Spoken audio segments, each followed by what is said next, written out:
everyone, welcome to week 13 as we are closing off round number 4. Degon here alongside Ox and Wadid.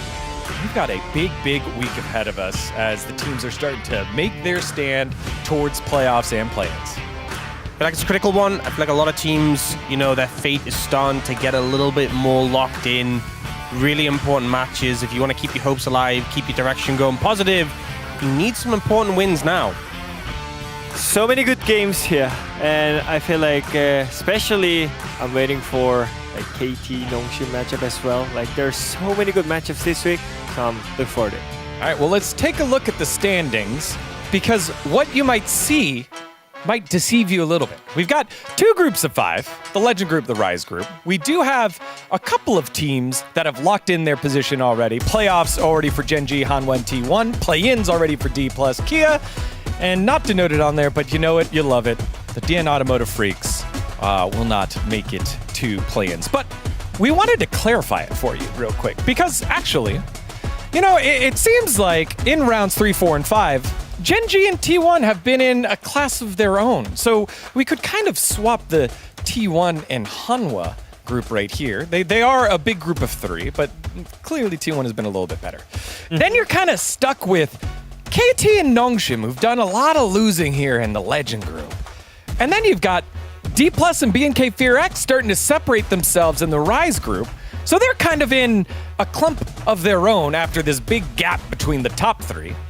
And then you got the bros, they're giga chatting, they're vibing, a little smiley face action there. They're currently in playoffs, which is good. DRX pretty stressed, and the DN Automotive Freaks, they're a little sad. So that's kind of the updated standings if you took a look at rounds 3, 4, and 5 when we went into the group setting, even though the overall scoreboard includes rounds 1 and 2. What do you make of this? I feel like this was all just an excuse so you could have a green smiley face next to bros. I know you, Deepon. I've read you. Yeah. Look at his face. Look at his face right now. Yeah. Just put that green smiley face next to bro. Well, no, it was actually kind of updated based off of some of the games. Since we're halfway through the Rise and Legend group setup, so we wanted to have a discussion between the Rise group teams that are succeeding and the Legend group teams that haven't found success in the form of wins. And let's start with the Rise group here. Yeah, talking about D+, I think when D+ got placed in the Rise group, obviously it wasn't the outcome they'd hoped for, but the expectation is they would be the #1 team in the Rise group, and obviously in terms of the standings, they are there, and they have performed pretty well overall. But I think below expectations, there's been some matches where they haven't looked 100%. There's been some matches where they've underperformed. I think across the board, every single player has had a series where they've looked a bit underwhelming, and even members like, in round 1 and 2, Shiwu and Lucid were looking pretty solid. They've started to have some underperformances as well, so I think there's definitely question marks for D+. They're definitely going to go into play-ins, definitely looking like looking like the strongest team out of the Rise group, but how they will match up when they start playing against Legend groups is another conversation completely, because I think their run in the Rise group just hasn't been that convincing. Yeah, just kind of a regression by Shiwu. Remember, he is a rookie. There's a lot of expectation. He was looking so good early on, still a rookie. However, Showmaker making a bit of resurgence. Speaking of a little bit of a resurgence, here for BNK Fear X, we're seeing some life out of Raptor and some good performances out of Vikla, which we didn't see very often in rounds 1 and 2 we did. So in my opinion, being in a Rise group is more like recovery, not like improving, So I think also you mentioned Showmaker was not that great. I think his performance has been really weak. And I think Vikla had the same issue where he cannot even match the laning phase. But right now, Showmaker and Vikla both are kind of consistent in a positive way, and I think that definitely helps for the game. And the main part of this being in the Rise group and being recovered is about the game tempo. So the tempo is a lot slower, but we're gonna say it's decisive. So back in the day, we were seeing so many times Rise group didn't know how to set up, or even they do have the setup, they don't know how to use the setup correctly. And now the game is a lot more slower, but they are finally doing something with objective. Sometimes you Valkyrie into the like 5-man, but still, the point is they try to play as a team, and I think it definitely helping the team well. Yeah, some of the highs of Diablo, still some of the lows, but still, like you said, recovery here for Showmaker, recovery here for Vikla. Now on the opposite side, in the opposite group, with both KT and Nongshim, it has been tough in terms of wins and losses. It has been 16 game losses in a row for Nongshim, dating back to before the road to MSI. 8 series losses in a row, and KT, the only win that they've had in rounds 3 and 4 against Nongshim. Yeah, it feels rough, especially since just not able to get a single game. I mean, even KT, who got those wins against Nongshim, not able to get a game against the top 3. There have been some individual games which have been closer, but haven't been able to close them out. But I think it's definitely demoralizing. I think it definitely is hard to stay motivated, hard to stay mentally stable going through such a rough gauntlet, essentially. And I think a big issue is during rounds 1 and 2, you might face one of these top teams every 2 weeks. It gives you a lot of time to prepare strategies, a lot of time to focus on these hard matchups. Whereas now you're facing, you might have a week where you're facing T1 and Genji. You don't have as much time to put in the preparation, and I think it really makes it difficult facing back to back to back against these top teams. And we've seen, because KT and Nongshim were matching up far better into the top 3 teams, into HLE, into T1, into Genji, before the road to MSI. This matchup was way closer than it is right now. Yeah, basically, many people are saying that you're learning so much from the Legend group, even though you're getting stomped, like you still learn something from the games. But whenever you see like the swap around the players, you see many players are just subbing in and subbing out.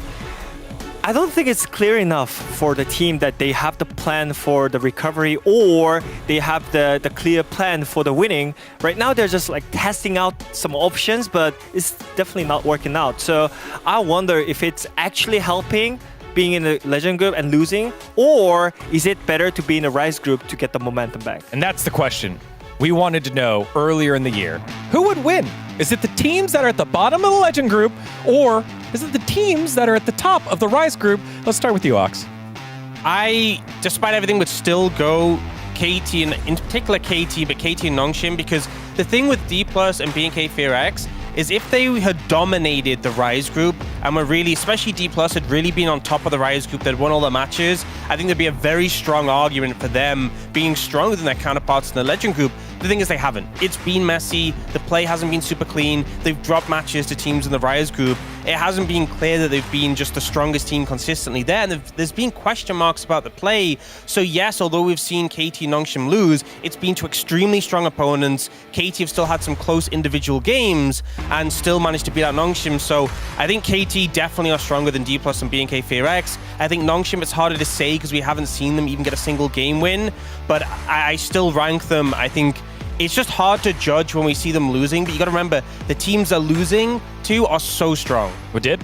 As an analyst, I completely agree with Ox here, because I still believe in BDD, for example, and I still like the Calyx from Nongshim as well. But as a player perspective, I do trust the momentum, because I had the experience about like being a 0-6 and going into the like 6 games winning streak. So I feel like there's something that you actually get something from winning, even though the game quality is not there. Like, you actually feel something from winning. So I feel like a Rise group feels much better from my side. All right, well, the chat will continue to rage on as we take a look at some of the POMs so far. Here they are, the overall standings. 1,300 points for Chovy, Viper and Zeus, with Keria and Showmaker making an appearance here, along with BDD. And what we learned from Week 12, well, bot laners are dominating the POM with it. So I think this shows that they are much more focused on the team fight, because AD carry getting the POM is more about winning the team fight. So I think back in the day, many top or jungle or mid laners are like getting so many POMs because the games are already done after the laning phase. But right now, the teams are more prepared for the mid game rotation, and that's why ADCs are getting more POM in my opinion. Yeah, and one of the other things that came out recently for bot laners the global ban on Yunara was over. Yunara made their debut, 95.7 draft presence, so a lot of banned or picked, and then 5-2 here in the LCK. I feel like it also ties into the POMs because she's kind of had the Zeri effect where she is a big hyper carry. She warps the game. It's very much around her. Like when Zeri came into the game, we saw so many pentas on the champion, and with Yunara as well, we're seeing so many games where she is the main character. She is the driving force. If she's picked, if the player is proficient, she'll often be the reason the team wins and get that POM, but it's really changed how teams are prioritizing, because this pick started off, it was later in the draft, and really teams are heavily prioritizing it early in the draft, and it feels like once she's locked in, teams have to pick a lot of tools to shut her down, a lot of engage, a lot of lockdown to make sure she can't play the game. Yeah, and it has been a universal decision that Yunara is good as we take a look at some of the highlights and stats from around the world. Already a penta by Gala over at the LPL, 7-2 on the LPL. LEC, 50%, halfway there, and then LTA North and LTA South, along with the LCP, looking pretty good. Yeah, the champion itself is good enough, but also it helps the draft as well, so definitely this pick is high priority at this point.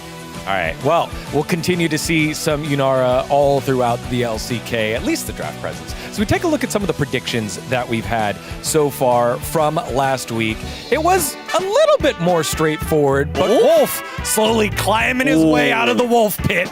And my two analysts here, not doing so good. Also, Valdez, 6-10 on the cast today. Not so good with some of his predictions. Unlike last week. Oh, yeah, there it is. Oh, gosh. Yeah, you know what? No better person to console him other than the leading prophet of the power rankings, 96. Oh, my God. For Chronicler. That's actually He's been insane. dominating. Yeah. And Ox, how's the Wolf Pit treating you, man? I'm doing okay, I feel like I'm just kind of chilling in the regular season. Guys, playoffs is all that matters. It's all about finals, you know. That's how it goes. As long as you make it, that's all that's important. We've seen teams do that before. You're in the Rise group in the prediction. Right? Yeah, something like that. He's going to start rising on out in just a little bit. Now it's time for our Uribank Gold King, who gathered the most gold, average gold, last week. And it is one of those AD carries that won POM. It was Viper this week, not Aiming, because Aiming normally wins.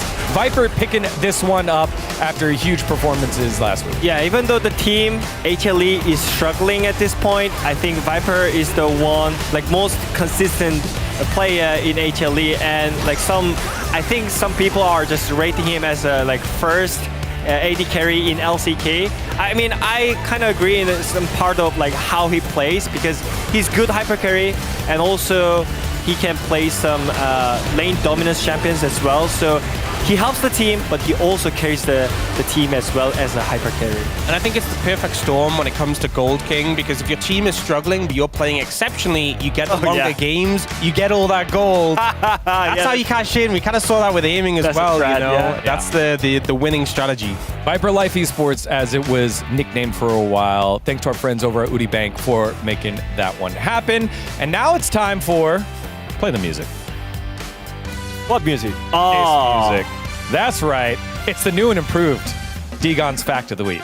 What's new? What's improved? Well, you know what's new and improved? It's my intros. Joining us are two friends that played tennis yesterday, and to settle the rivalry here on Degon's Fact of the Week, let's start off with contestant number 1, Daniel Ox Harrison. Hi, I'm just grateful to be here. He's currently 7-4 with a 57% win rate on Degon's Fact of the Week and has never lost to a did.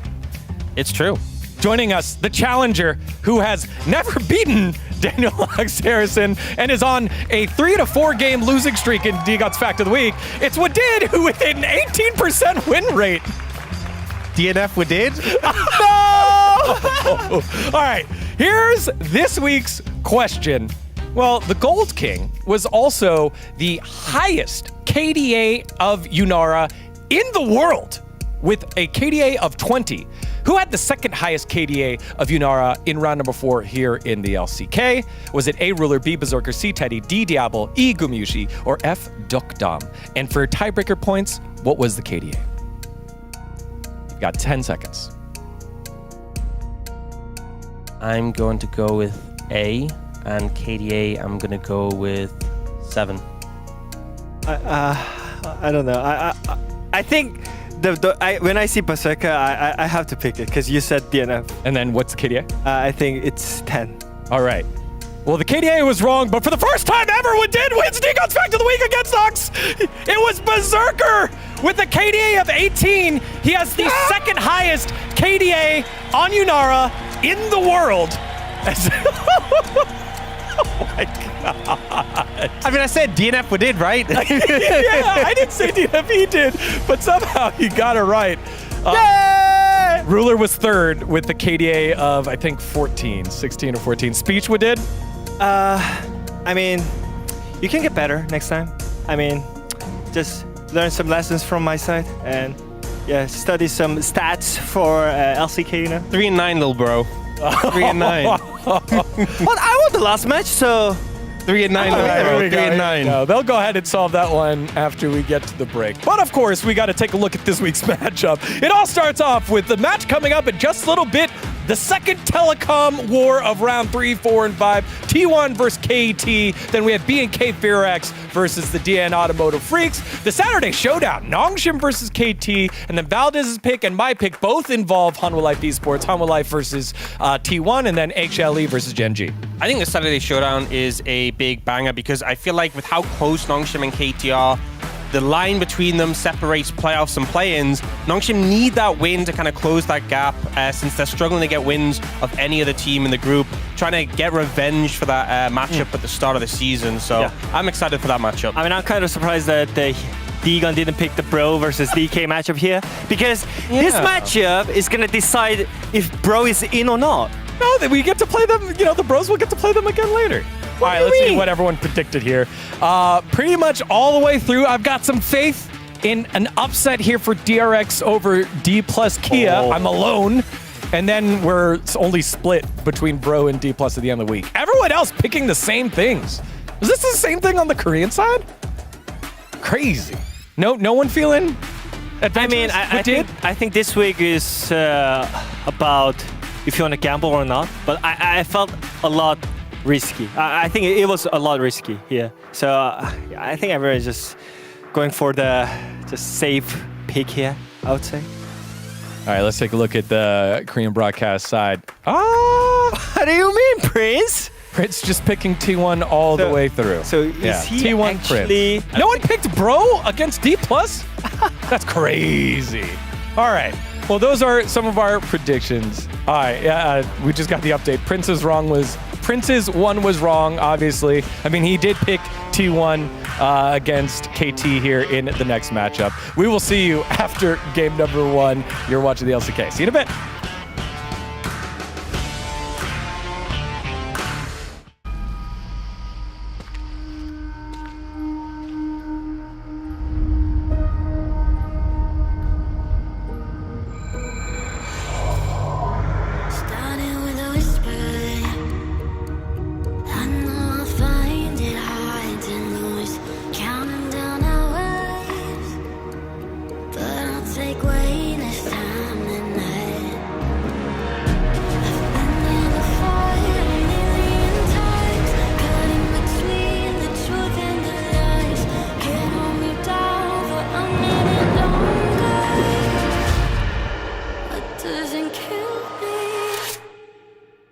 Makes me stronger.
KT 파이팅!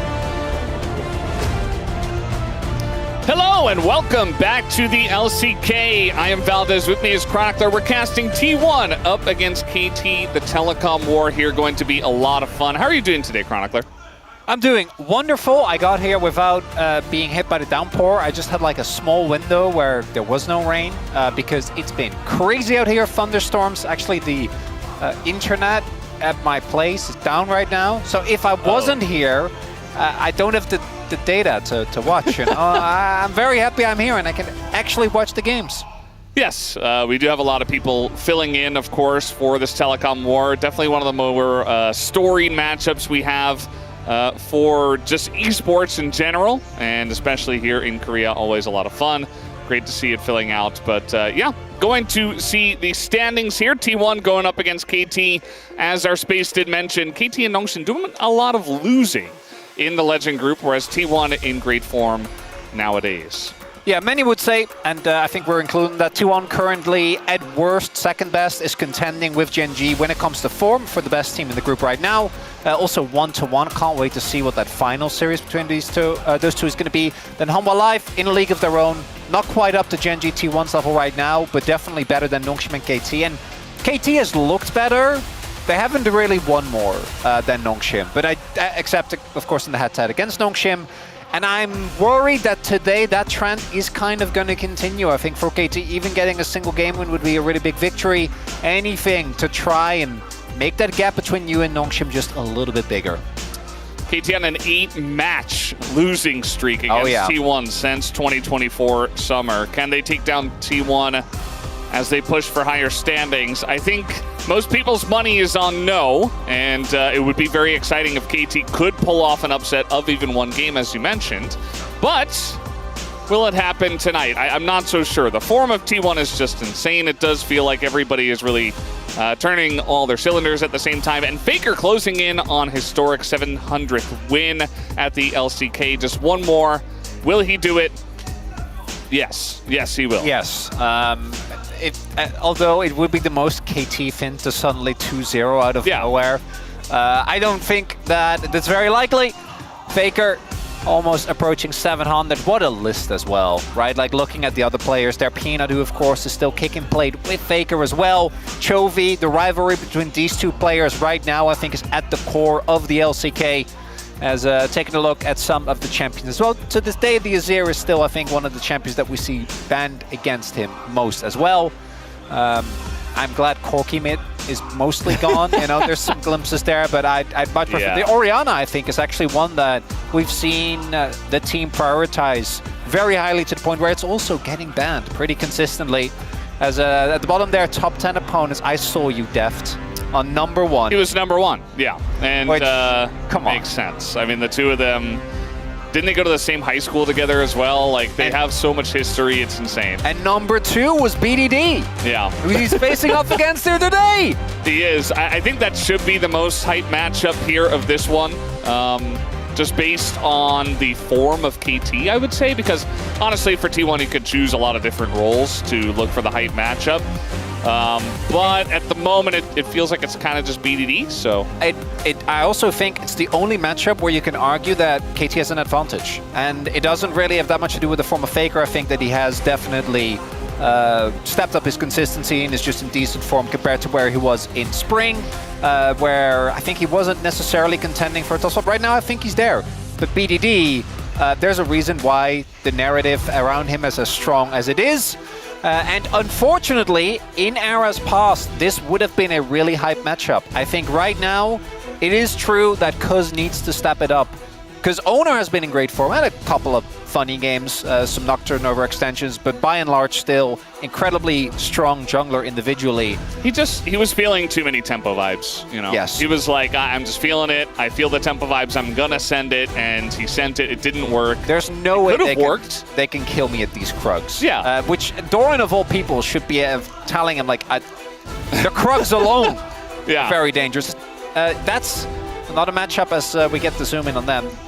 Right now, there is a gargantuan gap between these two, and I think partially Perfect is suffering because the team as a whole isn't really making a lot happen, but he's also making a ton of individual mistakes as well. He can be on the map in his matchups, and particularly trying to bounce back after an early deficit is why he's so heavily focused, because if you gank him once and it works, you can just keep going back and collecting that gold. This man just has to sit there and watch the map fall apart around him. Yeah, bottom lane for the side of T1, excellent at the moment. Really in form. It does feel like the two of them are putting 1 and 1 together to make such a fantastic duo. And you could have said the same actually about DuckDom and Peter earlier this year, or at least earlier in round 3, and even at the end of round 2, they were doing very well. But then Peter kind of fell off, and then Wade came in, and DuckDom also not quite at his peak form. So trying to recover, I would say, after losing a bunch, not just to T1, but here in the Legend group. Yeah, there's a continued belief from KT in trying to make Way work, and given what he's shown in Challengers, that makes sense. Given what he's shown in the LCK, even some of the biggest Challenger fans haven't quite seen it yet. Yeah. So this is going to be a big test, because Guma and Carrier, when it comes to the pure 2v2, are probably when it comes to laning phase, in the best form that we've seen them in a while, and not really matched, I think, by a lot of other bot lanes. Yeah. Definitely true. Let's take a look at the bans here. Talia taken off the board. Just to add a little bit of insult to injury, T1 will be starting on the blue side here, which is the better side. You could even see it in the win rate of Faker himself, which he's got more wins on blue side. It's like a 56%, I think. So also a Trundle ban. Definitely something that Cuz has gone back to time and time again. So if Pantheon, we have Azir, and then we'll have to see. Varus is still open. That's a big one. Xin Zhao is another specifically for T1. We've seen them not really being allowed to get that, although Wukong has risen in prio. As I say that, there's the Wukong. Yunara, still open. Gwen, still open. And then Xin Zhao, another one. All of these, I think, could be feasible first picks here for T1. You'd be pretty happy with them. With the Wukong also taken away, I am leaning towards just a B1 Xin Zhao if it isn't banned away. It's got to be Yunara ban. There it is. There it is. Yep. You're not giving that to Guma. You're not giving that to anyone at this point, but especially not Guma. Not any of these top tier 80 carries. And it just means that he gets Varus instead, which also doesn't feel great if you're KT, but you had to make a choice. Well, we're just both with T1 and Gen G, there's always going to be champions where we go, how could they get that? Right? I would love Ryze Xin Zhao, I think, is a really good one too here for KT, because it takes away some of the comfort champions of T1. It's owner's best champion for sure. It's one of the best champions for T1 as a whole, because not just Faker's mastery on Ryze, but also Ryze enables them to make so many of these snap mid-game tempo plays where you suddenly go from one onto the map to the other and really push your advantage. So I think that that's a solid opener here for KT. Playing into the Varus of Guma is going to be a big issue. We'll see how they deal with that as we get towards the second rotation, because I'm pretty sure they're just going to lock in a top laner here. As T1, J4 locked, could go for Gwen here, because we have been talking a lot about what the possibility is for a red side rumble, which we don't love. Yeah, the other choice is pick up Orianna now. Yep. If you want to get it with the Jarvan. The Jarvan coming out here pretty early on there for it is, yeah. owner just means that they want a fantastic ball carrier, which Jarvan is. And if they pick Sivir into this, I'm not so sure about that one, Kronny. Yeah, don't do that. Yeah, that's like the one pick you can't pick into this. So, to me, this is a tier list pick. I do think Sivir is one of the 80 carries that into Varus is fine. But I see Orianna and J4 on the enemy team. Jarvan especially.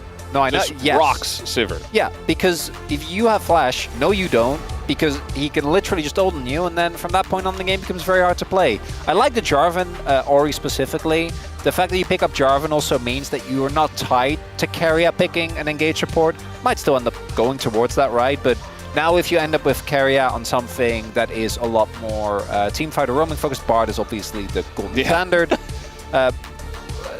It's fine. You still have an amazing ball carrier. Top lane might also end up being one of those if Doran ends up going towards like an Ambessa. So I think T1 still have a lot of big threats that they can pull out. Until the Sivir, I really enjoyed the KT opening, but that one doesn't really convince me, Valdez. Yeah, it doesn't really hit the mark. I mean, obviously, if they don't fight a lot, which is very difficult to do in this meta, and they scale up and they get 3 items on Ryze and Sivir, then you're doing very well for yourself. Like, the scaling is great. You've got a good front line in the Xin Zhao, but as you mentioned, I think it's more of just a tier list. You know, it definitely feels a bit tier listy. As the Aurora's going to come out, and they're threatening the Rumble pick here. What will T1 do in response? Yeah, Rumble on 4, and then save counter pick for Wei makes the most sense, unless they want to, depending on the ban here, yeah, pick Alistar on 4, because you don't want to give carry Alistar. I think that's valid, as they do actually ban the Rumble from T1. I feel like they didn't necessarily have to, but maybe also wanting to try and force Perfect in uncomfortable position. In that case, you probably pick support here, or you just slam sign for Perfect. Warranted given how he's been performing so far. Yeah, but this is like the free Sambesa angle for Doran as well. Yeah, it is. But it's, I think, when it comes to matchup, how playable the matchup is, Sign at least gets to have value. If you don't have counter pick and carry a counter pick your support, I think, again, especially with Varus, you just don't get to play the game. I mean, we knew this was going to happen. Yeah. We even mentioned the Abyss as an additional ball carrier like halfway through the draft, right? Oh, there's look, it's the Bard you mentioned. Yeah. I think T1 have a specific way of playing, and they do it very well, and it's very hard to deny. Yep. And we've seen it so many times that it just becomes obvious what they're going to pick. Yeah, because a lot of these champions can be replaced, right? It's just they always try to tend towards this playstyle where you have a ton of playmaking potential, a lot of laning pressure, which obviously with this draft I think you're looking good. Orianna should have a good time into Ryze, especially early. You have a really strong bot lane. And I think Nico does add a decent amount of power, but it feels like her laning phase specifically isn't where it used to be, particularly into something like the Bard Varus, which will be able to really fight back aggressively. Yeah. So I think T1 are very happy with what they have. I think the KT comp is fine, but I do foresee some really, really big issues if they fall even remotely behind, because I don't think Dokdam and even BDD, like trying to play Ryze into Jarvan, also not that fun. Yeah, no, it's just not really a fun time. It felt like T1 saw that rotation and they're like, okay, we'll just pick Orianna and Jarvan, and Dokdam was like, that sounds like a great idea. Let me pick Sivir into this. And we'll see, you know, what the laning phase looks like and if the Sivir actually gets value. But based on the draft alone, even with the nameplates off, I do feel like T1 got the draft. But if the nameplates are on, then we're really going in one direction. But we'll see how the gameplay is as well. Really setting up for everything looks bad for KT. I like it, Valdez. It's perfect. Actually, no. Perfect is the top laner of KT. I wasn't going to do it. I wasn't going to do it! I had to because I knew you weren't going to do it. We got the telecom war here, guys. T1 versus KT. Let's go.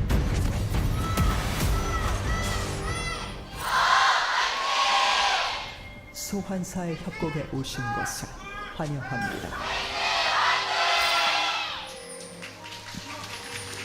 Game number 1 of the telecom war. T1 starting out on blue. And they started out with a very strong draft here. That first pick Varus for Guma is just, you know, we talked about everything else, but that is also going to be just very high comfort and one of the best picks on the current patch that doesn't get banned every single game. So I swear Varus has just been that for like, what, we're coming up on 3 years now?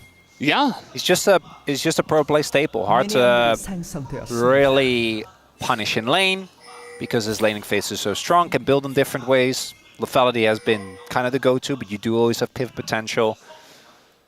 Very safe, very self-sufficient, and yeah, when carry is on Bard, that's kind of the golden standard. And then, as you highlight, Guma's mastery of the champion goes back to a very long time, including, as I say that, does not hit that arrow. Yeah, that's definitely going to be a bit of an issue here. You can see that Karya, he saw the ability come out of the brush, and he's like, yeah, we can fight, we win this. Like, just going for it. Guma and Karya on the same page, but the arrow missing. Definitely not ideal for Guma. They should be able to still hit level 2 first, especially because of the range of the Sivir. He's pushing back a little bit, and he's got some wave clear, so maybe actually Dokdam can get it going. Actually, nice contest here coming through from Dokdam and Wei.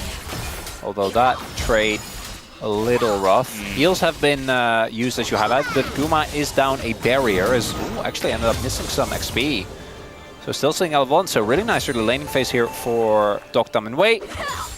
Gonna be looking good on the first push. Do need to be a little careful with both junglers pathing from top to bot, but Jarvan has a very, very strong early gank setup. Zinzo's still good, but I think he's a bit more of a... Unless you can wind up your Q, you're looking more at the all-in potential that he does have. If it turns out to be a counter gank, then I think Cuz can still have a lot of impact, but Jarvan ganks are just a little silly. It does look like he's just going to go for a full clear dose, so they get the crash. Feeling good about this early laning phase. Yeah, definitely doing very well is Wei and Dokdam. A couple of arrows missing from Guma means that they don't really have the pressure that they should. He at least was able to farm pretty well underneath the turret, but now the Sivir is able to start pushing these waves and being annoying in that facet. Wei is pretty low though, and some of the sustain of the Bard, even though it's not gigantic, is getting some work done. Keria continuing to go on in there. Yeah, you need to be very careful, right? With W available for Guma, if you ever take a bad binding. Oh man, the flash forward, and that is going to be the response flash. That arrow's going to hit both of them, and now Dokdam and Wei are both extremely low, and Owner's going in on a 3 people. We got a TP coming in here as trying to get over the wall with the Magical Journey. They will be able to, and they bait out the TP of BDD at the same time. Not too high of an opportunity cost for BDD, I'll say that, although I thought he was only going to miss the initial wave, but it's going to end up missing, what, like a slow 3 TP. minions? 4? Let's get that one. Still 4 minions when it comes to XP as well, as you can see. Not the end of the world, but Faker still has TP.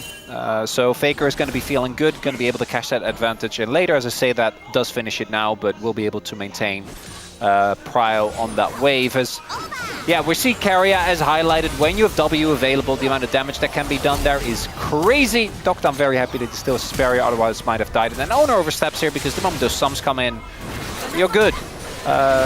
You see here, thanks to the Magical Journey, he ends up making it out anyway. And we also see kind of the power of Zinzo if you just get to keep proccing that passive. But I think T1 not going to be too sad about that, as now we have the lane swap to come through, as Doran just going to chill in the 1v2 here. Yeah. Sion himself not happy to not be farming the minions, whereas Mbessa can farm under turret and feel just okay. Shouldn't get pushed out too much. So I think it's the swap's actually pretty interesting, because it is kind of testament to how Dokdam and Wei have been playing.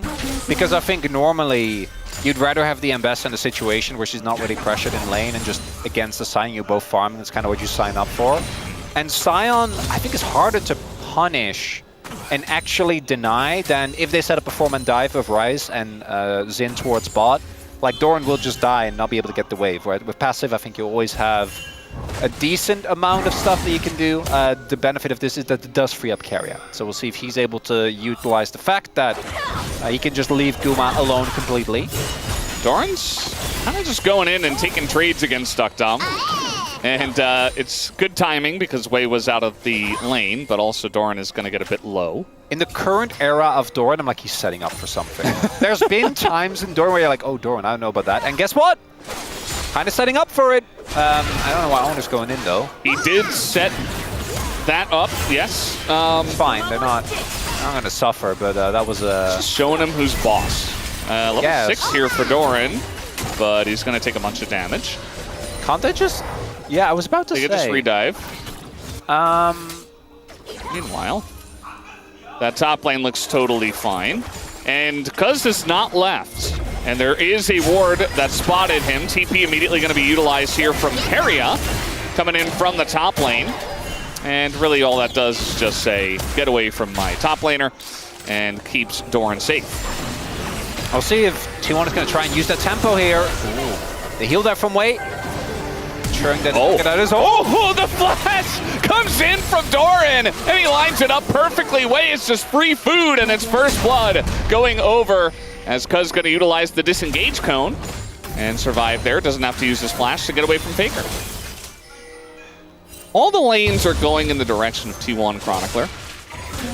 I thought it was going like okay. I don't think it was going great, but I thought it was going fine. Yeah. Now things are kind of on fire. So it's the TP from Keria, Wei unfortunately overstepping, and even though he doesn't end up dying here, like why are we contesting this? Our mid lane doesn't have does. cryo. Eventually. Well, yeah, but why are we contesting?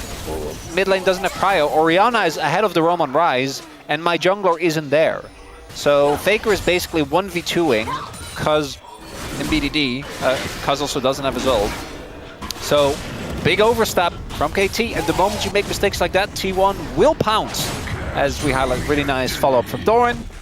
Able to get himself off to a great start, even with the assist. I think it's still nice that he's able to get that kill. It didn't lead to a dragon though, so I think that would have made the play feel really rough for KT. Still a win for T1, but not giving up an objective means that it's not the end of the world just yet. Yeah, I mean, we'll see how this fight breaks out because we got TP available from Doran. Perfect has walked, and it's just grubs. T1 don't have to go all in on this, but if they see an angle, they might want to take it. KT showing a lot of prio on this objective. Perfect, I guess, TP spot.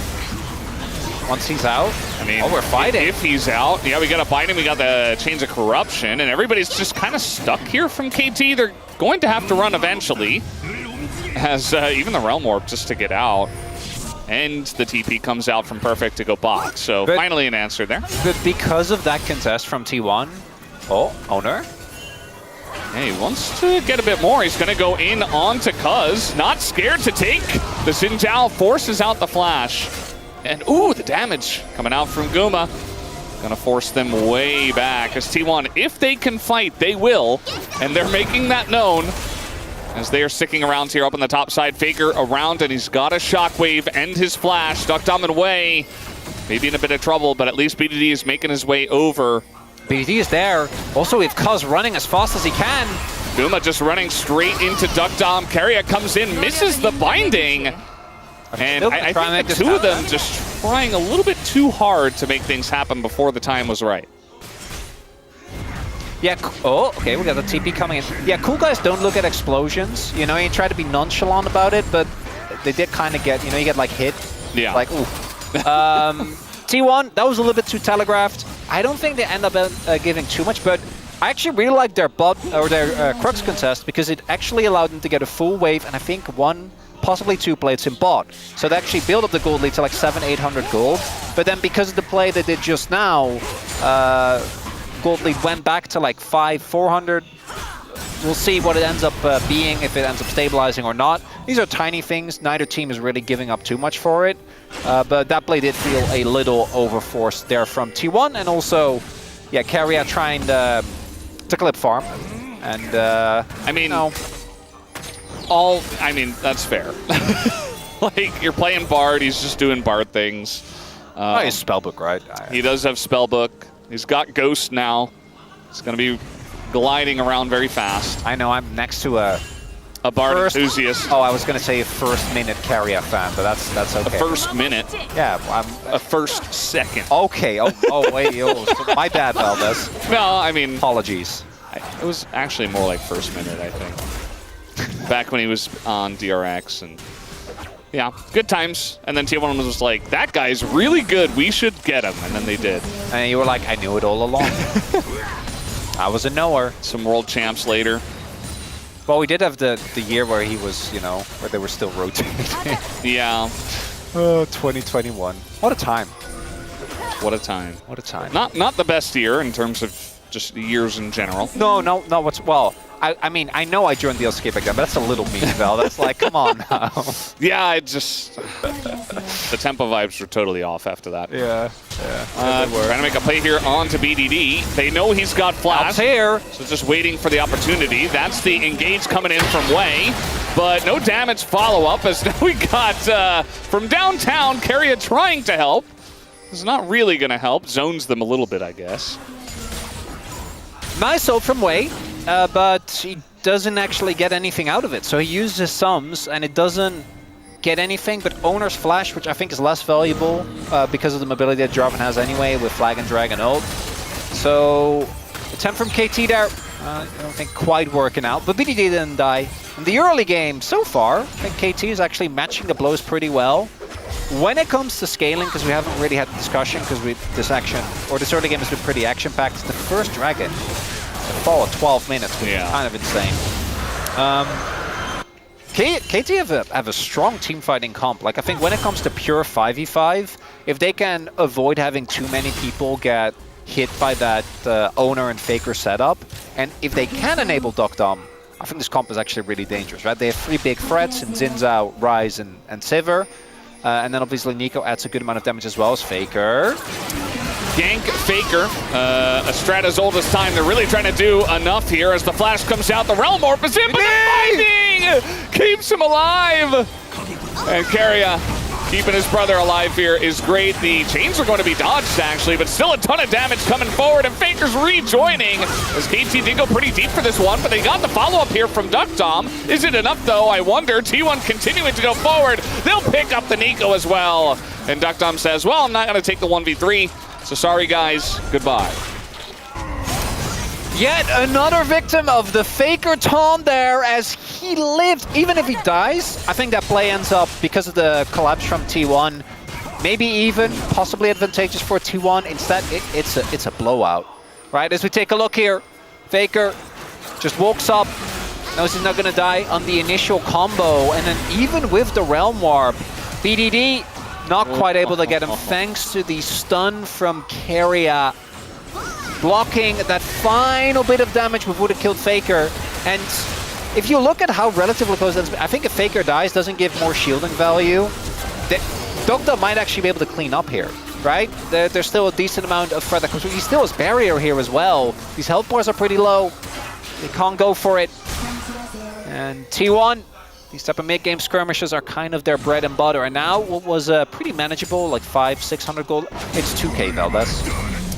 Yeah, I mean, it's not gigantic, but it is the first fight that really blows the game open, for sure. And it gives T1 the solid lead, as now they're going to lock down Wei, who seems to be in a little bit of trouble. There's the ult, and down he goes, as once again he will get caught out, and Faker picks up yet another kill.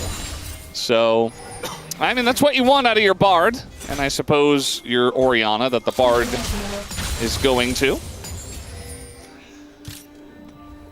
We are increasingly losing control of this game, Valdez.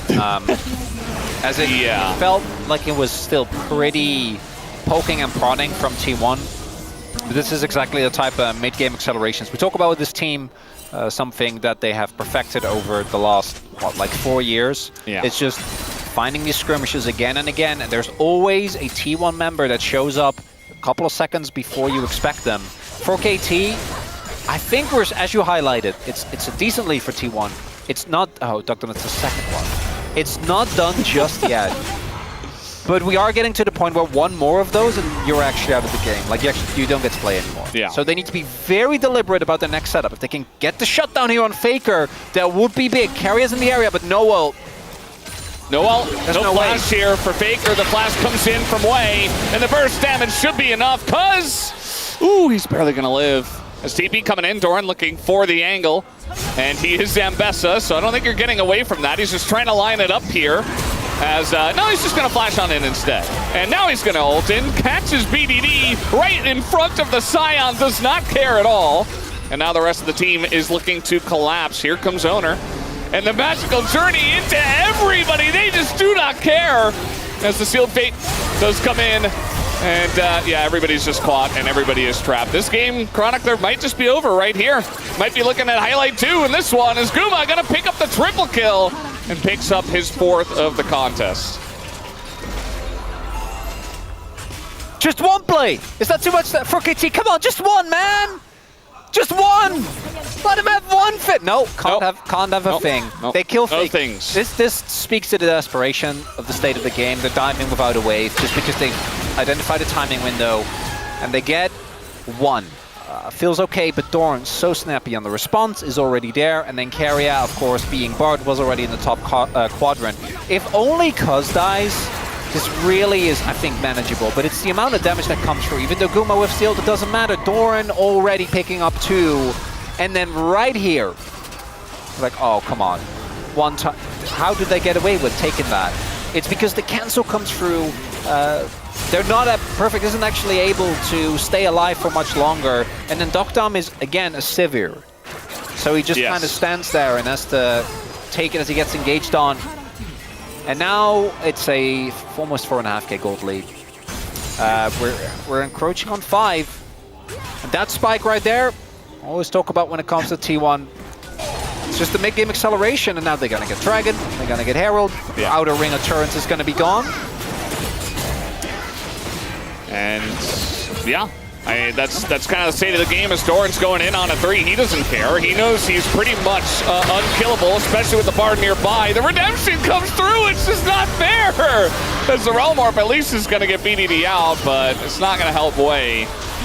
And now Dokdam's like, well, I did pick Sivir into T1, and they're just accelerating on me. I'm never going to have a chance to scale. And his time might not be done here either, as there it is. He is not even going to bother to flash until just now. Owner. Yeah, they messed up the combo. I think Owner tried to flash with the Faker ult coming through to get back Dokdam. That would have been cool. They don't get Sivir. They were trying to style on him. And yeah, they have been this entire Perfect will get a bounty, which is nice. Nice. That's something. I'm not even in this game and I'm tilted because of how the margins on so many of these plays are so thin, but yet T1 keeps winning, right? This is another one.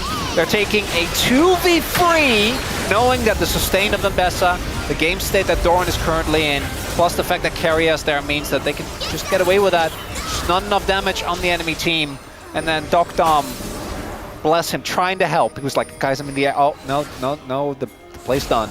And the fact that even though he doesn't die, he still gives up his flash. Dokdam, I don't know if you win this trade. Not Redemption Bard! Yeah, Redemption Bard getting in there, taking trades. And yeah. But that to me is, a lot of time. It's such... Oh, third. Yeah, I don't... It's such a... That's kind of how it feels to play against T1, like the Redemption Bard just walking up to you and hitting you. You're like, what? How is that? Oh. Why is he allowed to do that? It's because every lane is... Look at the vision control on the top side of the map. Yeah. Like, no one on KT can really get anything done. And let's stay positive. They did take away a lot of the champs that T1 is... There's no Nico. You know, there's no Rise. Yes, there's no Zinza. That is a great angle. I'm coping. I love that angle. This game is done. They took 5 T1 champions. Okay, I don't know about 5. I know. I was just trying to go all in on cope. So. Okay, yeah. Okay, yeah, 5 hit me. T1 champions. Yes. T1 also took 5 T1 champions. So now they're fearless banned against T1. 10 champions less. In game 2, yeah. This has been kind of the Legend group, hasn't it? It's been the top 3 teams beaten up on the bottom 2. It has been. And KT the TP. And that's it. Yeah, we do have TP. They're not contesting. They're not doing it. Yeah. Doran's okay, well, I guess he just gets to... I'm going to fight. There's nobody fighting here. No fighting. Yeah, the pings are, they're already there. Way not fooling anyone. But yeah, it's been a bit of that. And I think our spacers did a good job of showing the real groups. You know, we have our construct groups. As in goes Doran on to 3 once again. This time he's got a lot of backup as the chain's going to come down. And there it is. Carrier going to keep them alive. He's got the redemption as well. Guma's totally fine. And now Doran able to access that back line. As will he go down? No, the shield comes out. And he's desperately just trying to dash away. He lives against all of that damage and all of KT. And it just doesn't matter. There really isn't much of KT left. He flashed in! He barely lived! He got the defensive part and he's like, guess what? I think the game is over. Minutes, Chronicler. It's done. It's 21 minutes in the game. No, I'm aware. I'm aware, Valdez. Look at the angle Carrier's taking. He's like, okay, I'm going to speedrun this. Going around the side. No, the game is just, I think it's just over. Or do they back here? I wonder. No, okay. They're going to go in and kill Wei. Yeah, he's dead. Doran is... They got him! And, yeah, they're going to go out now. It was cutting it a little bit close at 21 minutes, guys. Relmorph into them. Straight into the enemy team. Does it matter? Guma is going to go down. And Cuz gets a lot of money for it, but that's about it. It's still a 1-for-1 trade. You have to try. Get those bounties! Yeah, here comes Perfect. Not going to hit the slow. And, oh, the buffer. Owner just going to get away. And, yeah, they trade 1 for 1 after their Nexus turret fell. Oh, boy. I'm going to repeat my earlier statement. I'm not in this game and I'm still tilted. Yeah. It is one of those games. It's not a very close... I want you to highlight, maybe what Dora needed all those years was just a team that whenever he does this is like, yeah, let's go! Hell yeah! As here, right, attempted punish. They're very far up, right? So they get away with these type of plays, but that flash, man, you can't make that up. He just goes in. Does eventually die when he dives 2 Nexus turrets. The game is still over, guys. Like, it doesn't really... Well, he's going to land that stun, and Cuz at least is going to get his ult off, I guess. And BDD kept around by Keria. Says, no, you're not going anywhere. The Way ultimate is going to hit 1, and it looks like they should get Faker, but it looks like it will be only Faker. As T1 just cleaning up house here. Not really too much to say about it. Owner even going to flash away. That's Perfect, just trying to hold on to his KDA, which is currently 0.5. Trying not to make it worse. Okay, well, it's going to be worse. That's the end of game number 1, guys. Hope you enjoyed T1 absolutely just crushing their opponents in not a very close one. 23 minutes and a half, and T1 take game 1. I'm telling you, fellas, the more I see... Legend Group is a monkey's paw as Faker hits. Hey! 700 wins. That's an awesome game, actually, to get 700 wins. Yeah, like one of the fastest games we've seen in a good amount of time. Because a lot of for him. Well, not for us, but for him, yeah. Congrats to Faker. On Oriana as well, one of his trademarks. Yeah. Is this really worth it? You know, being in the Legend Group, knowing you're gonna get beat down in 2 different manners, might I add, by T1 and Genji, T1 Genji, T1 Genji, T1 Genji, because Hama Life Esports. Even Hama, yeah, actually, match 116. They have also not Don't dropped forget a single game to Nongshim and KT. KT did win against Nongshim. I'm also starting to wonder whether or not we're going to see Peter back. I think against Gumankara, that was always going to be an uphill battle, but it's going to remain part of the conversation just with how the performance thus far has been. For T1, it's a barring those first like 4 minutes where, you know, Kerry had like the flash. They were just having too much fun. Cue that didn't hit. I feel like they weren't even. No, I don't think they were just trying to style on them, and it didn't go well. So went well for KT for about 4 minutes. So that was game number 1, guys. Hopefully game number 2 is a little bit more exciting. But we'll just have to wait and see what happens here as we'll take a break and have the space to break down that wonderful game. We'll be right back.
갈만한데?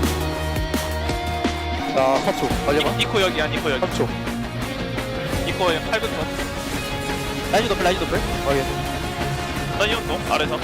니코이 미니언. 오케이. 여기 잡아, 내가. 내가 11에 빠져.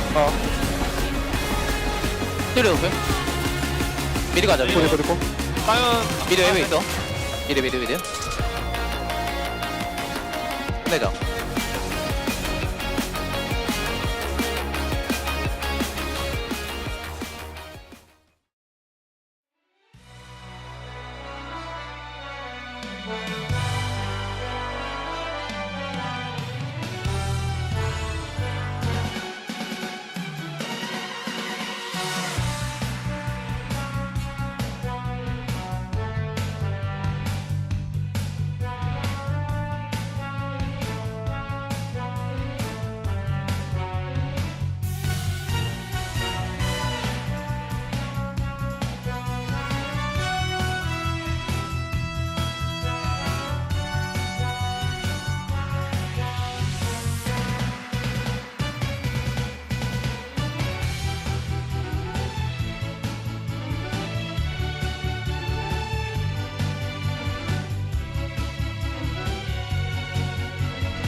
Welcome back to the space after a proactive early game by KT, trying to make those attempts, try to make plays happen, try to dive bot lane.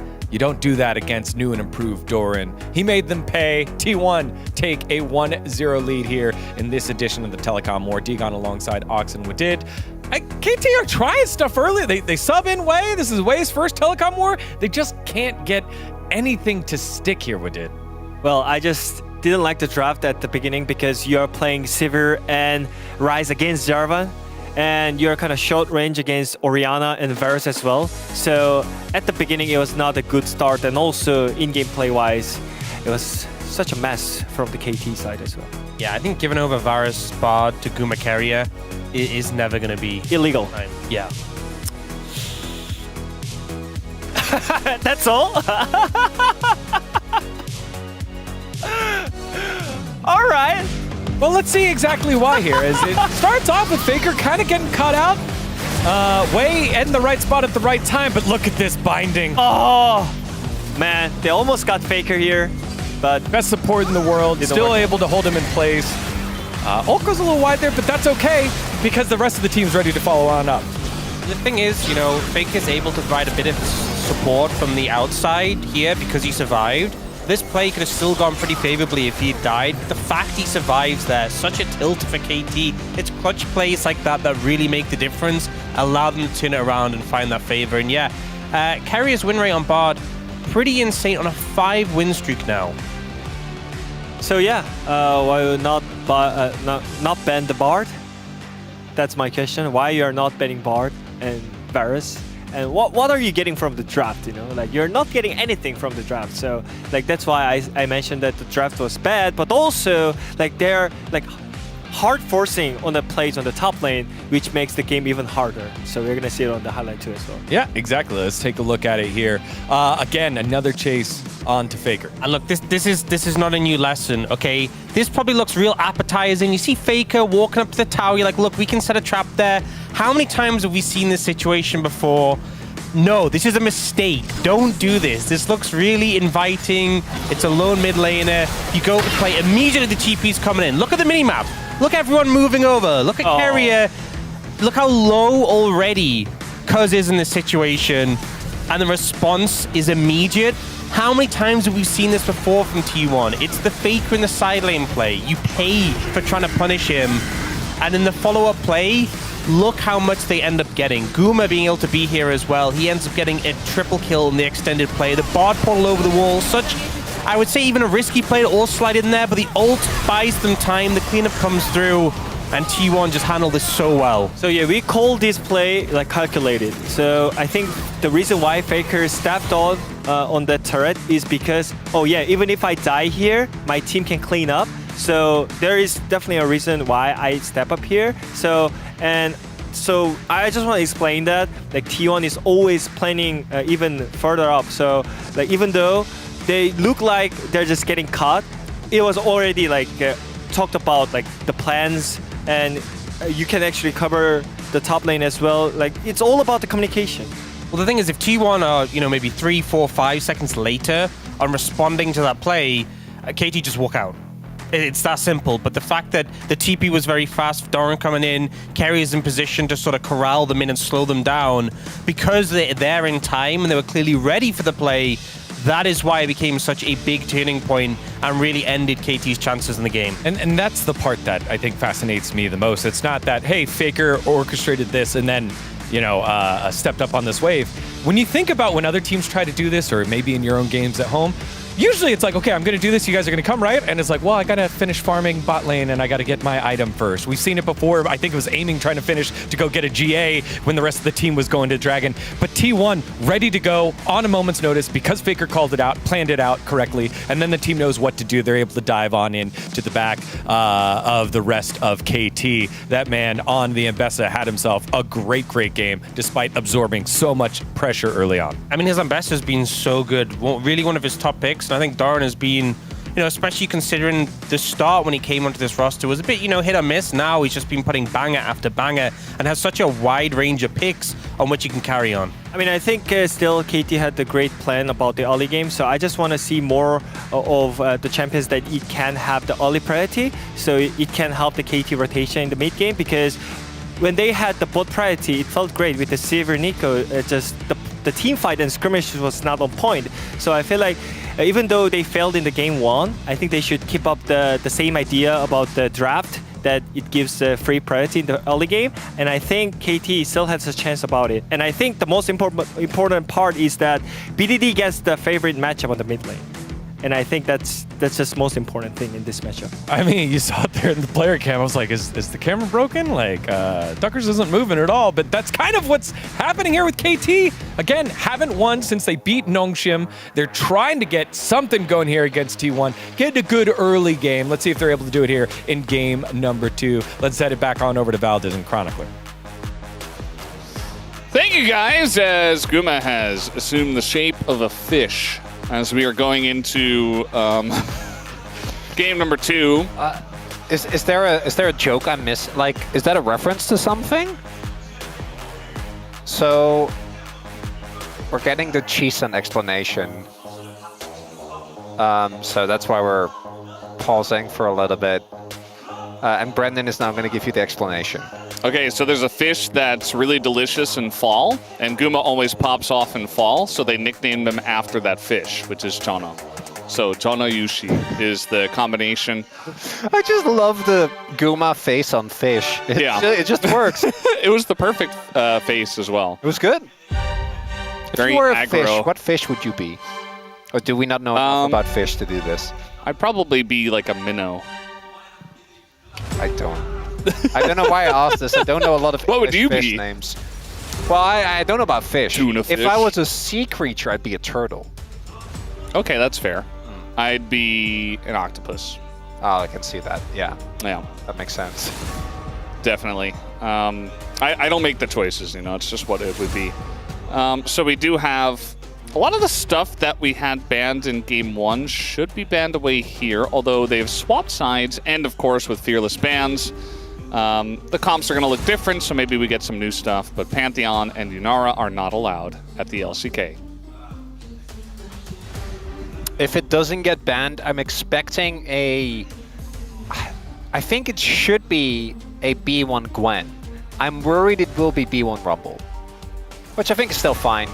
But I think Gwen on blue side is great. I think it is a power pick for Doran, and we also have talked extensively about the... Chronicler, this is very important. Digon said you would be Malkarel. Oh, that's yeah, okay. Yeah, Makarel. No, Malkarel, yeah, that's good. Malkarel, yeah. Thank you, Digon. I don't know what it, if that phonetically makes sense, but as a pun, it's great. It's good work. It's probably that picture on our screen. It's just fish, I don't know. I'm trying. I don't know enough about fish. Same. Talia didn't get banned, so they just gave that to BDD. I'm pretty sure the last Talia game we saw of BDD was actually quite rough. For a guy that was in contention for best Talia, I hope that he can quickly reclaim that glory, because he has had some absolutely ludicrous performances on the champion, but when we're talking about what KT struggles are, BDD generally won't be at the forefront, as Wukong does come through. Wukong Rumble would make a lot of sense. We've seen the Annie paired a lot with it as well, just for the team fighting power. I think that Annie as an early to mid game champ is very, very good. We have seen that because of the fact that she's very short range, doesn't have escapes.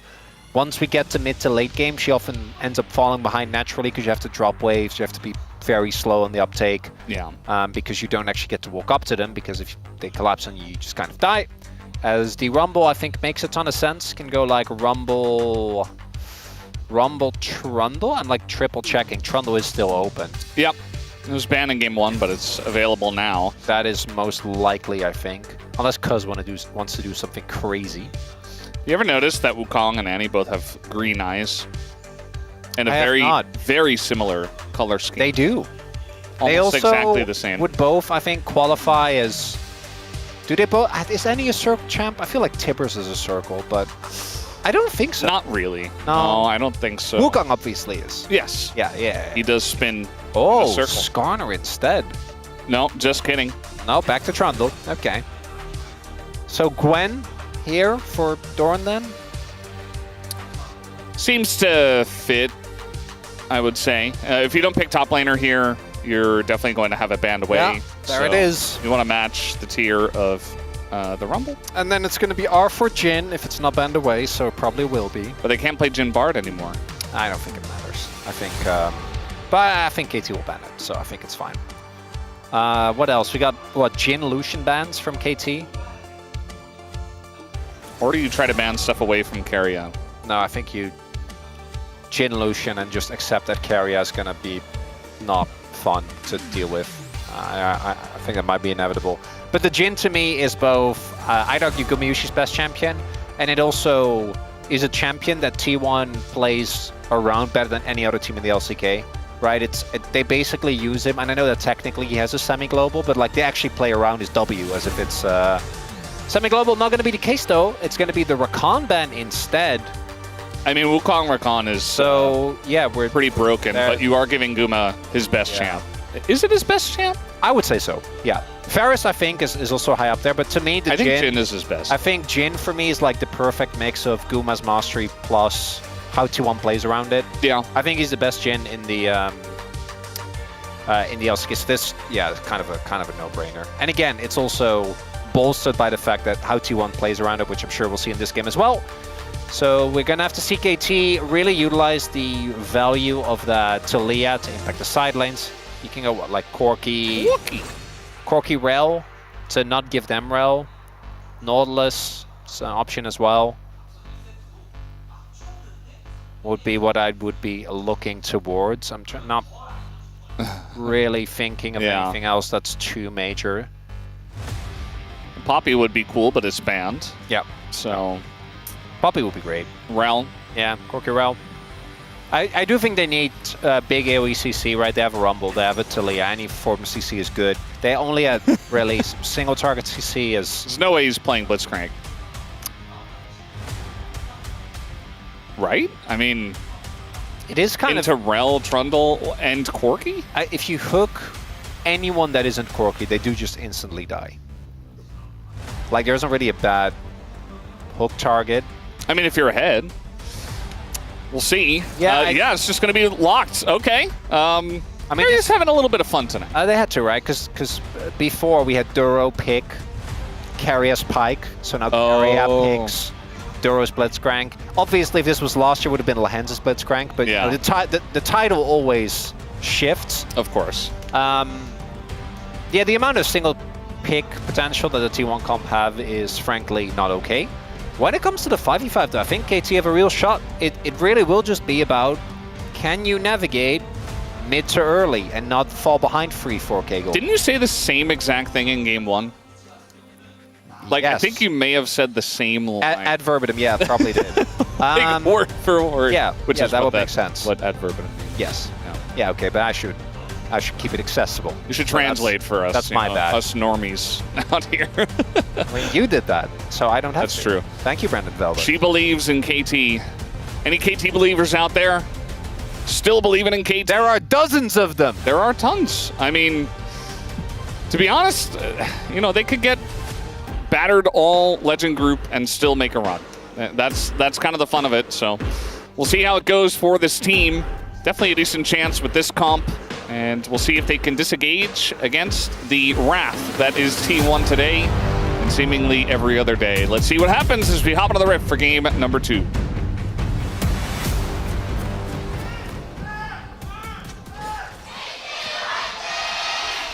소환사의 협곡에 오신 것을 환영합니다. All right, game number 2. And a chance for redemption here for KT. We'll see if they build it. Who would be your pump front runner after that first game? Because I think there's 2 easy standouts. One of them is Keria. Yeah. Guys, we talked about. Okay. We talked about a little level 1. The hook's gonna sail very wide. Way is going to go down. The exhaust comes in, but Doran's in a lot of trouble. Down he goes, trying to dash away. Uses his exhaust as well. And first blood is given over to Cuz. Very good. Love to see it. Start off strong, KT. I don't know if it will be enough, but... I guess the second is Doran? That would be my, yeah. I think Doran was very flashy, but I do also think that by the time he started doing stuff, the game, it was like they were free kick all the head. It's like a fed Mbessa into a team that's very behind. Yeah. That would be the way I looked at it as well. At first it looks like Wei is just kind of out in the middle of nowhere, but then actually a nice hits the hook. I mean, yeah, it was a nice sidestep from Wei as well, right? Kind of goes both ways. And then Doran, you're Gwen without Flash or Ghost, so you can't really take that way. Chronicler, do you know what a crustacean is? Yeah, it's like shellfish, right? Atlas, yes. Atlas followed up with not a crustacean. Oh, after the Malcorel? Yes. Malcorel or crustacean. I don't really think I have crab vibes. Yeah. I don't know who would. I think Malcorel works a little bit better, personally. Because crustacean just sounds like I'm saying the word station after your name. Like crustacean. Yeah, no, I'm trying to, is it just yeah. Ooh, little hook here, and Wei, uh-oh. He's gonna be okay, I guess, but he doesn't have much health, Chronicler. No, he has the base. The only upside for KT is that Wukong is not the best early diver. So maybe Dokdam is okay. I don't think he's okay. I think you should run over Cuz. That's a good idea. Yep, the hook comes in. There's the knockup. That's the combo with the Jin. And the fourth shot to the face as first blood for T1 will go to them in the bottom lane. You can't get hit by that. You have to flash. It feels really bad, but you have to flash that. Because if you flash it and the hook goes wide, like, you actually live. The reason why he dies there is because, as we look at the setup here, so Guma's holding onto his fourth bullet, which the only way that they have enough damage is if you get hit by hook, punch up, W, and then the auto. Otherwise, you don't die. Yeah. If you do die, they have to use like 2 flashes and a barrier, and like it gets tough. Can't get hit by that, unfortunately. And now the game is even. So I'm not going to be a KT Doomer, but it's not great. Because that would have been nice to hold on to a lead somewhere. And now Guma is up 450 gold. Yes. And Lane was pushing back away from them, so it looks like... Oh, Doran? He's level 3. Yeah, pretty big wave. I think they can... Yeah, a lot of range minions are coming in, and that is the stun coming down. Doran, pretty tanky. Wei will not go down, but Doran finally gets taken out because is going to be going down himself. And so it took them way too long for them to get the kill, and it's now a 1-for-1. Probably still a positive trade for KT, because they get the mid-wave or the mid-lane wave into the turret, which is a good amount of CS being gone. It also means that they have to inadvertently swap, right? Faker's now swapped to bot, whereas Doran goes mid, but Doran did already use his TP. New meta. So it is still nice for KT. It doesn't really solve the fact that, obviously, that trade wasn't great, because actually the level 1 flash ended up costing him big if he does have that. Could have been enough. Not going to be the case, as we do have now Doran, who definitely does not want to be in this lane.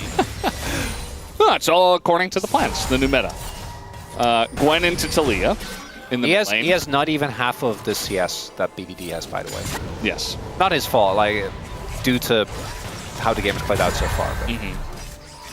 Carry was trying to be sneaky up here, but smartly Perfect was playing quite passively. And meanwhile, I mean, Faker's definitely being annoying to Dokdam at the same time, so a little bit of a trade, I suppose you could say. That's the lockdown. That hook looked like it hit, but just barely out of range. Yeah, Dokdam, because of that early kill and then the follow-up shenanigans, because the dive worked, but he wasn't last hitting, so he's also at 25 CS at 5 minutes. And he's a top laner now. Now he knows what it feels like to be a top laner. Okay, but he is the AD carry, so that's not... Okay, he's got it frozen. That's nice. He's chilling. We'll see what lane assignments 2-1 actually end up going with, as we do have some movement towards the dragon here.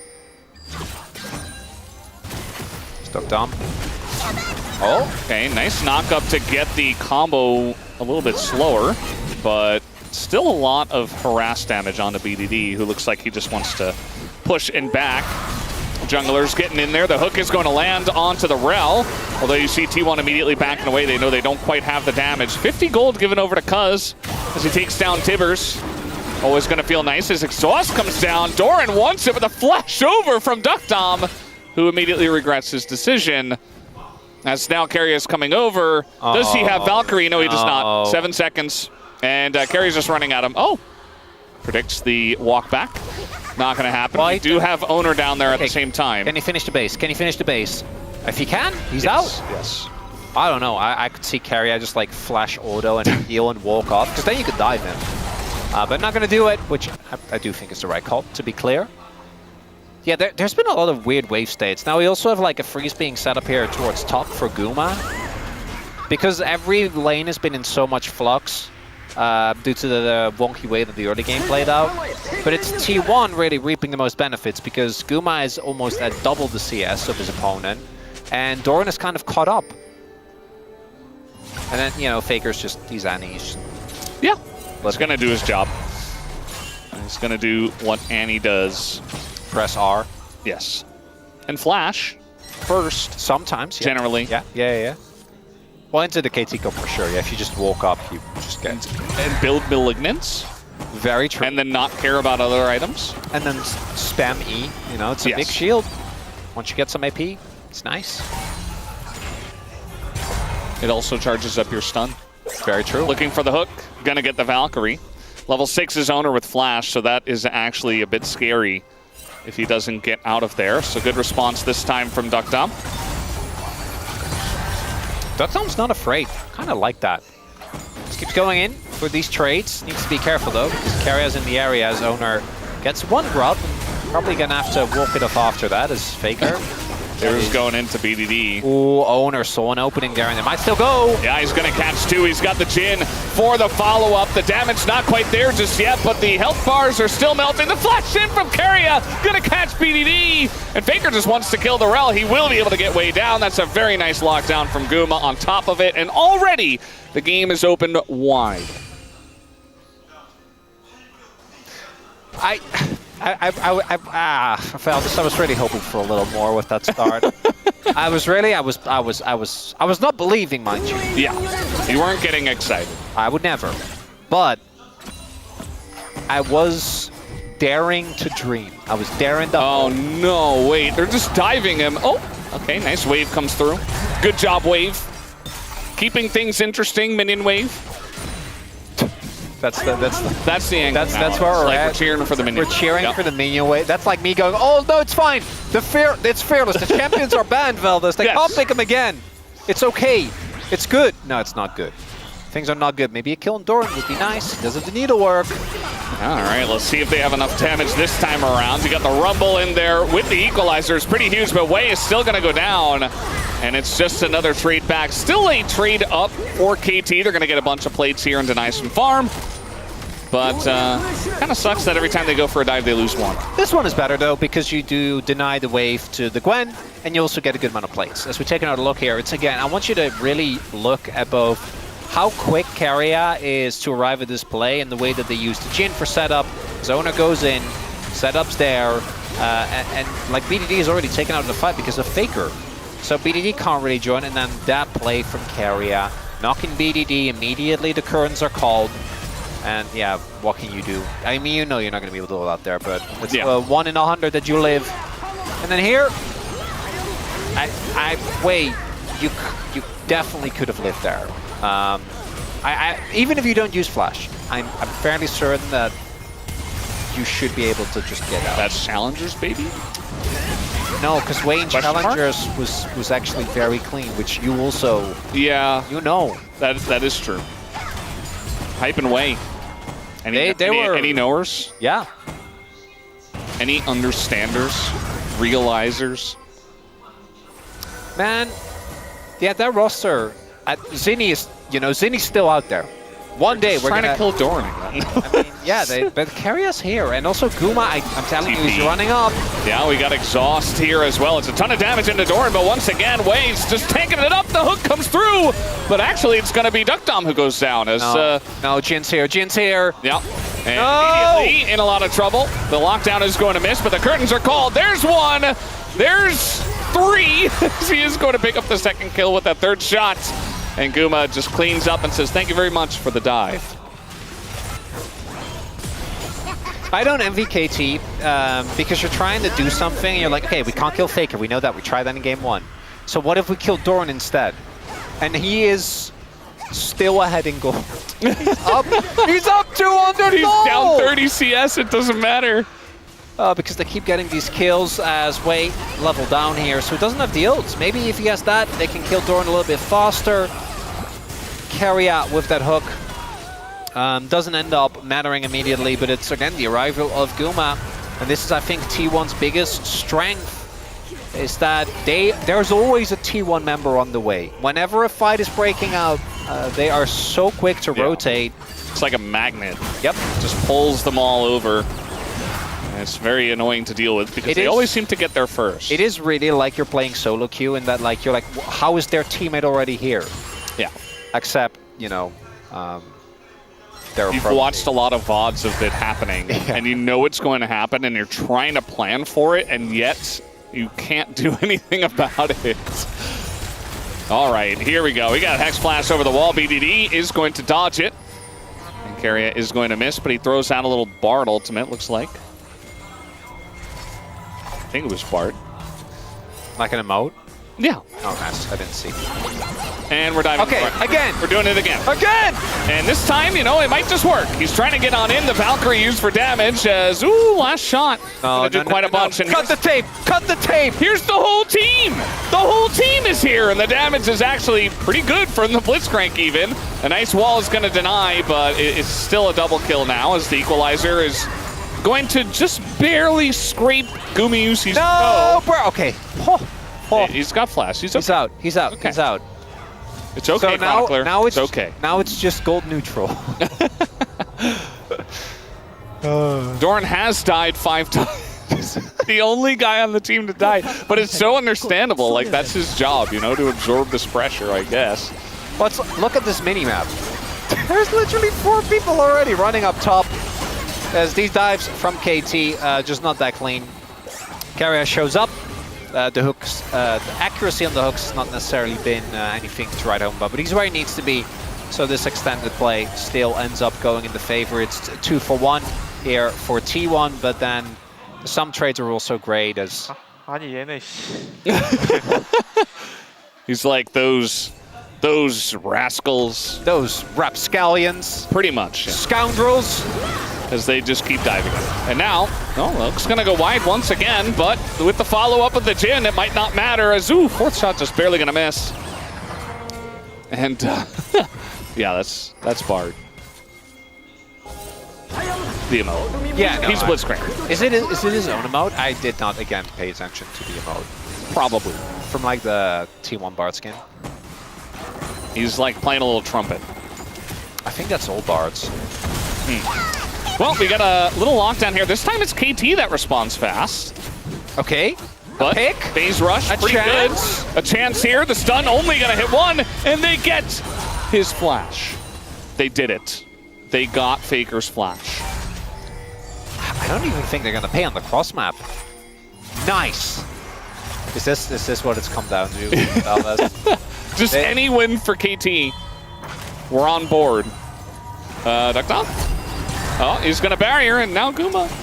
Very, very close, but he's got a lot of range on Duckdown. The flash in, and it's easy for Guma. Makes Duckdown look a little bit silly for sticking around to get that wave. Oh, I guess in the extended play, it's still a win for T1, because they got that mid kill. I thought you were going to find the angle for KT. No, I was excited. No. I mean, if you really want me to, you know, I can find a way. We can spin it, but... All right, we're going to zoom in on the emote here. I think it's just a Why cute does it look so small? Doran went in. Yeah, Doran, he's flipping the tables on them. He says, it's me who's ganking you now.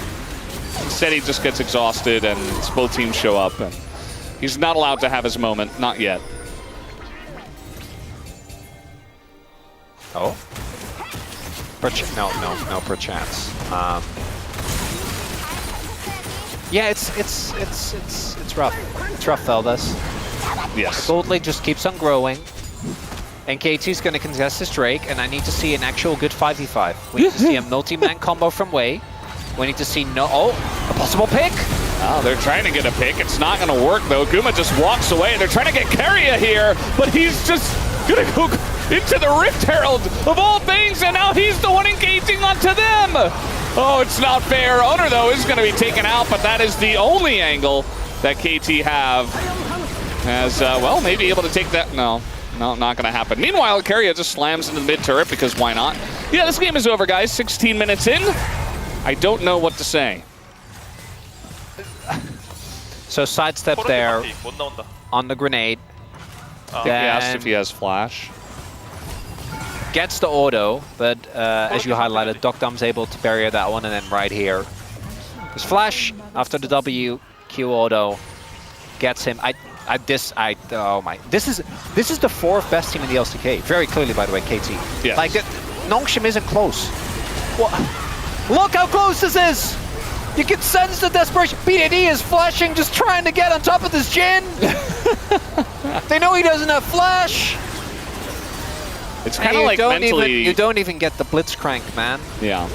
Like, they're very far behind, but it's almost like mentally they're also they weren't defeated. Like, they were behind, yes, but 3K, like, I think it'll be a component, a person, right? Like, we're not talking you're facing, they have 2.5. It's still comebackable.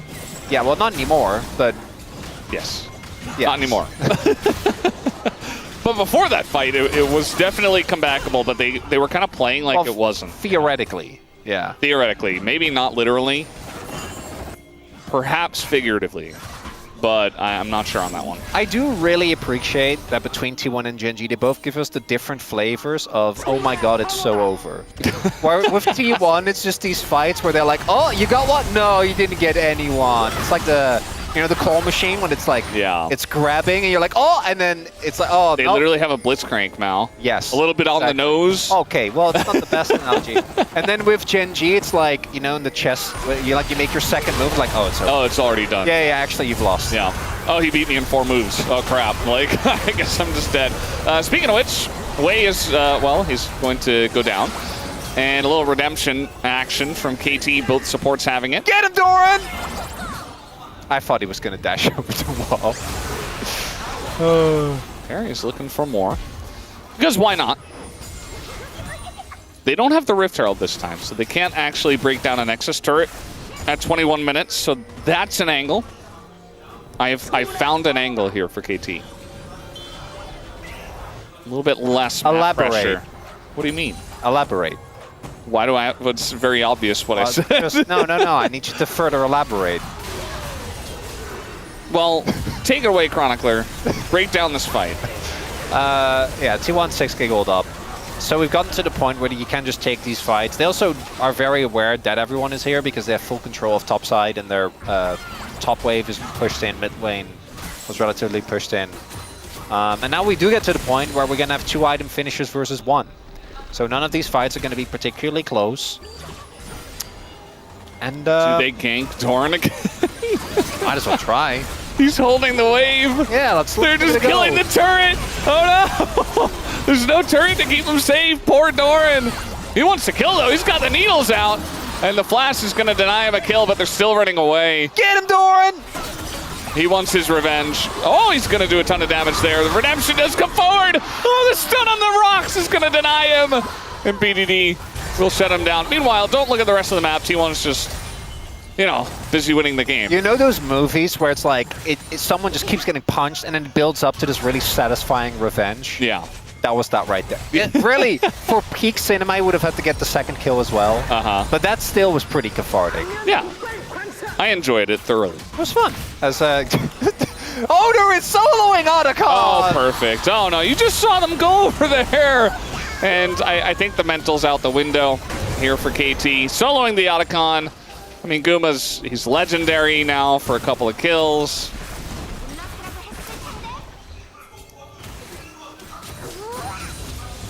It's just one of those series, isn't it? So back to POM. I don't know if... I might honor Doran for mental fortitude, man. I'm not gonna lie. Wait, I want to hear if he says anything.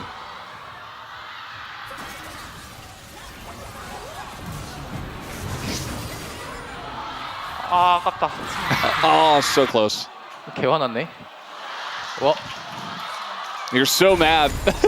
He's getting rage baited by his own team! Faker's just, he's got that little troll face that Faker makes, and he's just, you're so mad, buddy. Like, calm down. It's only your 6th death.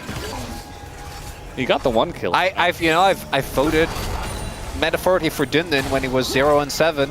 I can vote for Doran when he's 6. You do have the power. You have the power to vote for whoever you want. I think the right vote is Keria, probably. Yeah. For POM, right? For game 1. If like game 2 is like. Well, I mean, even then, I know he missed like 5 hooks, but also he has still was the one that snowballed the whole game. Yeah. I think and he has a lot of pressure. For even if POG, he's not hitting. it'd probably be Guma. Yeah. For individual games. Yeah, I mean, his Jhin was insane. Yeah. Like, everybody else was kind of just... But for the series, I don't know. I don't know. No, it's not Owner. You know, he's just been kind of vibing. That's okay. Wait, he's like seeing nerds. I don't want any of this action. Later! Yep. Oh, Duck Dom. Hey, no, you can take it. He's taking the 1v1. You cannot take it. Oh, he was just baiting. He was just baiting. Okay. Well, they didn't take the bait on the other side. So it's not Owner, it's not Faker. It's not Doran. I don't think it's Doran. I don't think it's Doran. But also, so how much of it is actually? So how much of it is actually his fault, though? I mean, it's not his fault. He just had to absorb this. But at the same time, I would still rate the bottom lane ahead of him. Yeah, I think that's valid. Even though he, you know, it is what it is. Like, he got dove 6 times, but also that means he gets a lot less highlight moments, just like this one.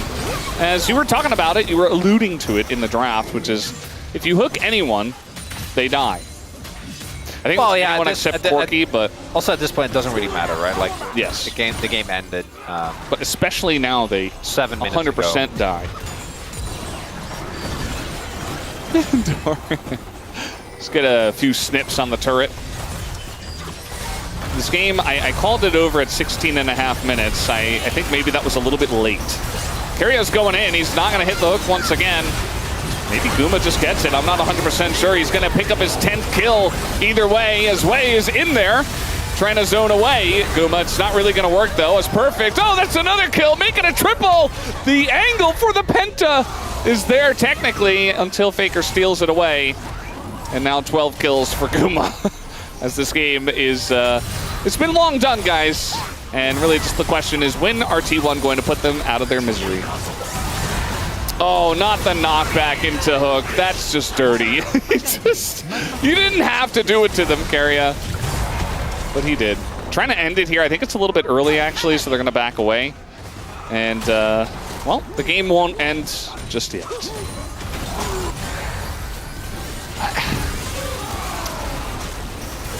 They literally just waltzing into the base and killing him at this point.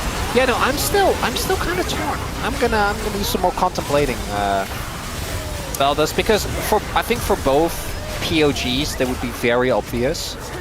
Like Keria 100% game 1, yeah. Guma 100% game 2. Yeah, and it just really comes down to which one do you weight more. But also, like their secondary performances in those other games where they didn't get POG. Yeah, but also, like, how would you rate the Varus versus the Bard relatively, right? Yeah. I'm like, I don't know. We'll see. Maybe I just avoid this whole dilemma altogether and just slam door and accept my fate. You're sending a message. No one can stop me. It's about sending a message. For every top laner that's been in that position. You understand their plight. Well, play top. I don't even know if KT, if anyone can understand their plight at this point, as T1 is going to pull off of the Baron, and now the counter engage does come in the turn as the Trundle goes down, the Rel goes down. It's not a Penta angle anymore, as the first kill did, of course, go to the Wukong. And, yeah, BDD also going to be taken out. Should be a clean ace. His owner also is going to barely survive. And that, guys, will be the end of the game. T1 just needed one more ace, and you can see on the faces of the KT players, they know it was not a very enjoyable day for them, but it is what it is. They'll have to go back to the drawing board, and T1 once again reaffirm that they are a very strong team here in the LCK.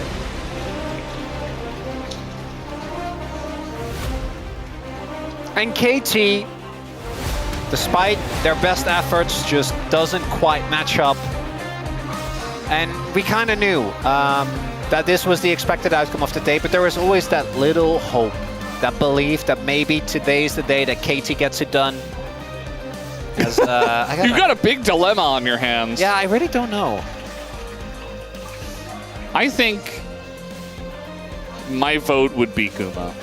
I think his Varus was cleaner than Karya's Blitzcrank. Although Karya like had his moments, Guma had his moments on Varus as well. So I don't know. I don't know. I don't know. We're gonna see where it lands. It's really not that I should have gone Doran. I didn't. But I think that was the right vote. Yeah. You know, when as a caster, especially when you're like, oh, it's so much harder to really keep track of everything that happened. What are you gonna do? Not a lot of celebrating here on the side of T1. That's life. Well, kind of going as expected, right? I think for this team. Yeah, a little scratch there on the head. Doran definitely has done that one as well. No, I think Zeus did that one. So I know it's a reference to something. I just don't know what. I feel like Perfect did it as well at some point. I don't know. Who knows? I think we're going to see most likely just bot lane votes with maybe an odd vote for Doran. Faker, yeah. I don't even know. Like Faker had like what, a 5? Like I think he was involved in 5 out of like the 25 kills. 28 kills. Yeah, he was legit just enjoying himself. PvPing his Annie. Yeah. Didn't really need to play the game. He's going to have like decent damage too because he took a decent amount of trades that just weren't part of kills like this one. Where he's like, hell yeah, I'm getting my damage numbers up. Unfortunately, that doesn't win you any POMs. I feel like Owner as well was very serviceable. I mean, Owner today was just fine. I think that we've had a lot of performances with Owner that really blew me away. Today didn't need to be. It was just there. It was fine. Had a okay performance. I think his Jarvan was not. I've seen better Jarvans from him. His Wukong was clean though. I feel like all these highlights are really highlighting the good moments of Karya's Blitz, you know? And if you only look at those, he's the POM. Well, it's also, there's always a discussion, I think, with champions like Blitzcrank, where, like, even if you go in and you miss a lot of hooks, does that, like, that just also means you're going for a lot of hooks, right? You miss every hook that you don't take? That play was very funny, though. Does he win POM for that moment? Comedically, no, because it's outshone by Doran. So I think that if you go for the comedic angle on the vote, you got to go for Doran. You got to go Doran. Yeah. As right now, the level of T1 is literally, as we keep seeing on every single match, only matched by Gen G. It's only those teams, everyone. We're a 2-team region. That's where we're at. I think Hanma's like, please include me, please. And they're not right now. We're like, we really want to, but we can't. I'm sorry. We can't right now. Maybe in a week or two, it's possible. Yeah. Right now, it's not. And I also truly believe, I think KT, and it's not close, is 4th. I think KT's very far out of Fellowship, very far out of DK, BNK, you know, once we kind of get to that level. I think that KT's definitely a better team. It's an LCK tier list season. That's just how it goes. They were apparently making some jokes there at the end, but I didn't quite catch it. And obviously having a lot of fun, but also like the fun was had a long time ago in this game, you know? We should have voted for Doran. Look at that. Most damage. Look at number, Valdez. Yes, number go up. Watch Doran get it. I'm like, there's no way. There's no way. I think Karya will get it with a smattering of Guma votes and maybe like a Vietnam caster vote for Doran. Doran vote? Yeah. Jonah Strong would do it. Yeah, maybe Jonah Strong. Just observer. It's only Jonah Strong. The big story of the day was the bot lane matchup, and it will be Karya. And with this KDAs, I mean, come on now. Yeah, he played excellently, especially on the Bard. You know, tons of setup, saving Faker, stuff like that, and he is now going to tie Viper and Zeus there. Still, nobody is close to Chovy, but yeah, no, it's just the way it goes, you know. Yeah, it's not happening. We also have some very. Do you want to tell the cool news? I don't know. Do we have the little pop up? I don't want to. Are we ready with the pop up? There it is. Yeah. Face interview with Faker incoming. You don't wanna miss that. 700 win celebration. So we're going to be talking with him and getting his thoughts. I assume we'll also have the regular POM interview first. So we'll be getting to that in just a moment. You know the people are going to stick around for a Faker interview. You should. And like, also BNK versus DNF, our second match of the day. For the culture. I kinda. You know what? Maybe. I can't wait to see what that one will bring. We've been surprised a lot. Not what. Yeah. So T1 Gen G at this point are devoid of surprise. Yeah. A lot of other matchups. There's some fun stuff happening. You never know. Especially in Rise Group, it just feels like you really never know. Anyone could win. Maybe DNF get their third win. You could be there for that. Guys, we have the POM interview right now. Let's go to that now. Thank you very much, guys. This is Steer for the POM interview translation. We're here joined by Keria on the side of T1. A clean 2-0 victory against KT. If you combine both games, you ended everything under 1 hour. So what was the winning factor today? I think everyone in our team individually knew what to do and were able to execute their own roles, and I think everything just went to our plan. And since round 3 in every match T1 won, your bot lane has been taking all the POMs. And Gumayushi got 1 and you already got 5 POMs. So how are you able to farm so much aura every match? I guess. You're right. I think lately I've just been feeling great, and I'm just enjoying playing on stage. And from the draft in Game 1, the enemy left Varus open and took Sivir. Did you expect the Sivir pick? I think, yeah, we had Sivir in mind. I think you can only go so far as in picking the AD carry and all the champions that we've been seeing so far. So what was the game plan against Sivir and Nico? Since they have lower mobility, I think it's just they have not much enough control in terms of the game tempo, so I think we just tried to take control over the game faster than them. And Game 1 was a sweeping 23-minute game. How speedy! And your Bard had a big role in snowballing the game. And with today's victory, your Bard has 23 wins and 9 losses, and that's 71.8 win rate. You know, since the champion itself is not human, I didn't really have too much affection towards it. But because the team likes me playing Bard, I think I'm starting to like it a lot more.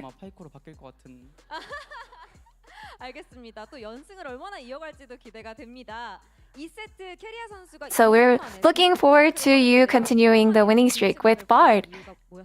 And in Game 2, Keria, you whipped out your Blitzcrank after 2 years. So what gave you the Blitzcrank angle today?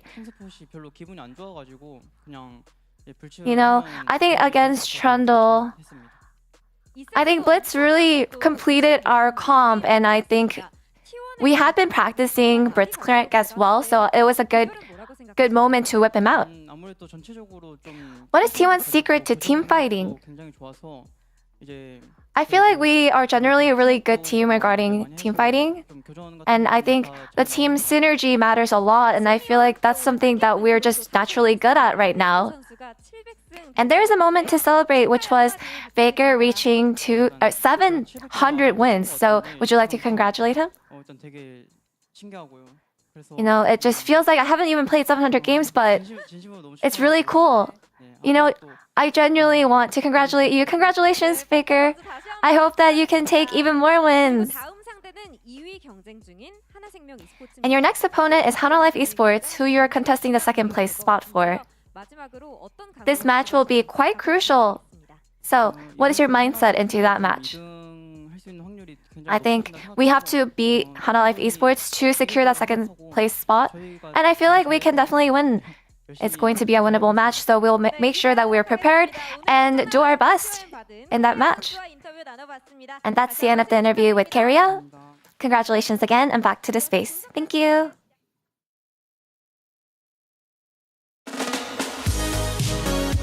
Hello everyone, everyone. Welcome back to the space. It is Keria picking up the POM and doing it for the bot laners. Taken away from the bot laners because, as we showed the graphic earlier, it's been a lot of bot lane focus here in terms of the POMs. Let's take a look at the votes here that we had. Again, Guma had a pretty good game. We did get a couple of Doran votes there. That one's pretty good with Chijijik and Media picking that one up. But most of the time, it was definitely going to be Keria. Yeah, I mean, I feel like it had so much impact on both games. You know, I think the Blitzcrank game as well, a lot of impact in the bot lane. But for me, it was that moment in the Rift Herald when he took out BDD, when he went mid lane, got the charge to get mid tier 1 and tier 2. Just some fantastic play. I feel like the highlight reel for Keria has been amazing in this series.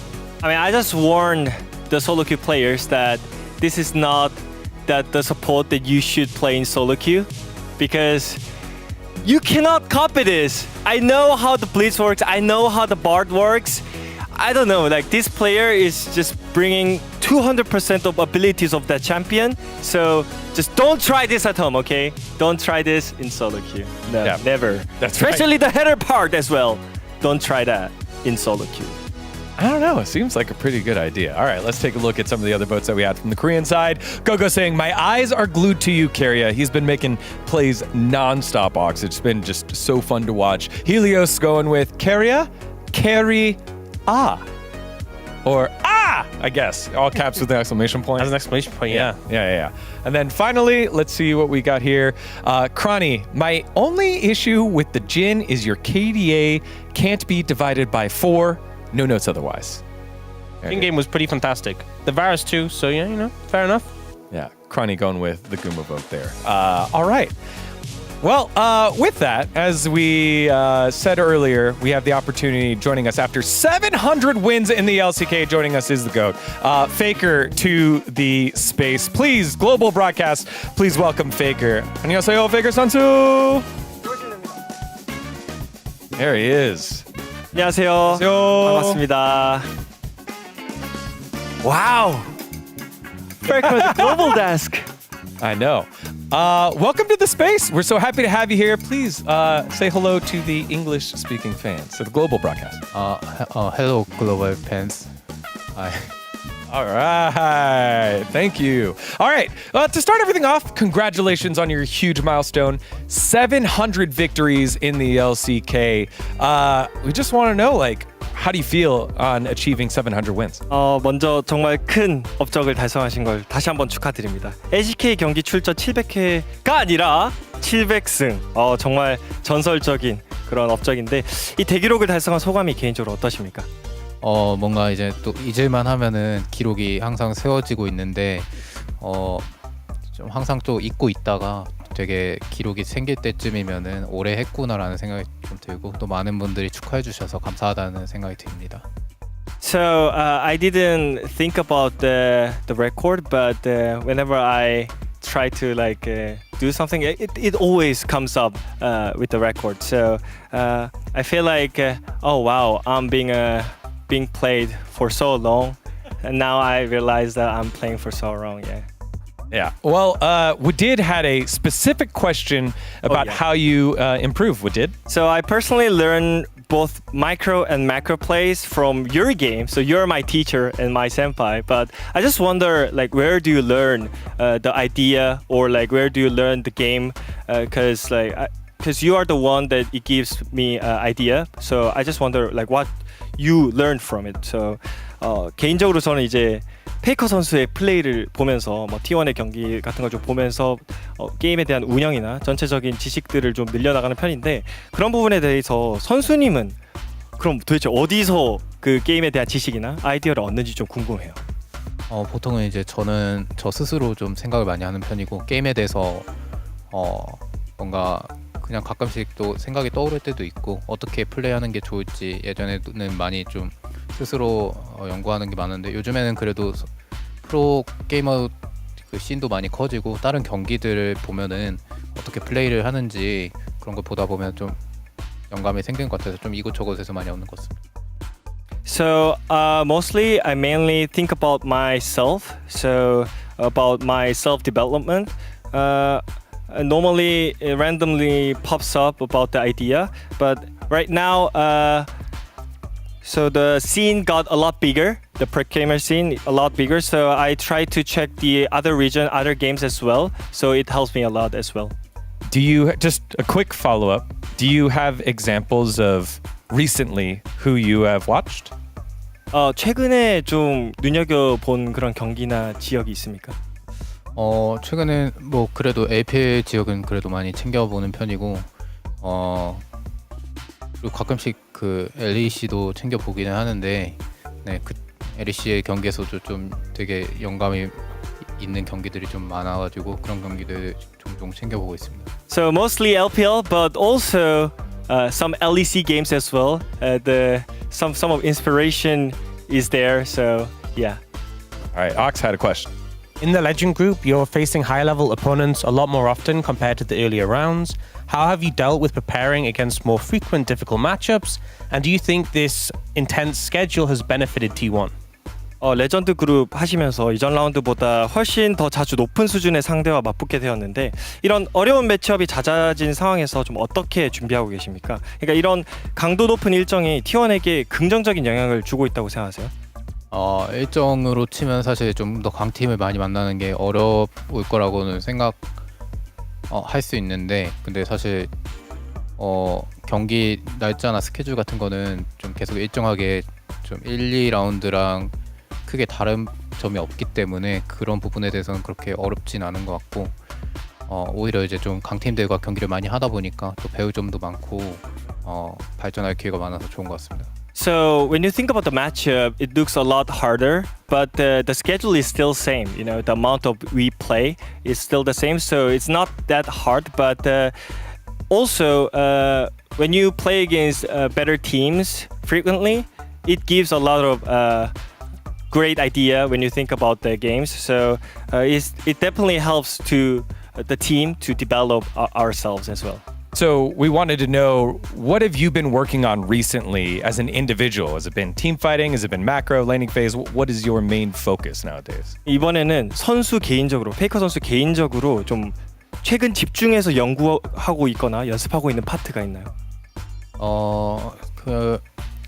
저 같은 경우에는 라인전이나 한타나 좀 지금은 좀 비슷하게 계속해서 발전시키려고 노력하고 있는 것 같고 그 외에는 사실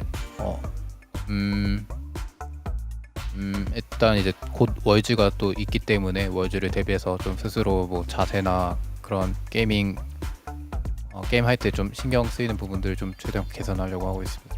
So I think I focus on laning phase and team fight. Like I just try to develop both. But recently I mean soon Words is gonna come as well. So I try to fix my posture. Those kind of things like that I care. So yeah, preparing Words. We've seen on the streams the donations to make sure your posture is good has been very beneficial. And then today specifically, a strange event happened on the Rift. We have evidence footage. Can you tell us what happened earlier with Karia's driving? 네, 오늘 좀 특이한 사건이 발생했는데 좀 이 부분에 대해서 좀 의견을 듣고 싶습니다. 특히 캐리아 선수의 이 전령 플레이 어떻게 생각하시나요? 뭐 요즘에 이제 또 교전에서 전령을 활용하는 게 되게 많아가지고 좀 종종 나오는 플레이인 것 같고 이때 그 탈리아 키를 먹지 말라고 했는데 네, 캐리 선수가 좋아.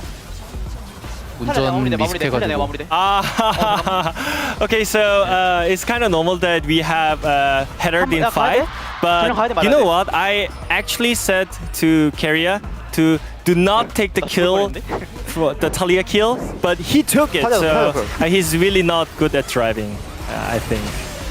Who do you trust the most to drive on the team? What player in real life driving? 런들이 잡으라고. 런들이 잡으라고. 좀 다른 선수의 전령을 제가 타본 적이 없어가지고 배우의 전령은 제가 So I don't take the others headered. No, I have no experience at all. All right, and then T1's looking great. What's the team goal as of right now as we're getting closer and closer towards both LCK playoffs and Worlds? 현재 지금 T1의 분위기가 상당히 좋은데 팀의 현재 목표는 무엇입니까? 목표는 이제 당연히 월즈에 진출하는 게 저희의 최우선 목표고 그리고 월즈에서 좀 좋은 경기를 보여줄 수 있게 저는 개인적으로는 좀 경기력을 계속 끌어올리는 게 목표입니다. So definitely our first goal is to go to Worlds and to have a great performance at Worlds. Yeah. All right, and then finally, thank you so much for this interview. You have so many fans around the world. You have so many fans out there in Lowell Park that are watching through the glass. Do you have any words for them here? 네, 롤파크에 와주셔서 감사하고요. 그리고 항상 주시는 이제 해외 팬분들께도 감사드린다는 말씀드리고 앞으로 계속해서 재밌는 T1 경기 보여드리도록 하겠습니다. Thanks for coming into the Lowell Park, and also to the global fans. I always appreciate your support, and yeah, we're gonna try to show you the good performance over and over again. Yes. Thank you so much, Faker, for joining us here on the global broadcast. 감사합니다, Faker Sonsu. Congratulations, 700 wins and many more to come as we thank Faker for joining us here on the broadcast. Let's take a look at the standings one more time. T1 get themselves a win and closer to Hanwha Life Esports at 17-8. KT will continue to try and find another win later on in the week on Saturday Showdown against Nongshim. Yeah, I think that really just emphasizes that Saturday Showdown being so important, because for Nongshim, it allows them to close the gap in terms of series. And for KT, it's their chance to pull ahead and really kind of secure their spot in playoffs. If they win that one, really going to be meaningful. Yeah, definitely. And we already mentioned that in the pre-show. There is a huge gap between like T1 and HLE and Genji and like KT Nongshim. And it got proven a lot again. I just feel a little bit disappointed, but at the same time, they could learn some macro and some plays from the good teams as well. So I'm looking forward to it. I think it's just making it more and more clear that T1, just the level they're at right now, you know, I think Genji as well, but both these teams just so hard to match up into, and it feels like the games, it just feels at the moment insurmountable almost. Well, we're not done yet. As much as I've enjoyed having you on this side of the couch, I'm going to need to send you over as we break down BNK Furex versus the DN Automotive Freaks, our second series of the day. Don't go anywhere. Round 4, second half has just started.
레전드 그룹에 정말 좋은 경기를 치르면서 오기는 왔는데 오고 나서부터 너무나도 많은 고생을 하고 있단 말이에요.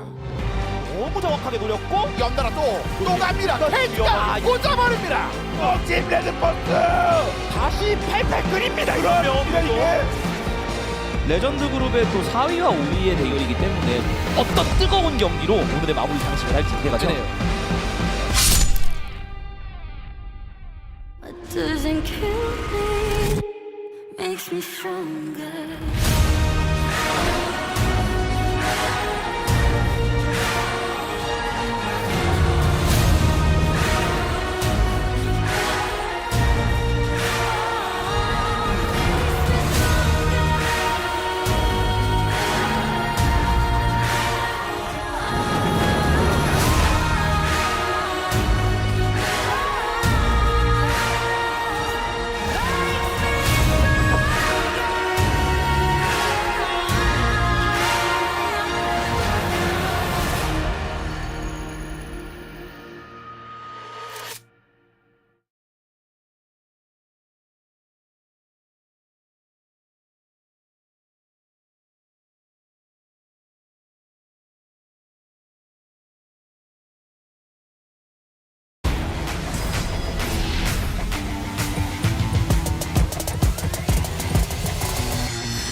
여기 있다. Will face check. 이거 보든가. Then he just flashes in. Somebody's going to connect onto two. That's actually the combo. It's not the Orianna Nocturne, it is the Orianna Alistair. 좋아. And the curtain call coming on through as well. So much damage out of T1. Really good at this champion. I just feel like we have players that champions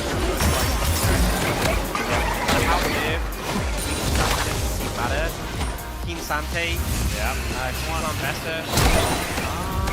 He gets the face rush. There's the flash. Oh! And the Q's enough! Takes down the Ari. I think that was a caster minion hit.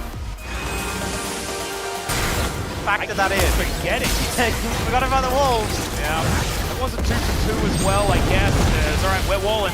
There's a seismic shovel! The bouncy castle! That was very, very cute. Depth charge still up and available here as the equalizer. Delight has to walk the awkward way. Great knock-up, speaking of way, but it's even better on the side of Zayas still. Dr. has so many shurikens. Oh my goodness. 잡아. 맛있다. It's the Viper show in the end, and HLE. Well, Zayas coming in for a flank angle here as Perfect is relatively low. BDD is cornered off, throws down the ulti here as there's the pulse and it connects onto the entire backline. Dr. It's a decent flash, but they're falling. One after the other, KT gets disintegrated. It's a triple kill for Viper, and the HLE team fight in this game as well.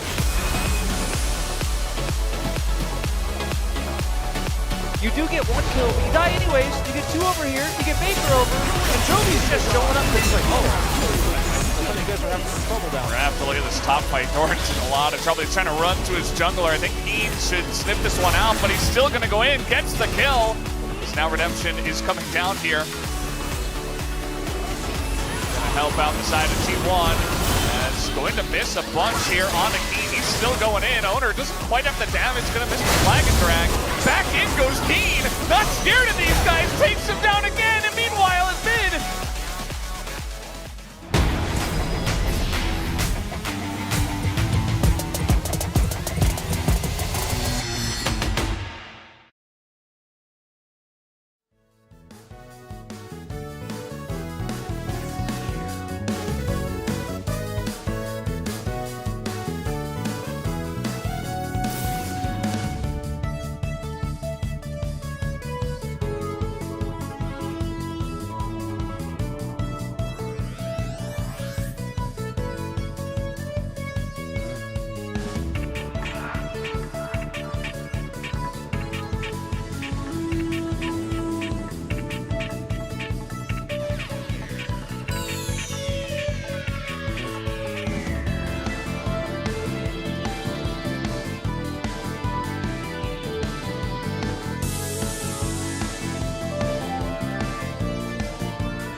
makes me stronger.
화이팅!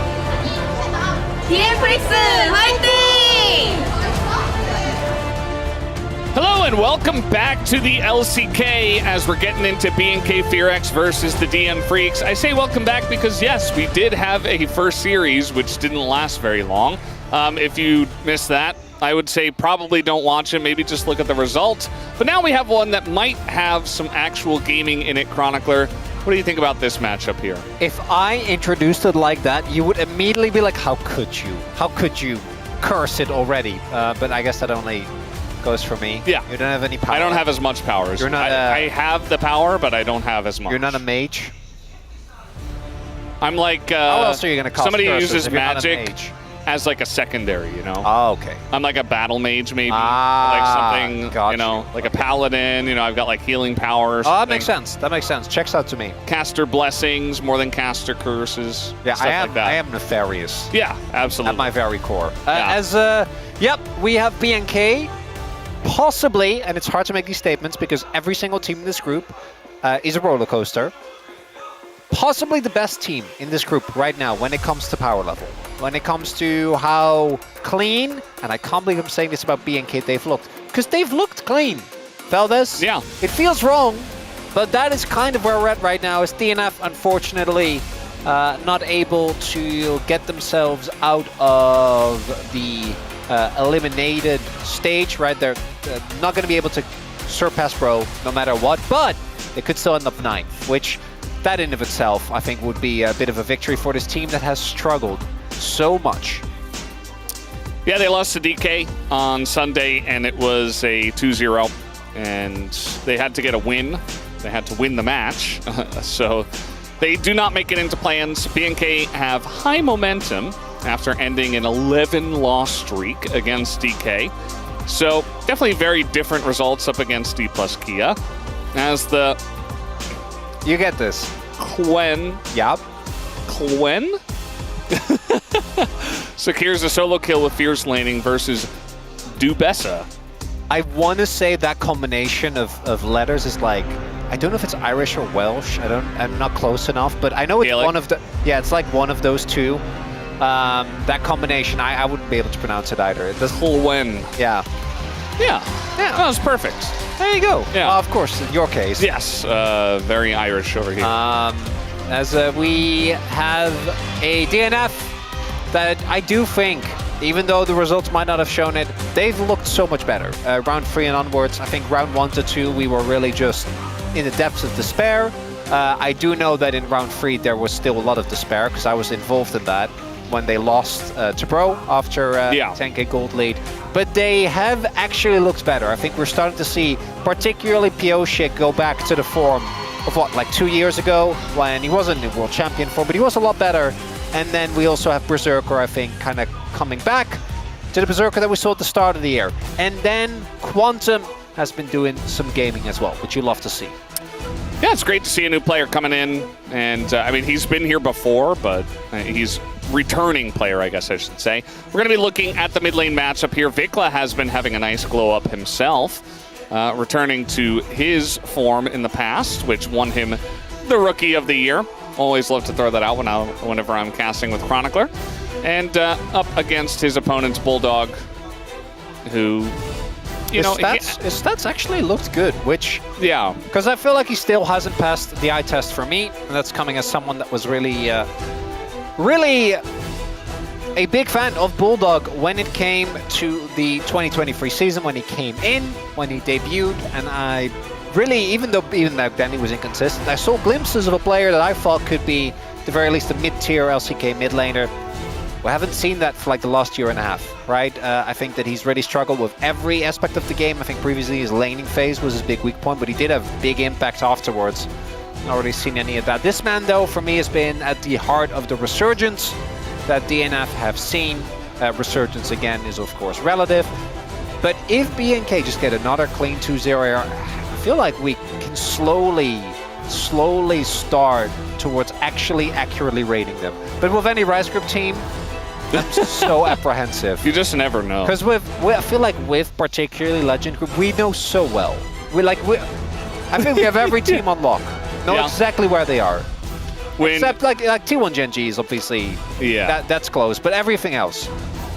We just knew exactly what T1 were going to play, how they were going to play, how they were going to win. You know how the T1 Gen G match is going to play as well, but in this case, I don't know. I want to believe that BNK is going to 2-0 because that's the performance they've had thus far. But will they actually do that, or is this resurgent DNF enough to bring him down? Well, blue side grabbed here by the side of BNK Fear X, and definitely served pretty well so far here at the LCK, as it almost always seems to do, the blue side. Often the choice. Talia and Pantheon, once partners in crime down in the bottom lane, no longer seeing play because they get banned almost every game. Varus as well, going to be on that card. Where does the Yunara fall? We'll have to see. On DNF Freaks, their side, it's Pioshik and Berserker. And it's kind of mirrored to me by BNK. Diablo and Raptor have been the individual standouts on this roster. Diablo slowly starting to, I think, rein in a little bit of the aggression. Which, you know, that's to where he was at the beginning of the year, where he was like flashing into 4 people repeatedly. Yeah. So we are not prioritizing the Gwen, it's just going to be the Wukong instead. And a very early Galio to come out here. Galio blind is not something I'm super stoked about. Maybe they're expecting Clear to go towards Rumble, which is one of Clear's favorites, and they see it as a flex. That would make sense to me. Or they just are like, I think Galio Zinzao as a combo is good into Wukong. I'm pretty sure that's still the only Zinzao that's actually won this matchup is Owner and Canyon.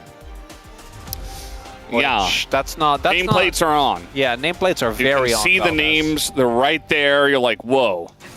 And so he's just going to play Gwen instead. I think he has also played a fair share of Gwen. Clear. Yeah, so he doesn't have to... Yes, Gwen. I'm getting better at it every time I say it. Just improving in real time. What's the mid laner here? Expecting a mid lane. But you don't really want to play Annie. I mean, Annie's good with Wukong, but it's not good into Galio. I don't think it's... You can't really match the roam.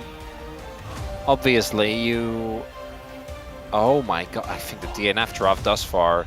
Like, I feel like the Galio should not be allowed to get a matchup where you're still really happy you're playing Galio. Yeah. And then we also, even though we didn't mention it, this has been the #1 counter pick. Gwen into Aurora has been so unplayable. Like, consistently. Yes. And then instead we go for a matchup that I think is not even that great. No. Yeah, I don't really see the lines here. Must be a comfort thing. I don't know why else we would pivot away from that.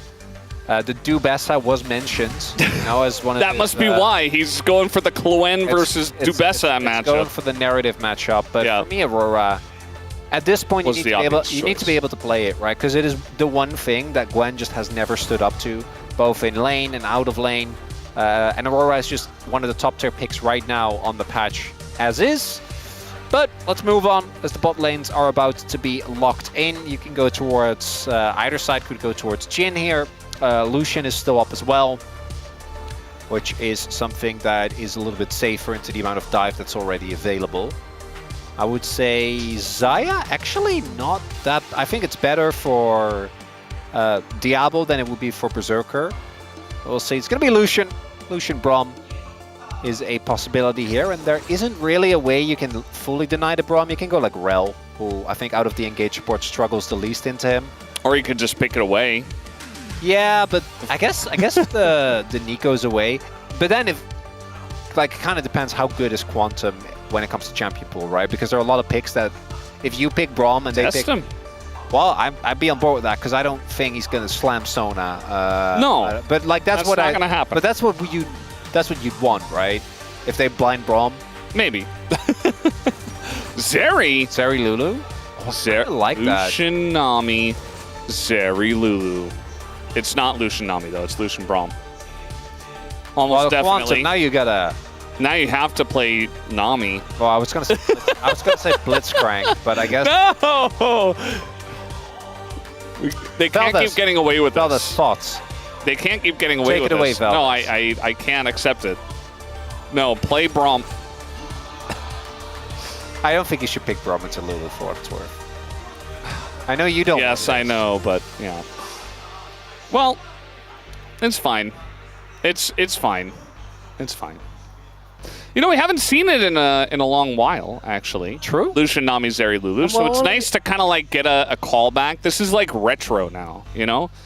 It's not the end of the world. We're only going to see once in the series. Yeah. It's not the end of the world if we're not seeing it every single game, you know? We're not living in the past. In case you're wondering, in summer of 2022, when Fearless was not a thing, every single game, this was, I'm not exaggerating, like you can look at the presents, this was the matchup. I'm pretty sure we costed this matchup, I don't even know, like, it was actually like, if it was a 6-game day, you would cost 6 times Zeri now, Zeri Lulu, Nami. No, for sure. That would happen. Yeah. It says, this POM will be you, Pioshik. Will it be him? We'll have to wait and see if they, if they can go ahead and win the series. First off, as we're taking a look at the comps here, DN Freaks definitely have put something nice together. We'll see how the Lucian Nami does fare this time around as BNK up against DN Freaks here for game number 1.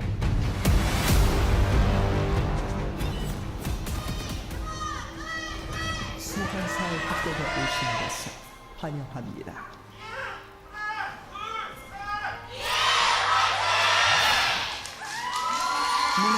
All right, here we go. Game number 1 between these two teams. We're in the Rise group now. There is a baby in the audience. I knew you would be like... Who continued cheering after the cheer had ended. Very cool, actually. Yeah, I kind of figured as soon as I heard the baby, it's like... Yes, I do have a baby. Yes. It is true. I am a dad now. Have been for 9 months. What's the break-off point when you go from baby to toddlers? Like 2 years? 2.5? Yeah, I think like 2. 2? It's 2.5. Yeah. And every kid is different, you know. Of course, of course. Really depends. I speak as if I have any expertise on the matter. You're like, yes, of course, yes. I do not. I know 100%. So why do you feel like in game 1 of a Fearless draft, we're getting Zeri Lulu, Lucian Nami? Because I know what BNK did it. Because Diablo's your star player. You can hard 1v9 with this setup. They've already committed to Lucian. So you know you're in a playable matchup, right? Because Zeri Lulu is like, we win these. And they don't actually, like, what way do they have to lock Zeri down? Like a Bessao, that shouldn't hit. Galio taunt. Yeah, exactly. I guess. Like we're talking Galio taunt, we're talking knock up from Zinzao. None of those strike me as particularly great ways to... Nami bubble? Yes, or Question Nami mark? wave. Exactly. So I think for BNK, I truly do get it. DNF, Berserker is also going for the more like culling focused build, where you, I imagine, are just gonna play to like dash in, get a big culling, or get like really short bursts, as opposed to the builds we've also been seeing where you go for like electrocute, PTS. Yes. Okay, so it's 9-3 now. I think last time I checked it was 9-2. It is still only owner intent. That's not what that's not where you want to be. It's a bit of a problem. The Xin Zhao itself, a very good pick. It's very good tier list. It goes with pretty much any mid laner too. So you always feel pretty good picking it. Like it's just such a versatile champion. Yeah. But Wukong is better. And Wukong from ahead can dash into your circle and kind of eliminate your ult. And Wukong can set up a lot more plays much easier, which is part of the reason why it feels better. The CC is king. Well, it's also just like Wukong with the armor he gets. Vikla holding on to his stun, missed a CS. Will it happen again? No, he got that one. I didn't see the gold pop up though. I heard the sound. Maybe he got the other one. Who knows? We'll never know. Well, I mean, the people can know. Can go back into VOD if you're the type of person that needs to know. Yeah. So we have the lane swap to come through here from BNK. Should be able to pick it up here. I don't think they're going to be able to get the cancel either. And then we'll see if DNF is going... Yep, they're all going to match. Ooh, Pioche gets a lot of damage on the Kellen. Yep. Kellen in a bit of trouble, but he's not going to go down. Dude is here. I say that, and now he's getting healed, and there's the flash, and he's absolutely going down, actually. He's going to be chased down. First blood given over to Pioshik's Xin Zhao. Big win. Really nicely found opportunity there by Pioshik. Baby not happy about it either. Baby's crying so loud. Kellen really kind of getting caught off guard. That's one of the weaknesses, obviously, of the Lulu.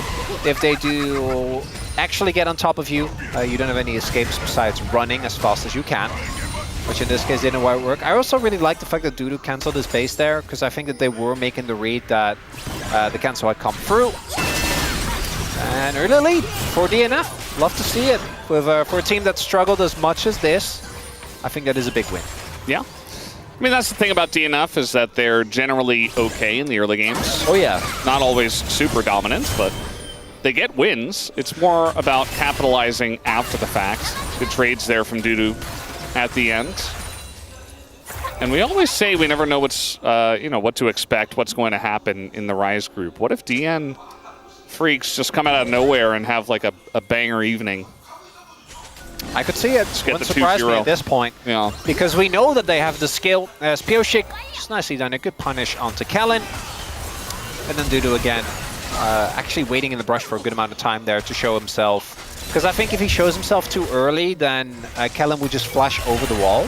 So actually nice that he keeps himself hidden so that by the time that the flash from Kellen comes through, he's dead anyway. So nice little bit of patience there from the top laner of the DN Freaks. And Pioshik with the kill. I think you'd rather have it on the Mbessa, but Zinzao is one of the jungle, so not too bothered about it, as we are fighting here. And yeah, Raptor needs to be a little careful about the combo of knock-up and ult. But outside of that, I think Wukong very strong into any AD matchup, really. Yeah, enjoyed the trade there just a little bit. Getting aggressive, really trying to show presence around the lane that's very volatile, which is the Cloen versus Dubessa in the bottom lane at the moment. And after that little win, we get a bit more trading here, but Dudu not looking to go in just yet. He's got his ult though, and could potentially press it at any given time. But yeah, a little win for Raptor in the trade, and so he just goes straight for the Dragon, and there's not really much that DNF can do about it. Yeah, Prio and bot as well. If they had fully known, I think they actually could have maybe looked for a contest with Bulldog having ult, but not going to be the case. So early objective here for BNK. It was Raptor when he came in late towards last year together with Duro that really started the resurgence. It was back then a pretty slumpy BNK.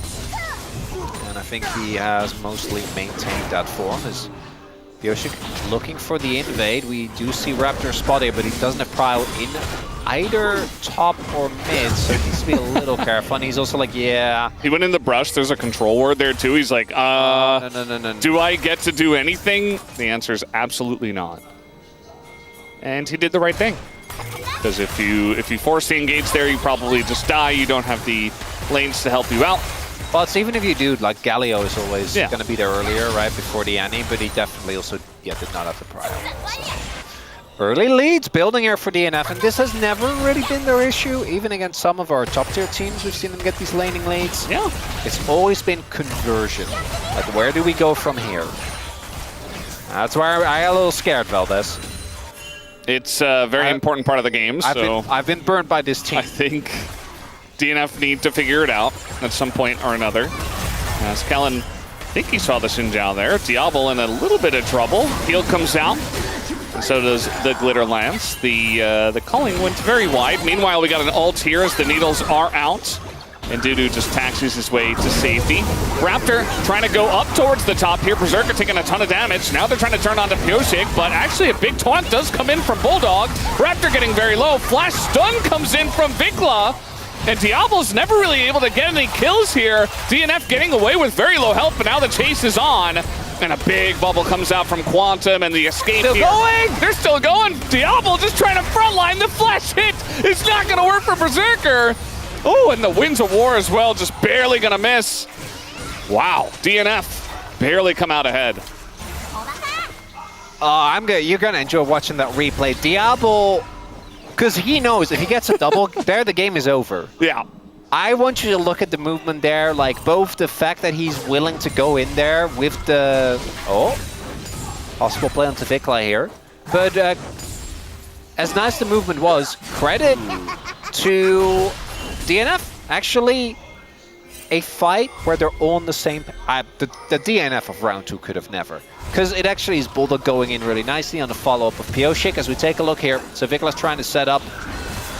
Pioshik gets ahead, knows that he has his bot lane ready, and then this ult kind of from Bulldog kind of splits the fight. The flash taunt actually does a ton of damage here, and now imagine if Diablo gets that kill, the Pioshik gets out, nicely done. If Kellen has Wild Grove, game ends there. Sidestep there from Diablo to keep on going, then keeps going in right here, and then just barely at the edge. Dodges as well.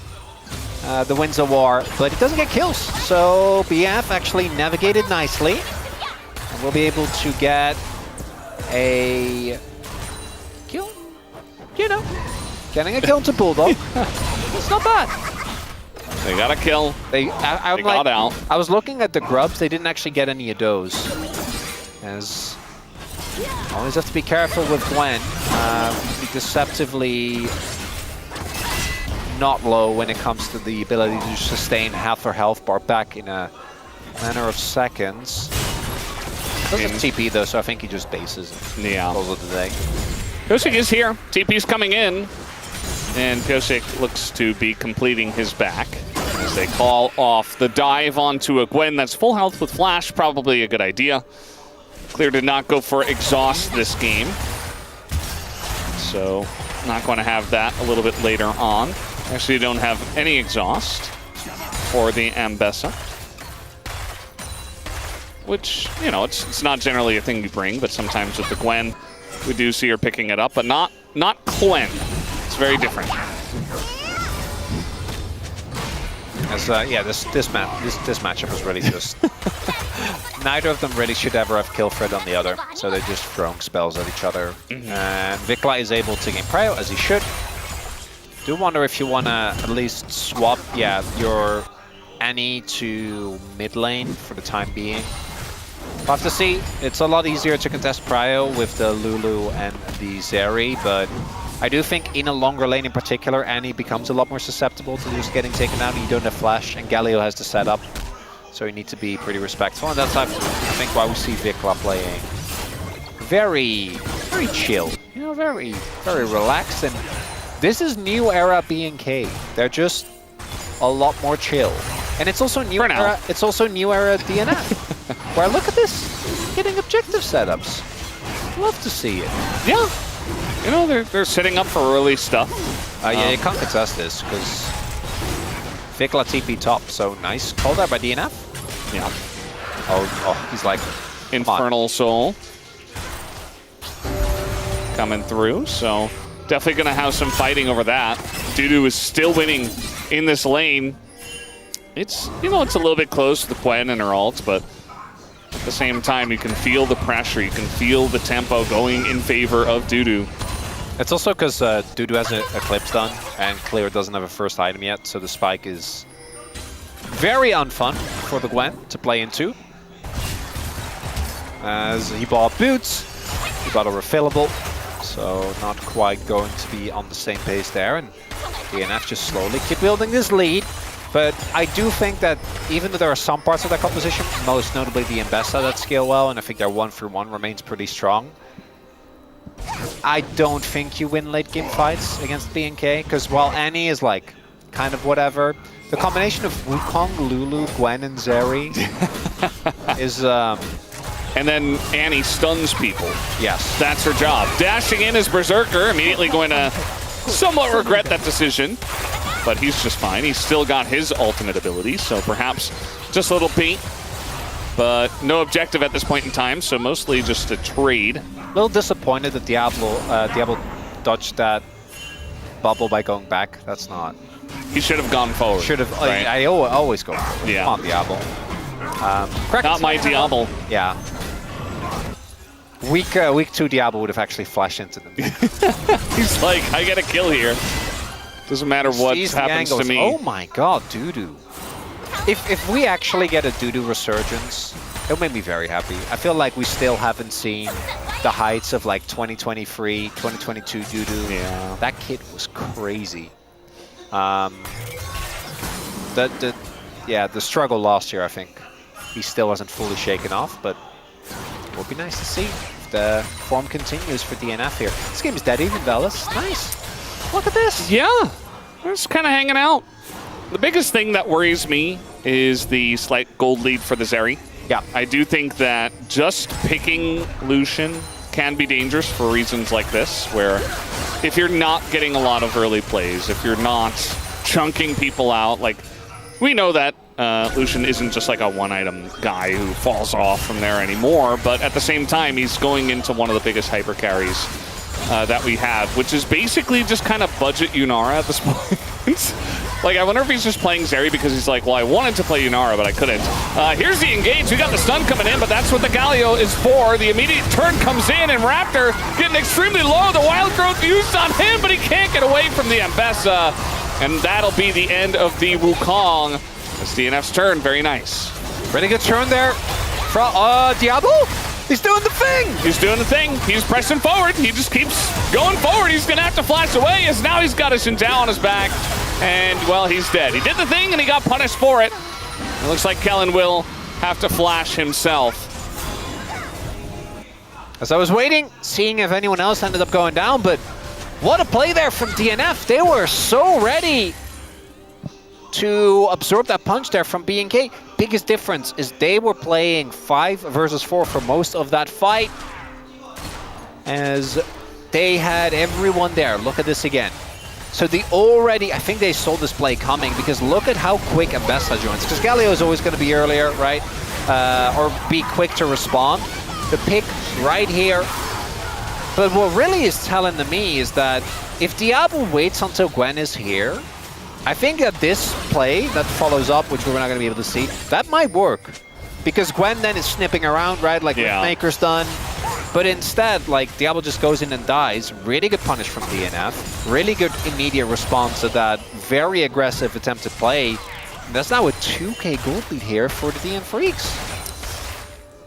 Now, they've done this before. I'm looking forward to some growth, right? And not just wild growth. We want to believe. Or the Lulu. We want to believe that DNF have learned over the course of time, over the course of scrims and practice. They have learned how to become a team and use their gold lead and put it together for some actual wins in some mid-game team fights, which is what we're about to get into. A lot of fighting here over the Rift Herald. Claire does have TP, but Bulldog is ahead of the play. Yeah. Kind of hanging out for now. Looks like DNF are going to claim this one. Raptor hanging around, but not going to risk it. ZI. There you go, Pyosik.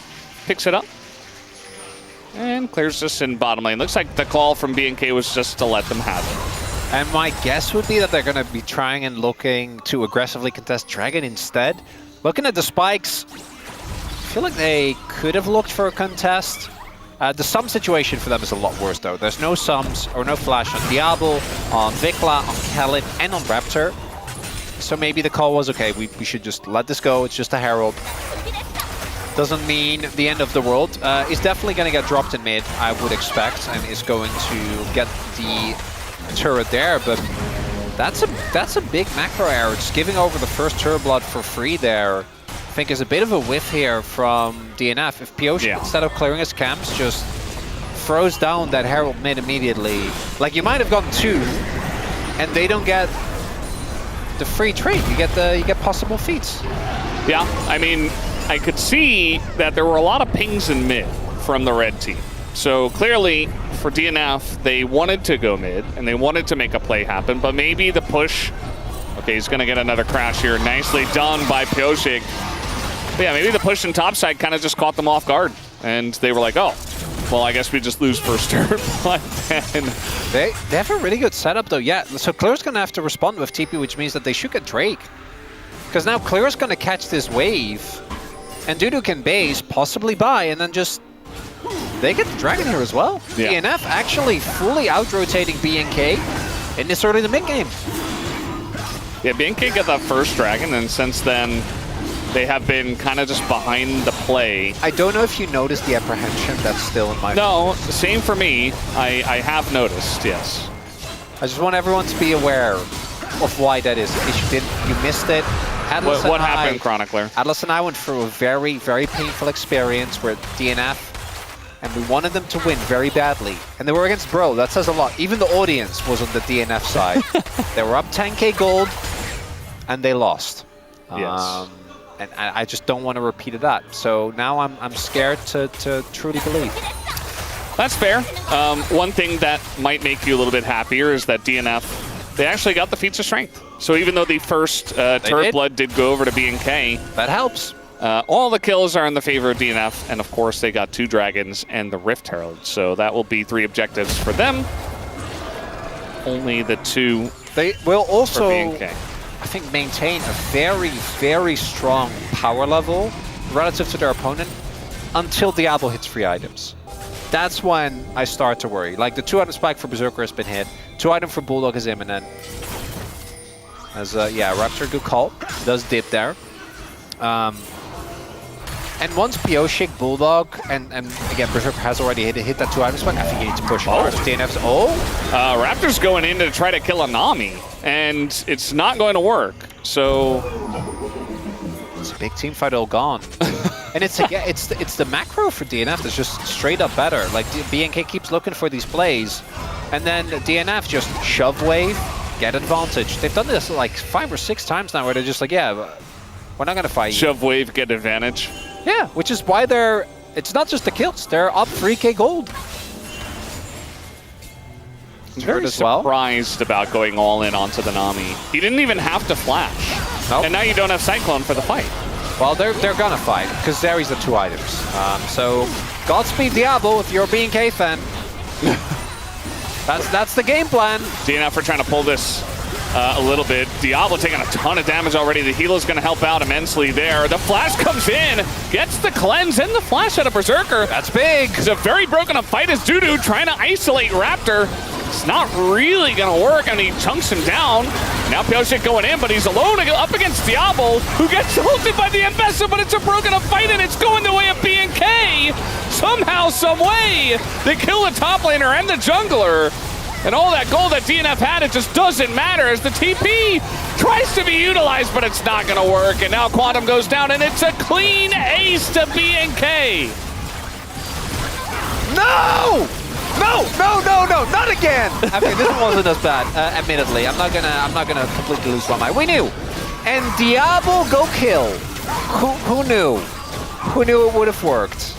We did. We kind of... He's not even the one that I think wins this fight. It's the irony. They go a little bit too... They're doing too many things here, is DNF. There's no direction. Actually, really nicely done by Vikla there. To take... Look at Berserker. He's like, I'm PvPing. I'm taking down Timbers. But obviously, Clear is happy to be against Bullet. And this ult from Dudu... Actually, if other people join up, that's fine. But instead, he just goes in and dies. Because there's a Lulu that just ults. Man, yeah. And Pioshik, he tried to flash onto Vikla. He immediately got stunned and died. I need to...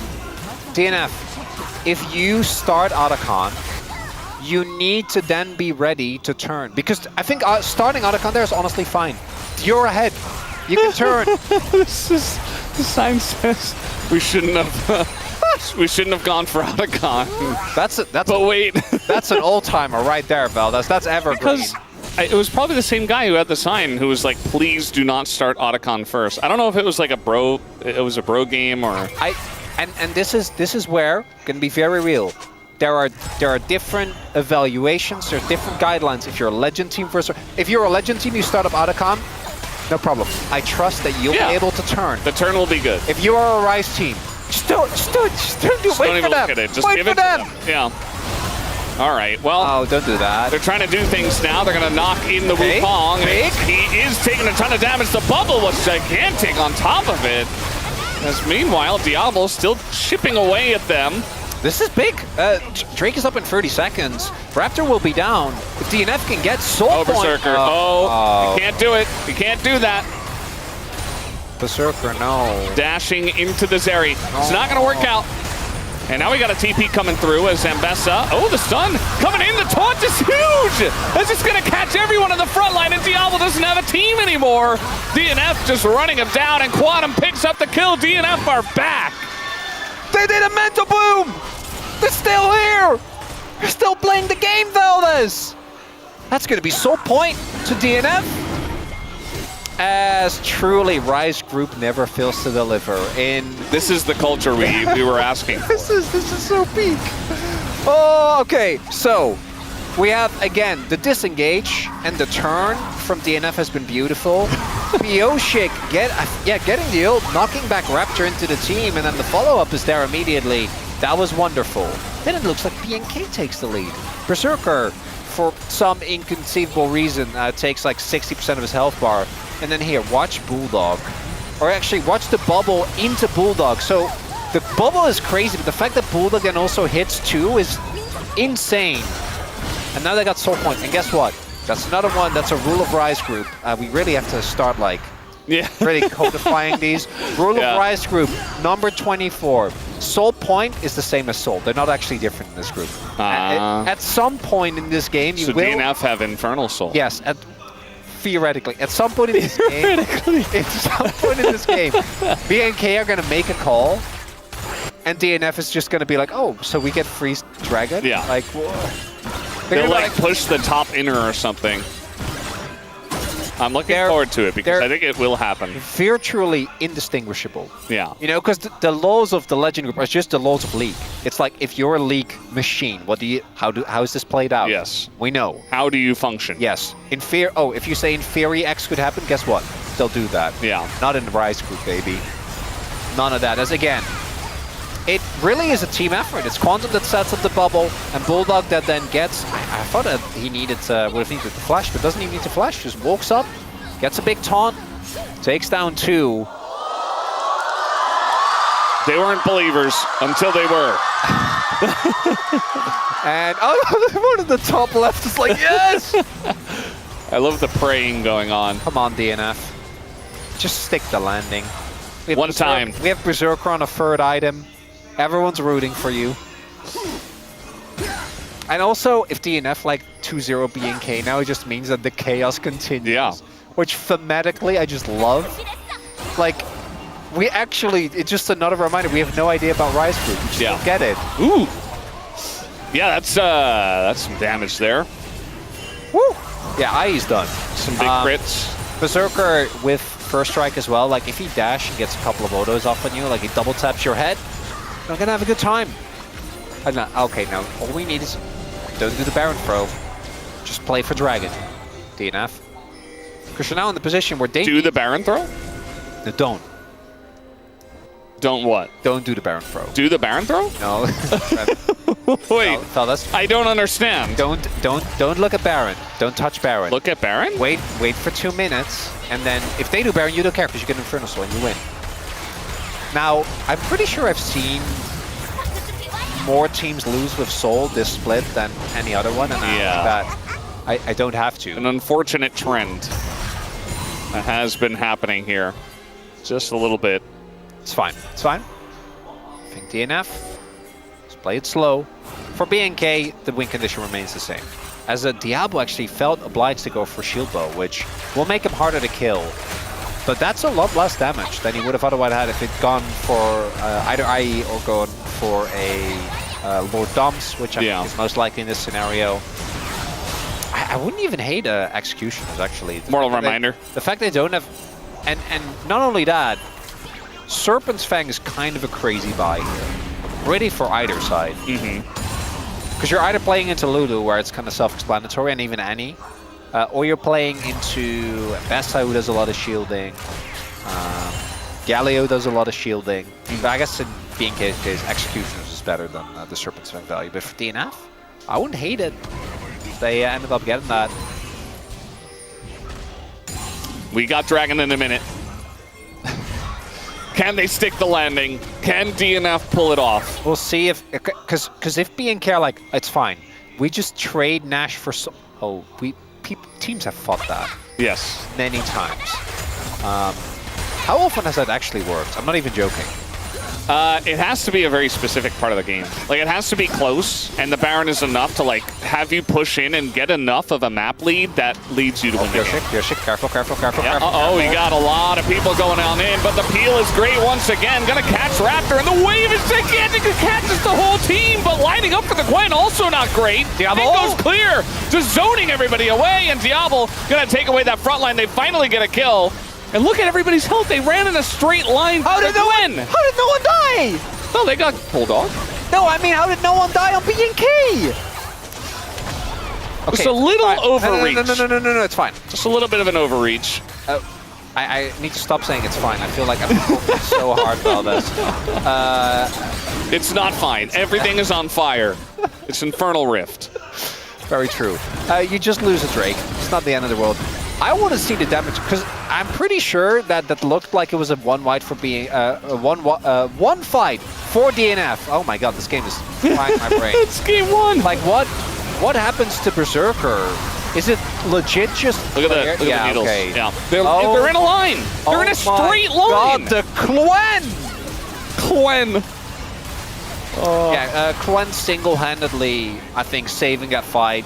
And there is also a reminder that even with how that fight started, actually locking down Diablo is really hard for DNF. Like, reliably getting on...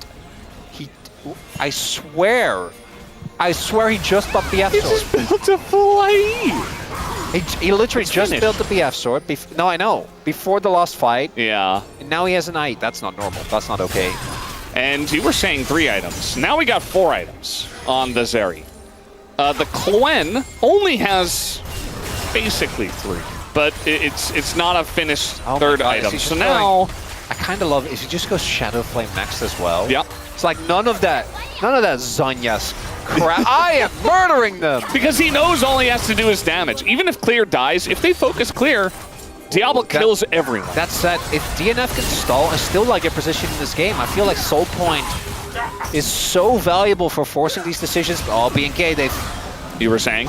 Possibly found an opportunity. The stun comes in, Mikhail's a great buy here, but now the needles on the flank are gigantic as Dudu not able to do enough. He's just on the run, and they do actually get the peel going.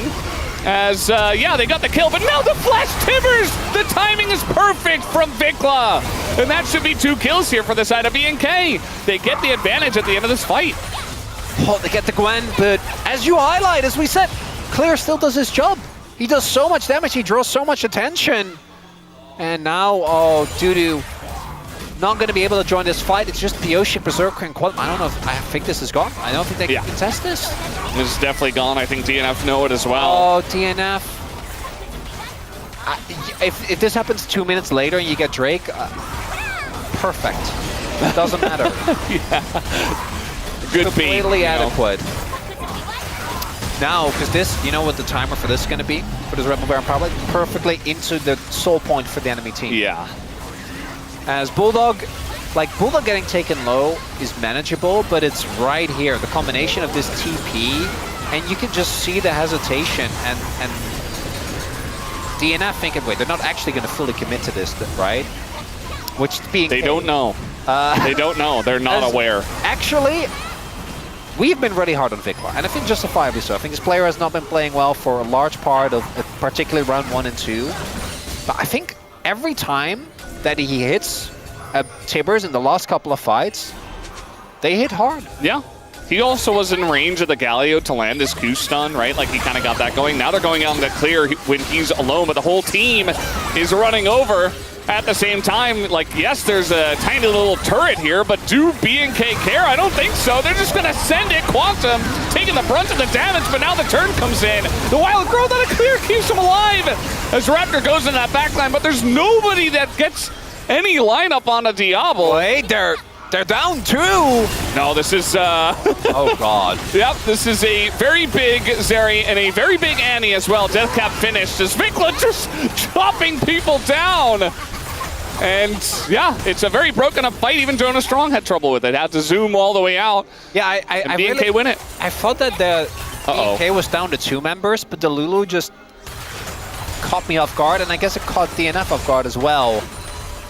As, yeah, they're going to get bought in him now. Like, I don't think there's anything that they can... actually, I guess it's just the inner.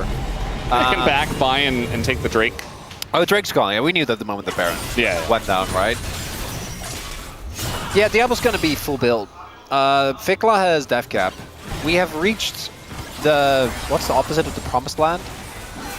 It's not good. Hell. Yeah, I guess.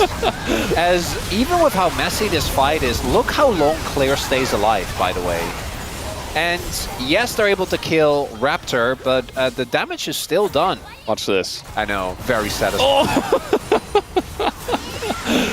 Yeah, the shield killing Quantum. Lovely stuff. And while all of that's happening, Tibbers is just like, I'm in the brush. He wasn't controlling Tibbers. Now, oh my god. Okay, we actually need Serpent's Fang, though. Like, they have too many shields now. Yeah, BT as well? Yeah. Also, we did see there in the beginning of that fight, the fact that Clear has gone for basically just full AP Gwen, like, only the final needles did like, what was it, 40% of Berserker's health bar? Yeah. Also, Raptor gave his life to totally zone away Berserker in that fight. Oh, it was yeah, Raptor's KD hasn't been great, but he has been having, oh, that's it! Find the Zeri, and immediately he just gets Wild Growths. Clear in a little bit of trouble, though, as they struggle to get over the wall, and Berserker's the first one to go down, and it's to the needles, of all things. The game is just done, the scaling is off the charts, and BNK will take game number 1. It's a Diablo ending! After all, even with Dudu finding the ult, they just don't have the lockdown. Everyone needed to be ready. Just that alone is not enough when it's paired with the Lulu. The BNK, it's a bit of an up and down scenario, but they do get that game number 1 as... Yeah, I can see those points the match, right? It's being like, see, the Quen, we told you. We knew. Yes, the Quen. And everybody kind of played their role. It wasn't a clean game from BNK, but eventually they just got too big to fail. And I think that DNF were really struggling with how to deal with this Zeri. Yep, that's... Yeah. Those are some old school Zeri numbers. That's crazy. That's like 1300 DPM plus. And the moment that Lucian was locked in, we saw the Zeri Lulu like hover. It makes sense, right? Again, look at how hard it is. The best fights for DNF in this game were they could absorb the blow and the re-engage came through. But once Zeri gets too big, like that's just not enough anymore because they will go in and before you can re-engage, 2 of your people have been murdered by that man on your screen! Yeah. He just won't be stopped. Multiple times he got caught out as well in the mid-game, it just didn't matter. Just dashing in, he stays true to the way that he loves to play the game, which is over-aggressive, just like BNK. Either way, guys, they're going to take down game number 1 up against DNF, who were not able to make it happen in this one. We're going to take a break and have the space. We'll be right back.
이겨. 확인. 나 제리 들어오는 거 봐줄게. 나 봐줘. 잘 봐줄게. 야, 제일 봐줄게. 나도 봐줄래. 나 좀 봐줄래. 나 제일 봐줄게. 나 좀 봐줄래. 나 좀 봐줄래. 일로 와. 아, 진짜 디아블은 못 말려, 진짜. 하잖아.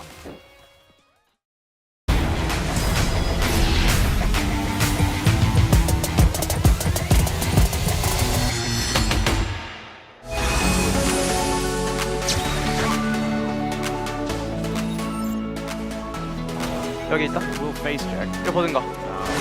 Then he just flashes in. Somebody's going to connect onto 2. That's actually the combo. It's not the Orianna Nocturne. It is the Orianna Alistair.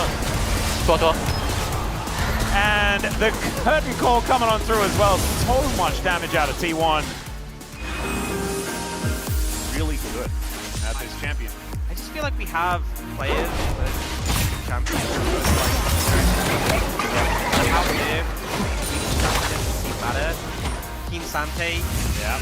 Come on, Messer. There's the flash. Oh! And the Q's enough! Takes down the Ahri. I think that was a caster minion hit. Factor that in. Forgetting. Forgot about the walls. Yeah. It wasn't 2 for 2 as well, I guess. It's alright, we're walling. There's a side shove. Oh, the bouncy castle. That was very, very cute. Depth charge still up and available here as the equalizer. Delight has to walk the awkward way. Great knock-up, speaking of way, but it's even better on the side of Zayas still. Dr. has so many shurikens. Oh my goodness. It's the Viper show in the end, and HLE. Well, Zayas coming in for a flank angle here as Perfect is relatively low. BDD is cornered off, throws down the ulti here as there's the pulse and it connects onto the entire backline. Dom. It's a decent flash, but they're falling. One after the other, KT gets disintegrated. It's a triple kill for Viper and the HLE team fight in this game as well.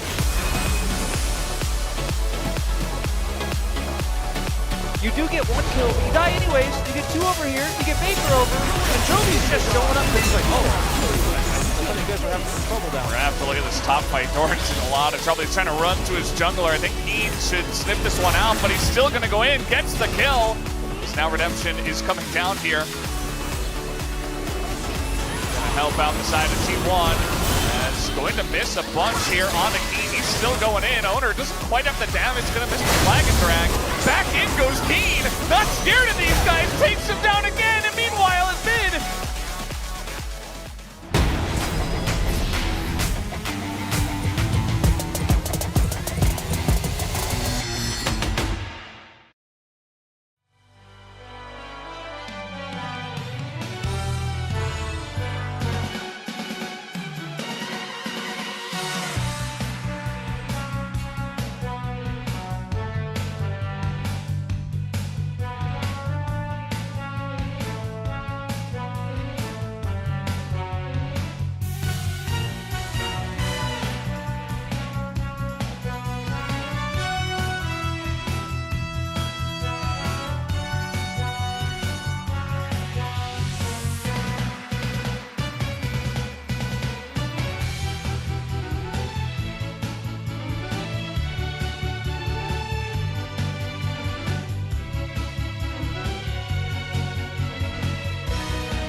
Welcome back to the space. The Legend Group is done.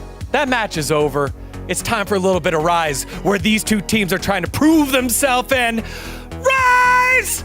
And they definitely both had an opportunity to do so, but only one team could win in game number one. It was good. BFX picking it up. Oh, more? Rise! Diablo did there at the end and was able to get himself the victory on the Zeri. It was a certified Zeri moment. Ox did not like that I just did that. No, that went way better than it did in rehearsal. Oh, yeah. In the rehearsal, you guys didn't hear in the rehearsals, man. What do you mean? The warm-ups were not on that level. Dude, I'm just a stage gamer, just like BNK as we take a look at the draft here from game number one.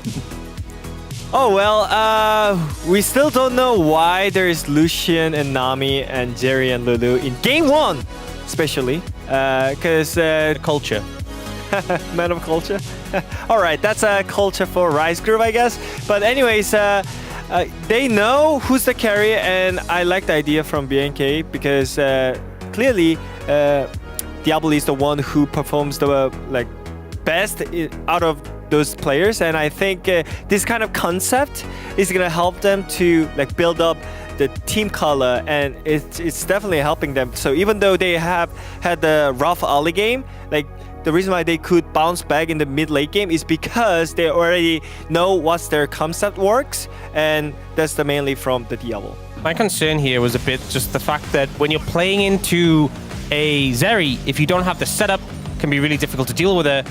In this play going ahead, they do try and make a play, but DNF actually do a good job of responding. They have the Galio in position to ult down. They also have the Ambassador moving up. The Gwen isn't actually in position to respond, and despite it being the side of BNK leading the charge, it's actually a pretty good turnaround to defend their mid. And we're kind of seeing again the DNF, when it's the mid game, have a good read on how they can actually get advantages. They garnered pretty significant advantages in this game. Yeah, and the cast was calling it out. It was very clear macro lead here by the DN Automotive Freaks. But the thing that has plagued so many DNF games, the DNF fans, including the one that made the sign, please don't hit Otacon. Well, you gotta hit some Otacon. They did not listen. I mean, that's the way how you win the game. That's also how you lose the game. I mean, that is true, but if you don't hit it, you can't win it. And with the early advantage, they can definitely hit it. But look the execution, you know, like someone is hitting Atakan, someone is trying to use the Lucian ulti while they're doing it. So, like, they have no plans at all. So what are you gonna do about Atakan? We just hit it? No! You gotta think about what you're gonna do with Atakan. Like, so if they step in, we Lucian ulti, we go in with the Xin Zhao. No, they didn't set up anything together. So that's why they can't do anything in Atakan. It feels like they're so split in this situation, so spread. So yes. when CC actually does connect on the Zeri, this isn't that easy to do, to land things like a Xin Zhao knockup or the ult from the Ambassador on the Zeri. When it finally connects, the Lucian's nowhere near to follow up. So the Zeri just survives it with the Lulu backup, and it ends up being that cleanup scenario that a Zeri loves. Everyone is shredded from the Atakan. It's just easy pickings for the Zeri. And as this game went on, you know, I just felt like I had less and less answers. I think that was one of the issues with the draft, is this was a sort of game where DNF really needed to curve out in the early mid-game and close out convincingly, which is something they have struggled with time and time again. I feel like they needed some more insurance in their composition, which is what BNK FearX had. So even when BNK FearX was making mistakes, I was never that worried. Well, one, because they're against DNF, and two, because they had the Zeri Lulu late game backup, which didn't really have great answers from the other side. But the insurance doesn't work for DNF though. You remember when they had the insane amount of the insurance, right? Yeah, they need Sivir. I don't know. They need like super platinum level insurance, you know? Yeah. Oh man. Yeah. So my point is, I don't think the draft is issue. Again, when you saw the Atakan, if they had if they committed on one single play, or if they had the same idea about the play, then it could work in a better way. Like, for example, if Lucian and Xin Zhao went in on a one single target, then it could work. Yeah. All right. Look, I know there's a lot of things that they could change. However, the DN Automotive freaks have made a change. Over at support, that's right, take a seat. Oh. Life back on in for Quantum. I think there were opportunities to try and, you know, do the killing blow to get the curve going in that mid game before they got to Otacon, even at Otacon. But Life will be the substitute back on in for Quantum after Quantum helped get the win earlier last week. Yeah, I mean, it's hard to comment on the situation because I think when Quantum came in, it was him leading the charge on engage picks that was really a big driving force. That previous game he was on Nami, it's hard to really be that driving force on that. But, you know, will this help? Well, I guess we'll see. They've clearly decided that they want to try and see if Life can revitalize them. Yeah, he's a playmaker, but sometimes he cooks too much. That's the issue, you know. So if he do not do the limit testing this time around, I think he still has the possibility. Like, especially when it comes to like playmaking, like I like it. I just want to see him like playing more aggressive and be more confident enough. Well, we've seen through last week into this week, there's been a lot of focus on the bottom lane. We'll see if the second highest KDA holder on Yunara will get the opportunity to play it. That was Berserker in game number 2. Let's send it back on over to Valdez and to Chronicler. Thank you guys for that awesome breakdown there, talking about the Life sub-in. We're not big fans here on the space, or on the desk rather. Just feels like, you know, it wasn't really his fault. You mean Ox was talking about Coster Blanc? The what? Did even you not the new Atlas thing where he's like, it's not Coster Desk anymore, it's Coster Blanc? What? Why is it that? I don't know. He just made up another word, and then you can't just keep doing that. Well, I can't just start renaming everything that we use. But don't we all do that? No, kind of do. Not really. Not like Caster Blanc. I don't know. I just thought you'd know, and I wouldn't have had to explain it, and we wouldn't have had this whole interaction. No. Well. No. Okay. Well. No. You know, I like Caster Desk. I thought it was funny. I don't even know what it means. It means Coster Desk. Why wouldn't you just say Coster Desk? I don't know. Ask Atlas. I didn't make it up. No Blanc. No Blanc. Unless LeBlanc is played. Sure, I can work with that. That's not happening, so I think we're out of the woods on that one, as there is the ban of Yunara. Berserker not going to be able to maintain his power level and his crazy KDA on that one, but also it doesn't go down. So that's, you know, that's something. And we are what, like B1ing Pantheon ban, please. Is it just Rumble? Like, who else would it be? That's a Pantheon ban. Come on now. Come on now. Press the Pantheon button. Oh no. What have they done, Chronicler? I can literally hear the Korean casters screaming, but what about Pantheon? And then, okay, so they get Pantheon. Okay, we're memeing, right? Yeah. So no, I already wrote Pantheon on the sheet. You get Pantheon, and then they get what? Or like, what do you get in return? You get Rumble. So you get red side Rumble, and then what else? Trundle's banned. That's like, I feel like Trundle's one of the champions where like, okay, Pantheon actually can kind of get screwed because he goes in and then you pillar him and then you ult him and then he just dies. But it's, yes, it's banned. Yes. So you get red side Rumble. What else do you get here, B&K? What is your answer into the Pantheon? That's been so insane. Rise? We don't really need to pick a jungler here, right? So you can just go Rise Rumble. I don't love it, Feldes. I don't know if it will matter. Aurora's still up, so they seem a little bit apprehensive to just slam the Rumble. Okay, I think that's fine. You can pick Aurora later. That is okay. Is Jarvan the answer? Okay, Rise Nocturne at least has a theme way of, yeah, it's when it comes to color, it's thematic. It also both has semi-global access to, or semi-global, which is a way to also access the map, the same way that Pantheon does, which is big. I feel like Pantheon is just, it kind of offers everything though, which is, I still don't think that you're happy about giving it over. They're gonna blind. Yeah, and the then, Rumble. And then Claire's gonna play. Oh, like that. Oh. Okay. Okay. DNF is kind of cooking. I do think that they were cooking last game, and then they did kind of not stick the landing. Wadid said it. You know, he doesn't think the draft is the issue. It's not. It's not. We've identified that. I do like Ornn. I think Ornn's good here. Aatrox is fine, I guess. I like the Ornn a lot more. But it's being gay, and they do love going aggressive. By the way, our prompter now says Blanc prompter. So, you know. It's not caster prompter anymore, it's Blancer prompter. Yeah. Are we Blancs? I thought it was the caster Blanc. I don't know. Oh, because this is the Blanc? I don't know. Blancer prompter? Stop. Like, I'm just trying to make sense of it. I'm the messenger, okay? Well, you know what happens when you ask Atlas to try to actually make sense of it. Remember the Tempo Vibes PowerPoint? Yeah, no, that explained everything very clearly. Yes, surely did. So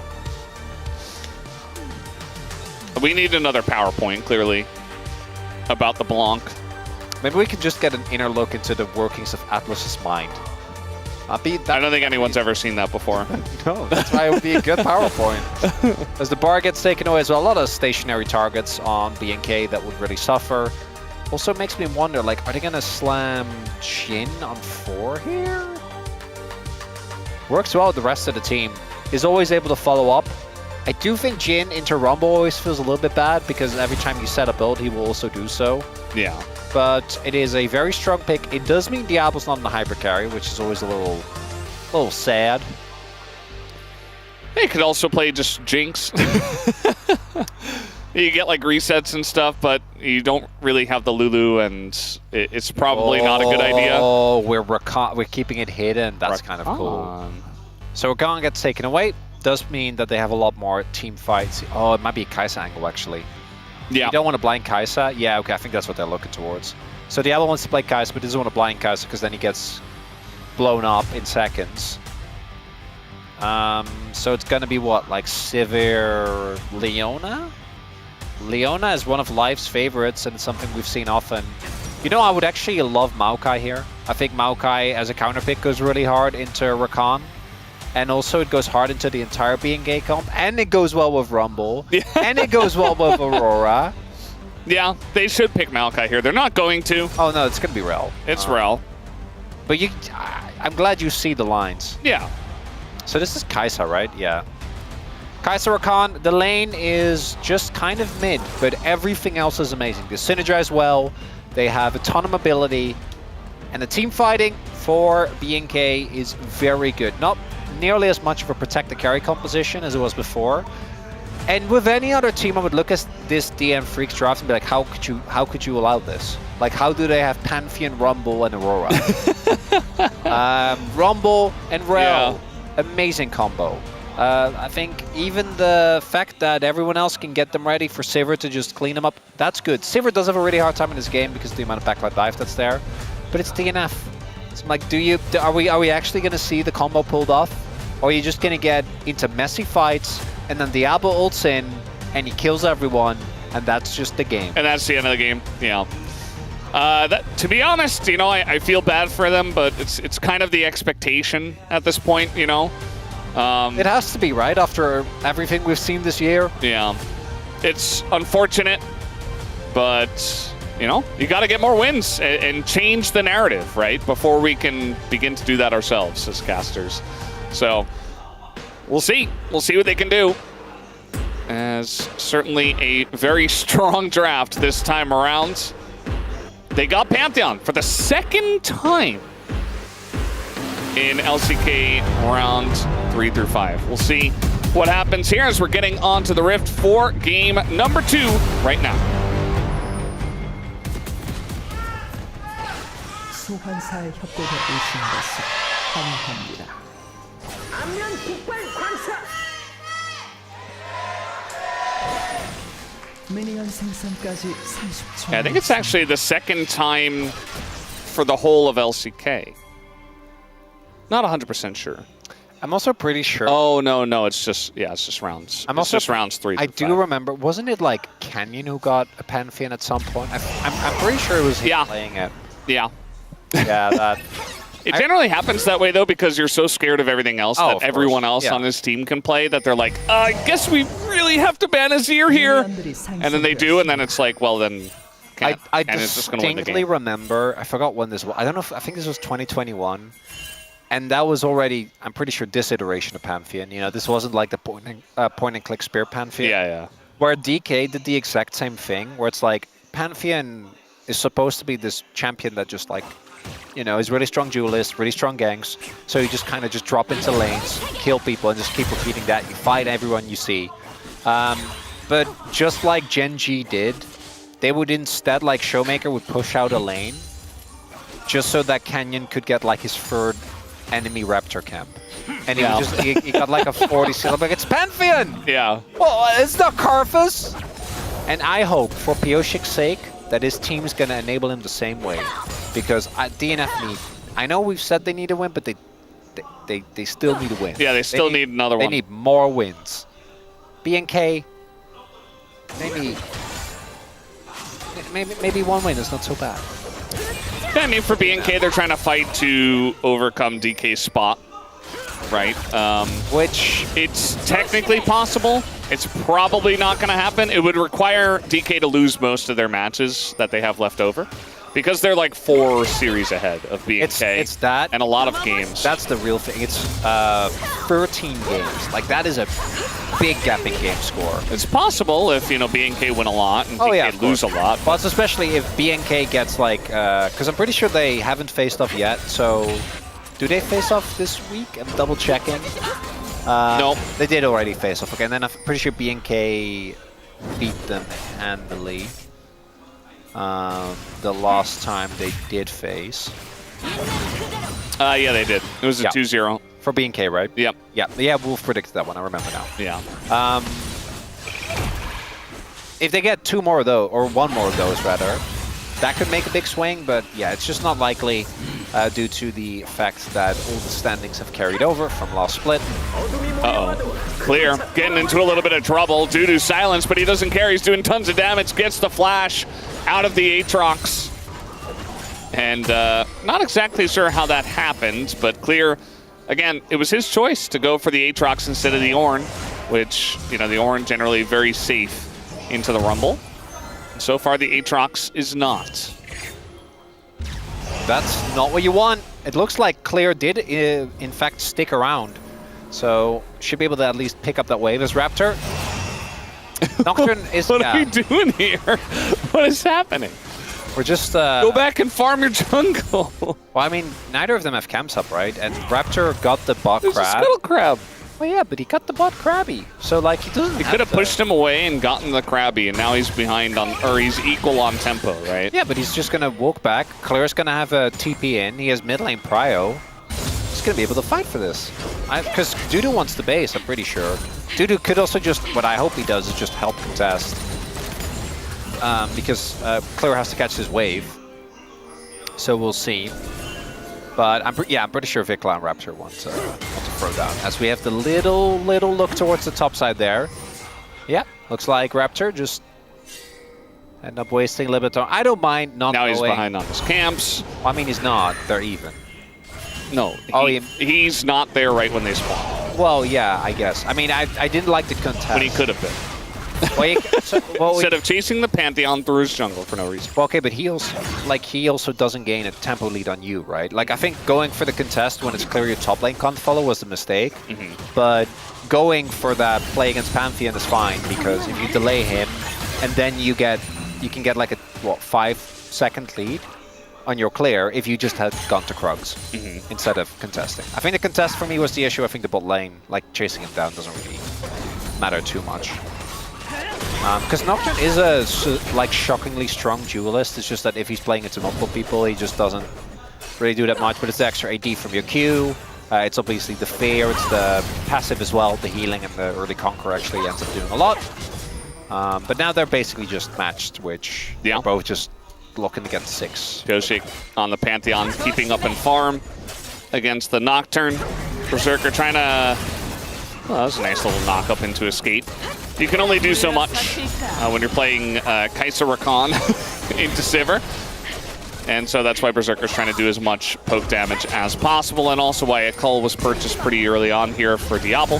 Pretty common, actually, on Kai'Sas to just do this and say, well, I'm going to lose lane, so I'll just accept it and buy a Cull instead and try to survive. A lot of presence here from DNF, but it's not like they can dive the bottom lane, especially with Raptor here. Kalen also sitting on TP as we have Pyoshi starting up the dragon. So the timer on Vikla is nice here because he went for a base. Bulldog, I don't think is in any real threat here. Like, it's Aurora. Level 6. Yes. As maybe he's looking to catch the rotation. Yeah, we kind of knew that was going to happen. And I think that you lose this dragon because that's what you kind of accept when you pick the Zyra Khan, right? Yeah. This swap, though... Kai'Sa Khan, thank you. This swap, though, not too clean here from being gay, and it kind of continues to trend. 2 games in a row, I think the early map rotations of DNF are just way better. Early Prio has been good. They got the early dragon. We have, thank you, Orcs, actually a good soul. Basically, no, not basically, it's guaranteed. There's only good souls. Yeah. That's so cool. I mean, Ocean Soul is good too. I think it's sometimes good. I would rate it as second weakest. It's hard because there are a lot of good souls. So, Mountain, I think, is always better. Than Ocean. Yes. I'd say it depends. I think Mountain would be the one that it's close Ocean for me. Ocean for me specifically is better if you're into a poke comp. Otherwise, I don't think it is. Or if you have like... Vikla missing the damage. Kellen missing the knockup. It looks fine. That flash as well, so should never die there, but still one of those ganks that still applies. Leaves a lot to be desired, you know. Well, yeah, but you still get pressure, right? Sure. Like if you're Kellen, you're not really wasting your time. It's a prank. You're just catching the wave. It's not a gank, it's a prank. Oh, I like that. Yeah. Not from me, it's from LS. Long time ago. Big throwback. That was like over 5 years ago. I mean, it's no Caster Blanc, but that's good. Caster Blanc. The Caster Blanc is not a thing. Stop trying to make it a thing. Well, I'm not trying to make it a thing. The people who are trying to make it a thing. Atlas made it a thing. That's all I'm saying. You also Dude just flashed away. Huh. But so did Vikla flash in. Are they? Yeah, they're setting up for a gank towards... Okay, Dudu, you know they're not contesting. So you know Nocturne will be towards the bottom side of the map. It doesn't show, which is good. Nice. Nice. And now they're looking for their own dive. We got a TP coming in, which will potentially stop it, but life is still going in. The ult comes out from Diablo, but the damage is just there. The auto gets it done. And yes, Vicla's going to show up, but he's just a Rise, and now he's in trouble. As just going to take this one up, Bulldog perfectly, and that is a sick dive here from the side of DNF, picking up 3 kills. 3 for 0! And DNF, again, set up a beautiful early game. This time around, though, I think their team fighting is way better compared to where they were last time. And they also don't get nearly outskilled as hard as Kellen doesn't have ult here. Diablo has to ult very early to reposition, and even with the flash, just ends up going down. And by the time Vicla shows up, there's just nothing to be done. This is a level 8 Rise. He doesn't offer that much. But he especially doesn't offer too much if he's not there when the play happens. And then there are more than enough people to tank. That is a 2k gold lead for DNF early on, Valdez. It's very early, too, on top of a Ocean Drake, and as you mentioned, comps that kind of feel very good in this situation and aren't on a timer as much. It could be a DNF angle. Now, we have seen this before. We're not... Can you hear the apprehension in my voice? I can, Valdez. Yeah. We've been burned by DNF, and if they do it, I would be very happy. But I'm not believing until I see them wheeling on that Nexus, and maybe not even then. Need to see it actually go down, but really nicely done. Pioshik getting good value there with the ultimate. Bulldog really clean on the roams today. It really is, the more we see them, though, it's specifically the mid-game team fights where everything often falls apart for this team, and Otacon. So, no Otacon. No Otacon. No Otacon. No Otacon. No Otacon. Just don't do it. Just let them start it. It's fine. And if you're ahead and they start it, you're winning. Yes. Because then you can just kill them.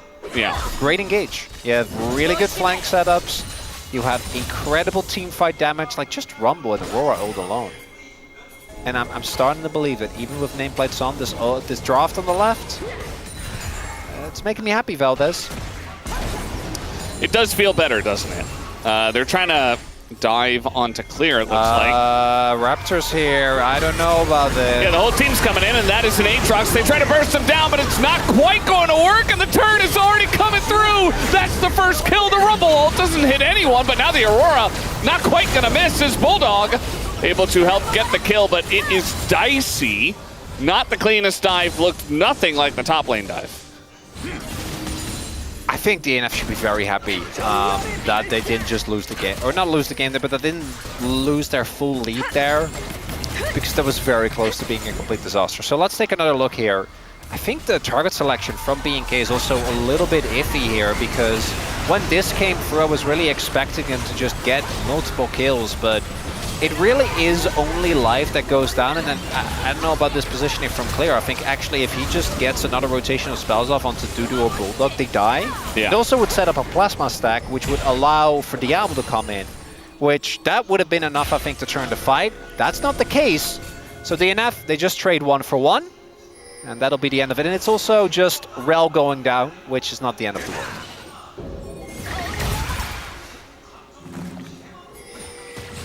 I mean, still a 2k lead. Still feeling pretty good. Holding on to it. Holding on. Oh, again. I love this. Yeah, might as well. Going. Realm Arp is just gonna get him out. Nice. Ryan's pretty good at that. And now we have a little trade on the map here, but it's 4 versus 1. So there's also a dragon, right? So this is still a trade up for DNF, but it could have been a trade up with a kill. Now it's just a trade up, so BNK, they gotta try and find their moments where they can. See if they can get a plate in mid as well. They need to be very respectful because Pioshik's ult is back up. Yeah. But yeah, so Mountain versus Ocean. I think Ocean is more limited in its use case, whereas even if you're not playing into like dive comps, I think Mountain always makes it harder to kill carries. Yeah, I mean, generally, I just feel like the regen of the Ocean is it's really strong, even against non-poke comps. But yeah, I mean, the shield is generally, you can use it in any case. That's the only one, right? Like, yeah. That's close.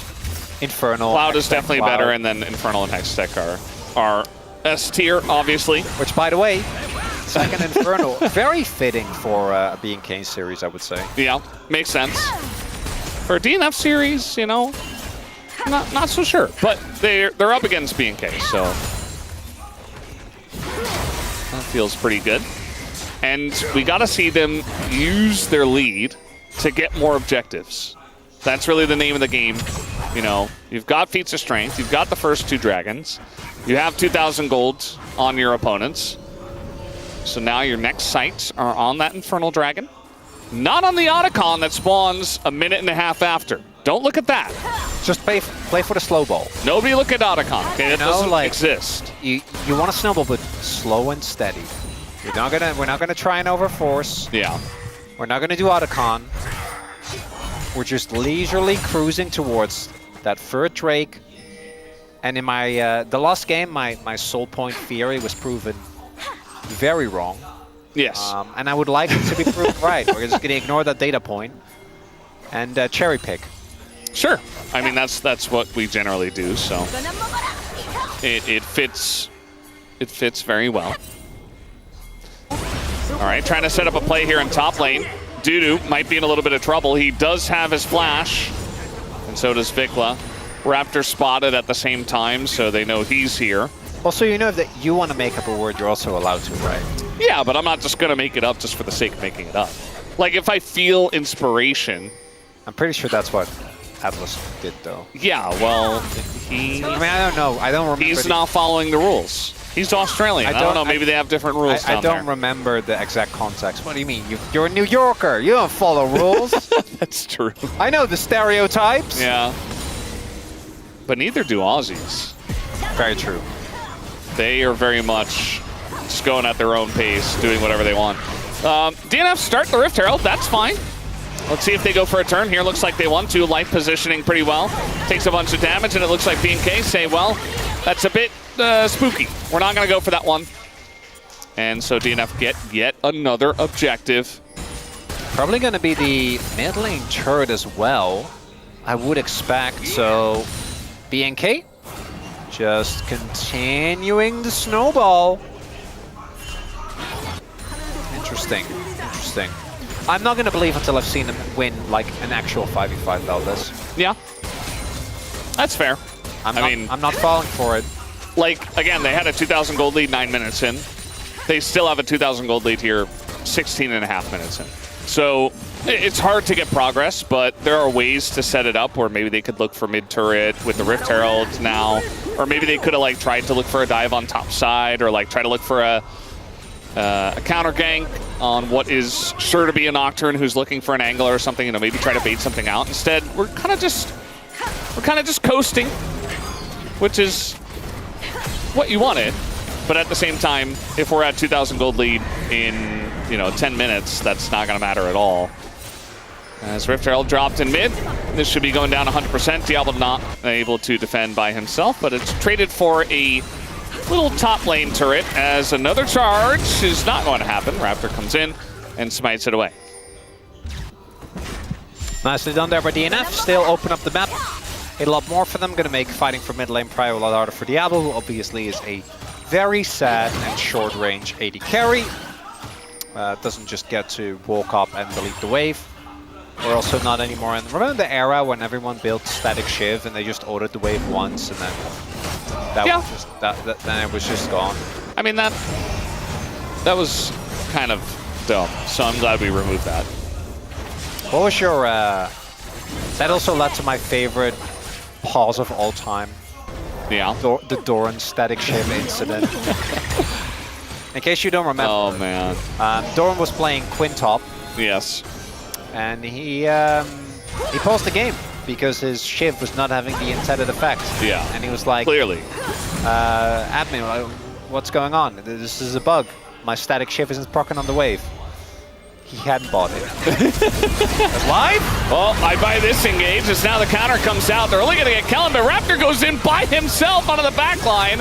And it's just free food, just trying to peel for Diablo, I guess. Well, that's 2 kills, and it should be soul point here for DNF. DNF are just getting everything. There's no real counterpunch. Fikla's just in the side lane. Like he'll get what, like maybe an auto? No, not even a few autos on that inner.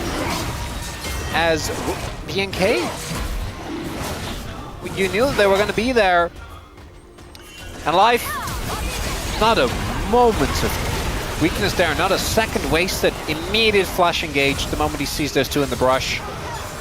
Nocturno can't help. There isn't really a great teleport angle for Vikla there. And Raptor just ults in and unceremoniously dies. Clear was taking out a wave. And maybe DNF fell this. Well, 3,000 is a lot more than 2,000, and more importantly, I'm just saying they got soul point, which is basically the same as soul. Yes, which is what you said in game 1. Yes. Do you still believe it? Is it the case in game 2? Well, no, because I think until that, it's like when the Nexus thing. It's the same. I won't believe it until I observe it. Yeah. The Nexus thing? Yeah, where I said even if they're wailing on the Nexus. Oh yeah. I still wouldn't believe. I've been hurt too much. Otacon? Yeah, they're gonna start. They're behind. They got a Hail Mary Otacon. Look at Diablo. I guess he is very He needs close a to second item. Yes, they're not doing it. They're just setting up so that Diablo can do it. And then he's gonna run mid. He's gonna clear that. No, he's not even. I guess he just got it off the camp. Just stealing all our Raptors farm. So we're just giving up top lane, I guess. It's gonna be a 3.5k gold lead. Oh, no. There we go. Second item for Diablo means that he does shred objectives. Such as the Otacon. 3,500 gold. The lead now for DNF. Slow and steady wins the race. And as you mentioned before, okay, we're just going to go in onto the Sivir, and this time going to force the flash, but the follow comes in, and they're just doing it B&K style. They get the 80 carry just like that. And they have the man advantage here as well. Bulldog finally going to show up to this fight. Drops down the ult, but the health bars are going to be big in favor. Oh, B&K, look at that damage is actually gigantic, and the Zhonya's comes through, just burning everyone down, but immediately he's going to fall himself. And as finally Pyosik going to press that ult here in this fight, and nearly dies himself. Meanwhile, the Otacon's getting in there. Flashback in from Vikla, and he's going to be able to pick up that kill. Kalen, no! Goes down, but it's fine. It's BNK coming back in this game. That's Rise Group right there, baby! Oh, Vikla, why are we? Do Otacon. It's just part of their brain at this point. So, I have no idea why Berserker is alone in River. I don't know if they knew about that ward. I'm gonna assume they didn't, but you gotta know Nocturne's gonna be looking for a pick like that.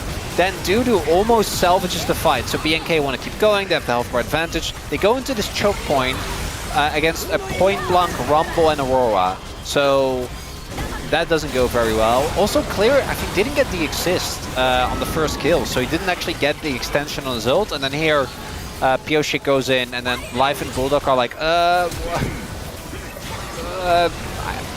no idea. Yeah, no idea. And then Kalen ends up getting autoed down by Otacon, where I guess he couldn't go up, so yeah, that makes sense. And he also couldn't really continue walking. And it's not enough, but it is a good reminder of why we are very reluctant to make any decisive calls. Yeah, speaking of which, no flash this time, and way too deep here from Raptor. He immediately is just going to be punished as now the equalizer comes down. Diablo does have his flash, and that is a gigantic ult from Kellen, but the counter comes out from Life and catches 3. And Clear is like, wait, what happened, guys? Where'd you go? And Life gets subbed in, and he is shutting them down big time in this game. That's the clean ace. That's the Otacon going down as well, and maybe this is the point where DNF turns us into believers. Yeah, I mean, free Otacon, you're allowed to do it now. Yeah, you get to. I always try to, you know, like find the angle. No idea. Even without the stun from Pyosik there mid-jump, like, it just never works. Yeah. They knew. They were very ready to follow up, and then that counter-engage from Life, the follow-up from Dudu, Berserker just autoing for free. And you know what the funniest part is? BNK would have just let Raptor die, backed off, and then they had gone for Otacon. I actually think there's an angle. Yeah. But they go in together. They always do. It's one of their biggest strengths, but also one of their biggest weaknesses. When they're ahead, it looks great. Everybody's on the same page. We're all engaging. When we're behind, and now, oh God, why? They're down 5k gold, and this is a must-win fight because you can't give over Infernal Soul. Yeah. Well, we've seen crazier things. Let's see what the fight looks like, first of all. Bulldog trying to get it started here. Double ult right on top of Raptor, and he is very isolated. Clear at the same time is going to ult onto the Rel as Clear finally uses his World Ender and just goes down. Meanwhile, the rest of BNK are like, well, we can't do anything. Yeah, just going to be gone. I think DNF have done it. I think they're making us a believer. I actually think that this game should be in the bag. Okay. Trying to set up something in mid. And looks like maybe they get Vikla here. Yep. Little stun comes in right at the end and picks up Vikla. Trying to delay tactic was BNK, I guess. Okay, it's actually done now, though. Like, I'm not... No, don't look at me like that. I'm not joking. They get Infernal Soul. They have Otacon. They have an amazing comp. Okay. I believe you. No, you don't. No, you don't. Yeah, and no. It is. For sure. All right. So, attempted setup here, but again, DNF are just ahead of the game. I think DNF really kind of catching me off guard with the life sub. I didn't think it made a lot of sense. He's been running the map. His kill participation is insane. Him and Pioshi have been in perfect sync. He has been consistently getting ahead of the curve on every single play. And I'm ready. I think this game is unlosable. Uh-oh. Wait. No, the timing is terrible. Berserker going to go down. It's just one kill. I'm not joking. Right, they're going to win this fight. All right, Fear comes down, and he's alone. Life is dead. They're going to win this fight. So that's 2 kills. Just watch. And now the rest of the team is going on in. The gold lead is gigantic, but they're not able to use it. Clear standing on an equalizer. And looks like DNF want to continue fighting. Kellen's got the flank. On the left side, he's using that engage code, catches 2 of them in the front, and Bulldog, oh, he gets pulled back by the Aatrox. There's no way, DNF. There's just no way. Please. Not again. Oh, he's got to flash away. Bulldog is just, he's dead eventually. And I feel like maybe they could have just taken the Baron, but instead, okay. Little kill for Bulldog. How about a little disengage cone action? I'm not worried. Not for a second was I worried there, Valdez. Not even a little bit. Guess what? It's just a few kills. It's fine. Doesn't mean anything. Okay. Take it away, Chronicler. If they actually would have lost Nash and the gold lead, I would have followed up with, I actually believe in curses now. They are real. I was wrong all this time. So you don't? Yeah. No, I don't. Because fortunately, yes, they get these kills, but BNK heavily overchased, and now, look at that. Setup is there for Nash. Raptor's still dead. Trying to go after Berserker. They have 2 smites as well. Well, there's one of them. It's going to be thrown in, and there's no smite just yet. Raptor just spawning, and he is too far away. Clear's isolated, but so is Doodoo. As maybe he goes down as the sacrifice. There he goes. And the Baron goes over to DNF. So surely, with this, they get it done. Diablo beating, I suppose, as immediately goes down the Rakan. And there you go. They got the damage. DNF. It looks like maybe they've done it here in game number 2. That's game. That's it. They have Baron. They're going to push bot, and they're going to end the game. DNF will actually get a game on the board. Never doubted them for a second, Valdez. Absolutely. Not even remotely scared of Not a moment. Well, I said I wouldn't trust them until they were actually taking down the Nexus, and guess what? That moment is right now! Well, they're not taking it down yet, so hold on to your trust. Nah. They got this. Nexus is gonna go down. Yep, hit the Nexus. Okay. Oh, no. Farm some KDA. You deserve it. And they have. There you go. DNF going to take game number 2 and bring us to a game number 3. We have a real series on our hands after Pioshik was given Pantheon. And then they also got Rumble and Aurora. and they actually played it out well enough to win some of the team fights and get enough of a lead and win the game.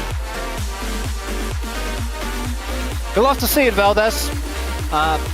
Turns out that I think Pantheon obviously is going to be a big talking point.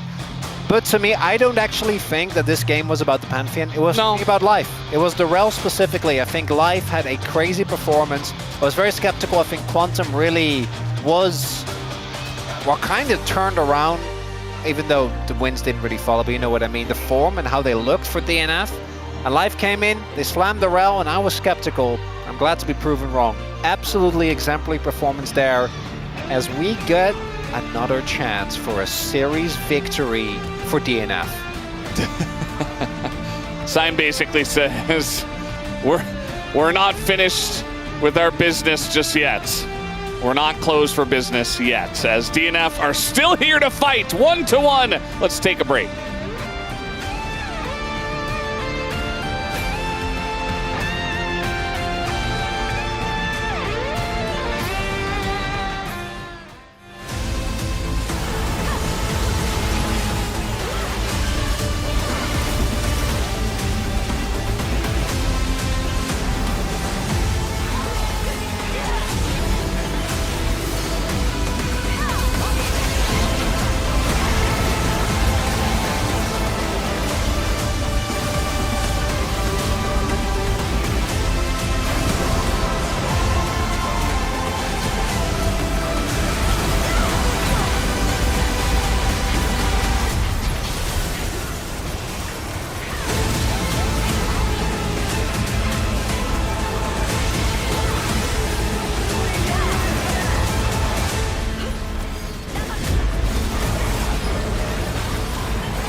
오케이. 아트 반피야.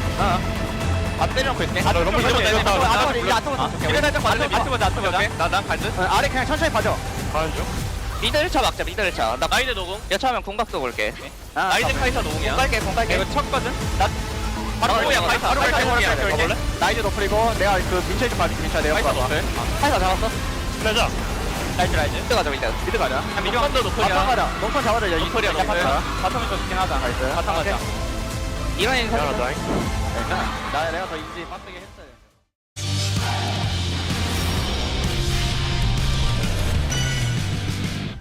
OK 저축은행 브리온이 1대0으로 앞서고 있고요. DNF릭스는 위기예요 지금. 온갖 경우의 수를 다 겪으면서 결국 패배하거든요. DNF릭스와 EMS는 OK 저축은행 브리온의 두 번째 세트가 시작되겠습니다. 보죠. 태영아 하필 싸도 돼? 나 한 5초만 써도 돼? 감사. 마음씨가 고와 우리 막내가. 하하하. 모두 대전. 모두 다 함께 차차차. 모두 다 함께 차차차. 잘해보자. 잘해볼게. 화이팅. 화이팅 해보자. 오케이. 4대4 어때 보여? 난 좋아. 나 좋긴 해. 오케이. 치면서 보자. 치면서. 미리 같이 간다 얘가. 니코 봐줄래? 리크 좀 봐봐. 요네 높을 로고. 확인하게. 요네 높을 로고. 나 빼면서 봐야 돼. 용 먹었어. 사실 쌉니다 이거. 여기 앉아서 투삼초 어때? 빼면서. 초아치 노동이야 노동. 노동이야 노동. 표 2초. 1초. 일단 잡. 야 가져와. 천천히 맞을게. 가져와. 살짝 천천히 했으면 나쁘다. 내가 풀을 못 썼어. 괜찮아. 나 궁 대고. 내 CC에 궁 써준 게 나을 듯? 봐줄래? 천천히? 나 좀 천천히 가는 느낌이야. 없진 않아. 야, 궁 천천히 봐줄래? 나 필요 없어. 내가 볼게. 여기 둘이 잡을게. 나이스. 세라 공은 생각 못했네. 후반 멜론 보고 하자. 중후반 벨류로 해야 돼. 맞긴 해. 여기 잘 먹어놨고. 전령 갈게 이번에. 나 좀 많이 세다. 조가스가 치면은 2차까지 보자. 맞아 그냥. 2차 박치기 갈게. 태워 깰게 그러면. 깼어. 니코 왼쪽이야. 니코 봐줄게. 여기서 정면 봐줘야 얘들아. 마우스부터 봐줘. 마우스부터 볼게. 천천히 봐야 돼. 교체해 볼게 얘들아. 나 공 썼어. 천천히 해봐. 나 공대 얘들아. 천천히 해봐. 빼면서. 나 그래 미쳐 얘들아. 오른쪽에 살짝 볼 거야 나오면. 요네 살짝 요네 봐줘. 난 좋아 돼. 이러면 굉장히 이득이고요. 아타칸 때 우리가 쇼 보긴 해야겠다. 나 이거 그냥 아예 여기 숨어있다가 나오면 걸게 이거. 이제. 나 공 쓸게. 야 아들을 또 볼게 이거. 야 아들을 갈게 아들을. 아래 볼게. 괜찮아. 앞에부터 봐. 쌉 좋아. 카이다. 나한테 살았어. 못 잡았다. 빨리 아래 올까. 이거 잡았어? 바텀 가면 끝나지 않냐 이거? 바텀 근데 생각해보자. 끝날 것 같긴 하고. 게임은 안 끝날 것 같긴 한데. 다이브 할 때 좀 조심해야 된다 이거 그래도. 너네 조심해. 내 뒤에만 있어. 내가 먼저 해줄게. 계속 앞에서. 우리 너무 몸만 안 빨리면 돼. 있어서 나랑 노텔만 빨릴게. 난 돌아갈게 이거. 빨리 가려. 돌아볼게 얘들아. 아지랑 볼게. 나만 지금 잘못했어. 오네. 위로. 아들 봐봐. 잡았어. 빼면서 와야 돼. 야 싸워. 니코 노공이야. 노공 너플. 빨리 가. 노공이야. 빨리 노공이래 이거. 볼게. 하나. 싸워. 나이스. 친구 내겨놓고. 보자. 앞라인부터 밀자 이거. 세나 뛰어볼게. 세나 뛰었어. 어떻게 이겼냐. 야 용간 식으로 용 갈게. 이거 그냥 너무 몸 집어넣을 필요 없을 듯 우리. 이거 나 지키면서 해줄래? 옆에만 있어주면 될 것 같아 대형이 위치만. 그리고 이거 소극적이라 우리 너무 느슨하게 하면 안 된다. 야 심호흡 한번 하고 천천히 하자. 일단 이거 바론부터 잘 막아야 돼. 얘네 더 들어올 거야 이거. 천천히 싸움 볼래 이거? 야 세나 볼게. 일단 우리. 어때? 우리 앞라인부터 이렇게 나도 빠져. 야 세나 잡았어. 빼야 돼. 아지를 지켜야 돼. 아지를 볼게. 아지를. 야 싸움까지 봐. 싸워. 나 뺄게. 짧게. 이러면 세나 노플이고 담턴에 내풀 돌아서 내가 다시 풀로 이번에 세나 물어줄게. 이제 한타 한 번 싸움이야. 잘 싸워보자. 그냥 앞에 거 계속 치면은 질각 없다. 은혜랑 카이사 마크만 해주면 될 것 같아. 일단 나 준약형 들고 와서 다시 쳐야. 야 나 아질 좀 밀어낼게 기다려. 나 여기 이런데. 나는 세나 막 아질 했다. 야한 넘어 볼게. 야 그럼 아들 볼게. 야 아들 갖고 앞라인. 세나 지켜. 카이사 높을 세나 지키면서 봐. 얘들아 세나 봐야 될 경우 세나 봐야 돼. 세나 노플이야. 얘들아 시체. 야 세나 뛰어. 얘들아 바론용 하자. 바론용이야. 마비. 그래도 우리 세나 지르라 계속 싸우면 볼만해. 아질 풀이 있어서 다음 싸움 잘할 생각해야 될 듯 이거. 그냥 진짜 잘 막아야 될 것 같아. 이제는 나 얘 못 막긴 해. 마우. 이리 와봐 나한테 와봐. 타고 볼게. 와봐. 세나 뛰었어. 야 타워 깨면서 타워 갈래? 아들 막할게.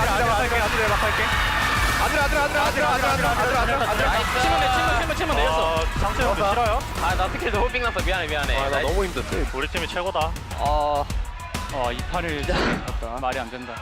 K저축은행 무려 11,500원 차이를 극복하면서 오케이! 이런 경험은 앞으로 4라운드를 해내감에 있어서 굉장히 좋은 영향을 많이 줄 것 같은데요? 전 세계가 경악할 만한 역대급 경기가 나왔습니다. 예.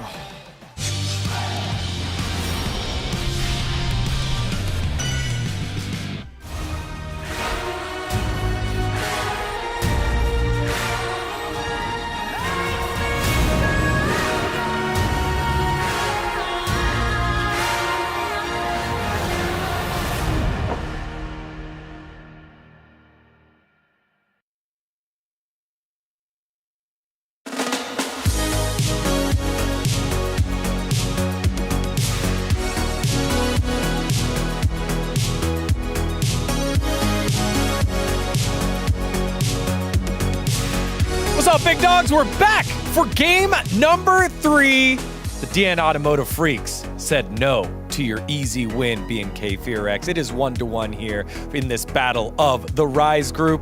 After a pretty solid early game by DNF, like we usually see from them, they did hit the Otacon, which they're not supposed to do, but they were able to win a couple fights later on in the mid game, pick up the Otacon, and close out the game. Nothing to see here. Right, Ox? They're starting to look more formidable, and it's a little bit heartbreaking that it's happened this late, I feel.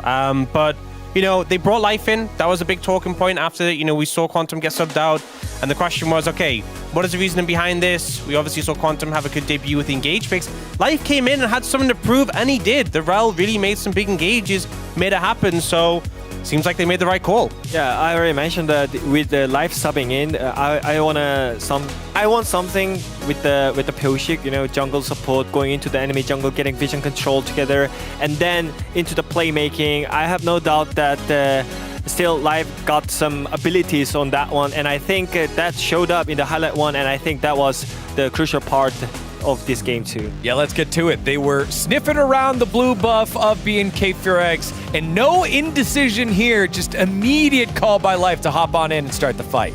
Oh yeah, basically you just go into the jungle and then get the vision control down, and whenever you have the opportunity, you just pull the trigger. And I think Life is good on this situation. We've seen so many times DNF winning the team fight with just Life going in and engage on it, and this is the one that we were missing from DNF, and it was great. It was really great, and there was no overcommitment after this all. So I feel like it was a lot more stabilized from DNF here. And I just love everyone's there. Follow-ups immediate. Trust is there for the team. They all make it happen. It just looks like the coordinated play we've kind of lacked a bit at times from DNF. Yeah, and again, this was after the early dive. It was a 3-for-0 clean dive. Let the tower reset. That was something that we haven't seen from some of our top teams as well. So great start for DNF. They did, again, get caught out at Otacon a little bit more. But then here in the mid lane, I think Raptor saw something that no one else of us saw. Yeah, I mean, DNF played good, but on top of that, they didn't play good. Well, to be fair, it's the immediate ult from the Sivir to disengage. Like, you have to follow Raptor here, but also the immediate pullback, the disengage there. They look for the re-engage, and then actually the stun that comes in to the CC that stops the Rakan from getting the immediate knockup, and then the counter-engage here from the Rel, so big. So I think just really well played from DNF, and I think immediately responding to the Nocturne. It was definitely an ambitious engage, right, for the Nocturne, maybe a bit of desperation. But I think DNF just responding so much better than I think we saw in game one. Yeah, this is the game that we can say it's a support gap easily. I think that also from the laning phase as well. They picked Kai'Sa Rakan and they didn't really do much in game. So I feel like they gotta pick something else to get the priority back. And again, like Sivir makes the game a lot easier. So I think DNF had such a better plan just in general. Oh, you just gotta love that. Look, just take it in, DNF fans. Take it in, LCK fans. A smile on Pyoshik's face, a smile on Odin's face. DNF players and fans alike smiling after that performance. And it does make me wonder, because we've seen situations like this before, you know, historically, Bro, when they had like big loss streaks and they got knocked out and then took down teams like Gen G, when teams do kind of get knocked out of the running, out of the competition, out of the ability to make playoffs, they actually just start playing way better when that pressure is gone. So I wonder if DNF have kind of hit that point where, with some of that pressure gone, we're finally seeing what we've been looking for from this roster, really, because we've said time and time again that we were hoping to see a bit more, because these players definitely have played at higher levels than what we saw earlier in the season. All right, decisive game number 3. This is important stuff here for BNK Furex in that play-ins, playoff picture. They want to get the win. Let's send it on over to our Blonkers for the decisive game 3. Thank you, Space Blonkers, for that great breakdown as we're getting ready to jump into game number 3. There's a big Clear fan there. And DNF, my heart is still beating. That's true fact right there. True they don't fan. care. Even when DNF was at their lowest, and we see this is such a consistent theme in the LCK. We've seen this with the DRX team when they finally won. The first thing they do is sometimes they cry and they're like, fans, thank you so much. It means the world to us in every subsequent interview that we always get, which is always great to see. Now, for BNK, that was a rough game. They will be going back to blue side. I really do want to highlight, I don't think the Pantheon was the only problem, but it also definitely didn't help. And I think we should just let that one not go through again until it's been substantially nerfed, because it's kind of broken. Yeah, it's quite broken. And then they also gave him Rumble and Aurora. Yeah. And the play as well. I mean, like, DNF outplayed them again. Yeah, I think you know, Space did a really good job of highlighting that. That's another one, by the way. Space also, it just used to be Analyst Desk, remember? And then yeah, here we are. We always invent these words, Valdez. Yes, but that had a reason, you know. Basically, what I'm saying is I want... That had a storyline, like a backstory, a reason behind it, you know. Okay, but how many people in chat right now know that it's space? Probably a decent amount. How many know it used to be the carpet space? Probably a smaller amount, yeah. I don't think it's a lot. I'd say probably at least 15%. Maybe. If only we had a way to find out. And now the entire chat's going to just spam like, I knew. Smiley Smile, face. yeah. Classic. Yeah. I'm a knower. I'm a realizer. I'm cool. I was there. Will you be there when DN Freaks You are cool. Don't do that. And you were there, in fact. I was there. So, that is true. Yeah. That's why you're cool. Wow, a Jarvan ban. Feels like it's slowly but surely, very slowly, climbing up the tier list, Jarvan. Especially with Orianna just kind of like hanging out. That duo is very strong, so... Orianna's there. There's also a lot of Sivir, which I think is probably what brought him back in the first place. I know this played last game, but more so in general, right? Like as Rise the Meta. I mean, I always appreciate it. So you guys obviously can't see this, but very often, and it's gotten worse in Fearless. As a caster, because you're talking, it's very easy to lose track of bans and what's been played, what's banned. So sometimes you just talk about a champion that's definitely gone, and then you get a trusty co-caster going like... Yeah. So they left a 0 open. Well, I was going to give you more praise. No, that's enough praise, well, actually. Okay. Well, I have received the correct amount of praise. All right. Now let's move on. Thank you, Chronicler. I think that Talia, to me, is so interesting, because it has kind of felt like she has fallen off somewhat. I know she's still very high on the ban list. I know she's still high priority. But I remember we used to have games, I think this was the beginning of the year, where whenever Talia made it feel like the game is unplayable. She hasn't really felt like that recently. Feel like she's strong, but not quite on the same level that she used to be, as we do have Pioshik on the blind Trundle, which I will always be upset about. At least it's game 3. And there are a significant amount of jungle bans, right? No. Why are we picking Sion into Trundle? Why are we... Didn't need to do that. Didn't need to do that. Yeah, no, I'd have no idea. Oh, okay, well. BNK, thanks for asking, though. BNK with some back-to-back questionable decisions. Maybe not wanting to give over the Sion, but... Alistair. Honestly, slam Silas top. I'm not even joking. Yeah. Or Set. I mean, Set, another cool angle. I mean, I think Silas's game is already unplayable. You don't also need to add Set as well. Or as Silas, Sion. Sion, yeah. There you go.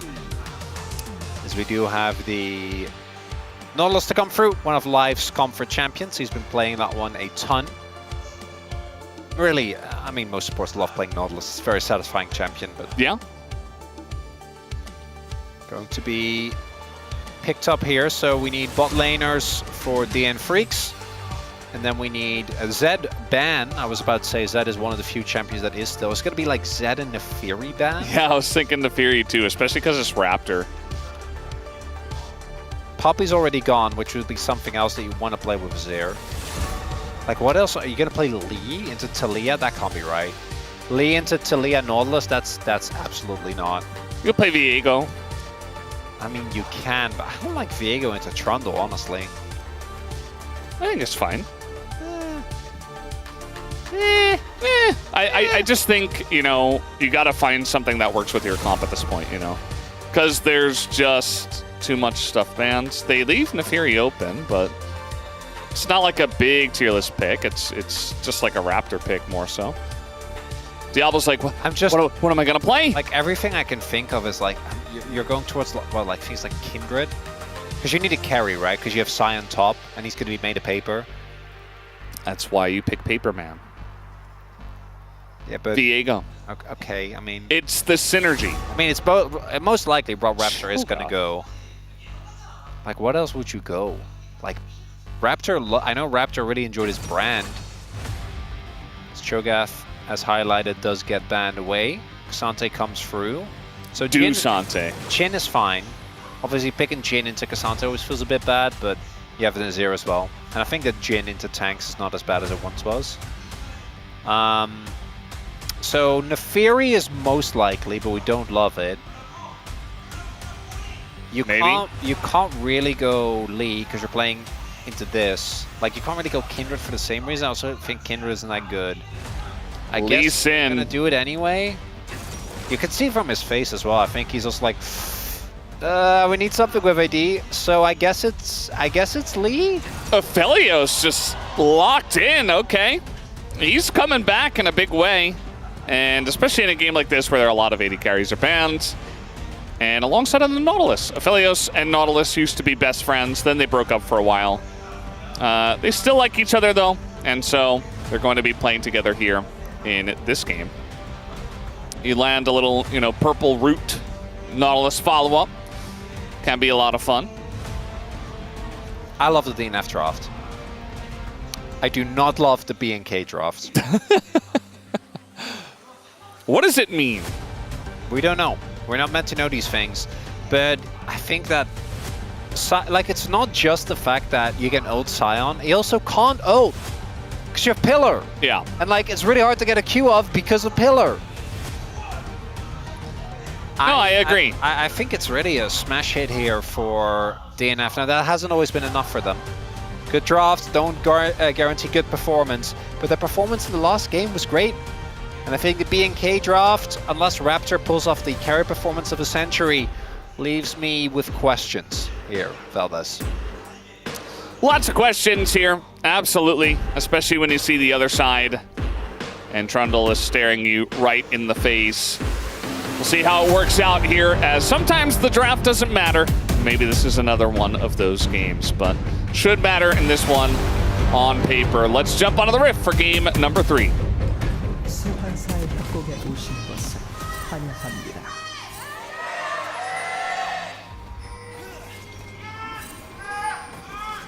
미니언 생성까지 30초 남았습니다. Alrighty, here we go. Game number 3, the final one of the night here for match 122. Still feels weird to be in the hundreds. As we're face checking into Sion. Already the Lee Sin's getting to work. Koshik in a lot of trouble. It's going to flash away to his Dusante and be okay. Shocked Raptor didn't just follow Flash. Feels like something that he would do, as he is going to make sure that... Oh, he's not stopping. Trying to get the cancel. I don't know if you can really turn this into anything, though. We'll have to see. Now, Trundle does have a lot of innate sustain. They're going to try and check. What you can do here, if you're Raptors, you can just do a very early buff into just invade. Yeah. And just try to look for the 1v1, because obviously the Trundle is just not going to win that. Don't think he's going to do that. You also don't have red buff, you'd have blue buff, right? You can also go for a quick level 3 pathing, so you do like buff Gromp, and then your other buff, and then invade him on his bot side. I don't know if Raptor wants to do that though. It doesn't look like that's going to be the case. But the opportunity was definitely there. They also don't know for sure that Pioshik did him back. You know, he could also have just based and then just use his time to go for a slower clear, which would have also been fine. Trying to set something up here onto the Alistair, but not really meant to be. Still, level 2 is going to be hit first. That hook was very close, actually. If that one lands, that's a significant chunk into the Jhin. Everything seems to be missing down here. Not sure exactly why. Sometimes that just happens, you know? Yeah. Diablo going to use W to ensure he gets the minion, but yeah, does mean that their trading potential is a little neutered. As when all is said and done, Pioshik is barely behind on this clear and is actually healthier thanks to King's Tribute. So he's not going to be too bothered about that whole early scenario. Yeah, they're both laughing because that was a disaster. I feel like it was close to just being that Kellen didn't have to attack them at all, but then he attacked all 3. But, you know, maybe they knew a little bit better than what we saw. And he felt like he had to attack in order to get them low enough for Diablo to last hit. Oh, a little lane gank. try and bait out a play, I imagine, is Kellen. He's just begging life to land a hook here. Oh no, don't hook me. Pierce might look for double scuttle. He's topside prio as well. As, oh my god. Oh, little play up on the top side. Dusante getting to work. Q's gonna miss and shields back. And now we got the play down here as, oh, it's actually first blood given over to Clear. And now the counter gank is coming in, but the pillar doesn't do anything. And it's just a Jin kill for Diablo. So 2 kills go over to BNK, and finally they get a lead in the series. Clearly my assessment of the Sion pick was completely wrong, and I am a dum-dum. Clearly, yes. That's really the only reasonable takeaway.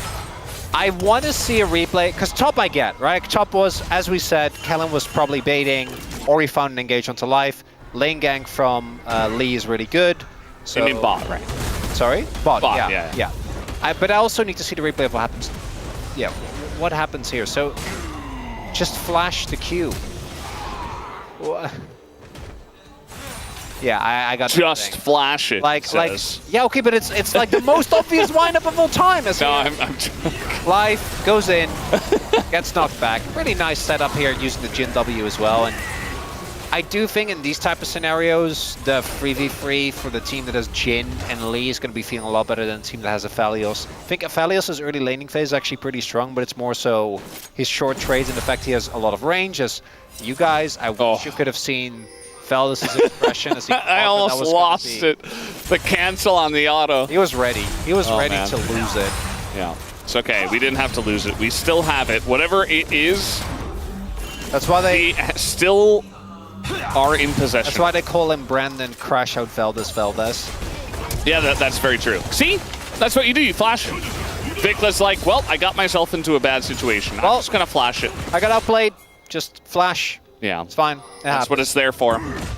And what you can do is you can say, I don't have flash anymore, so now I have to play safe for 5 minutes, right?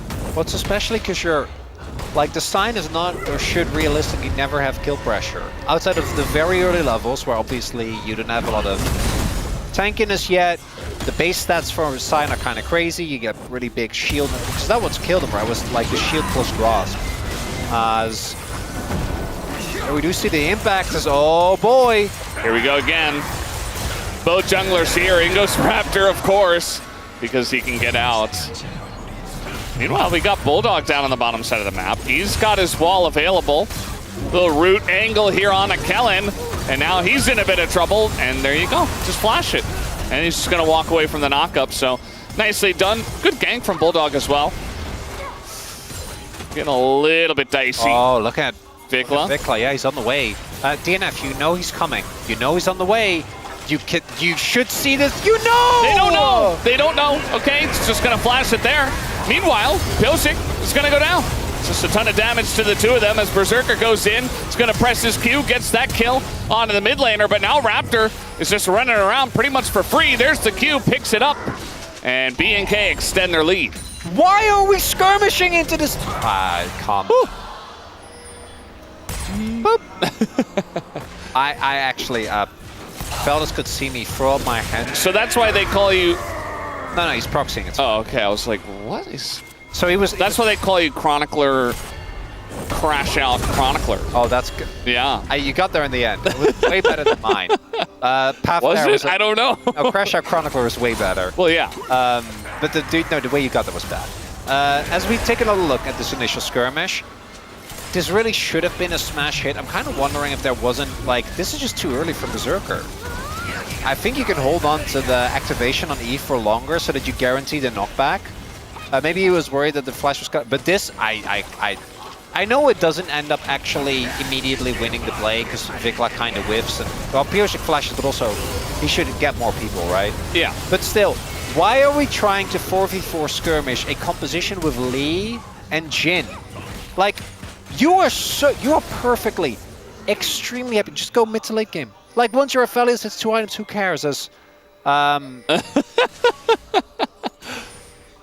that's the replay. That was about the, that was so angry. Yeah, but that was about the fight. Like, why are you fighting there? Yeah. That was not. I want to make very clear. That was not about the Sion dying there. Is fine. Like, he was probably. Yeah. But it was okay. Nice punish from Piosik. That's good.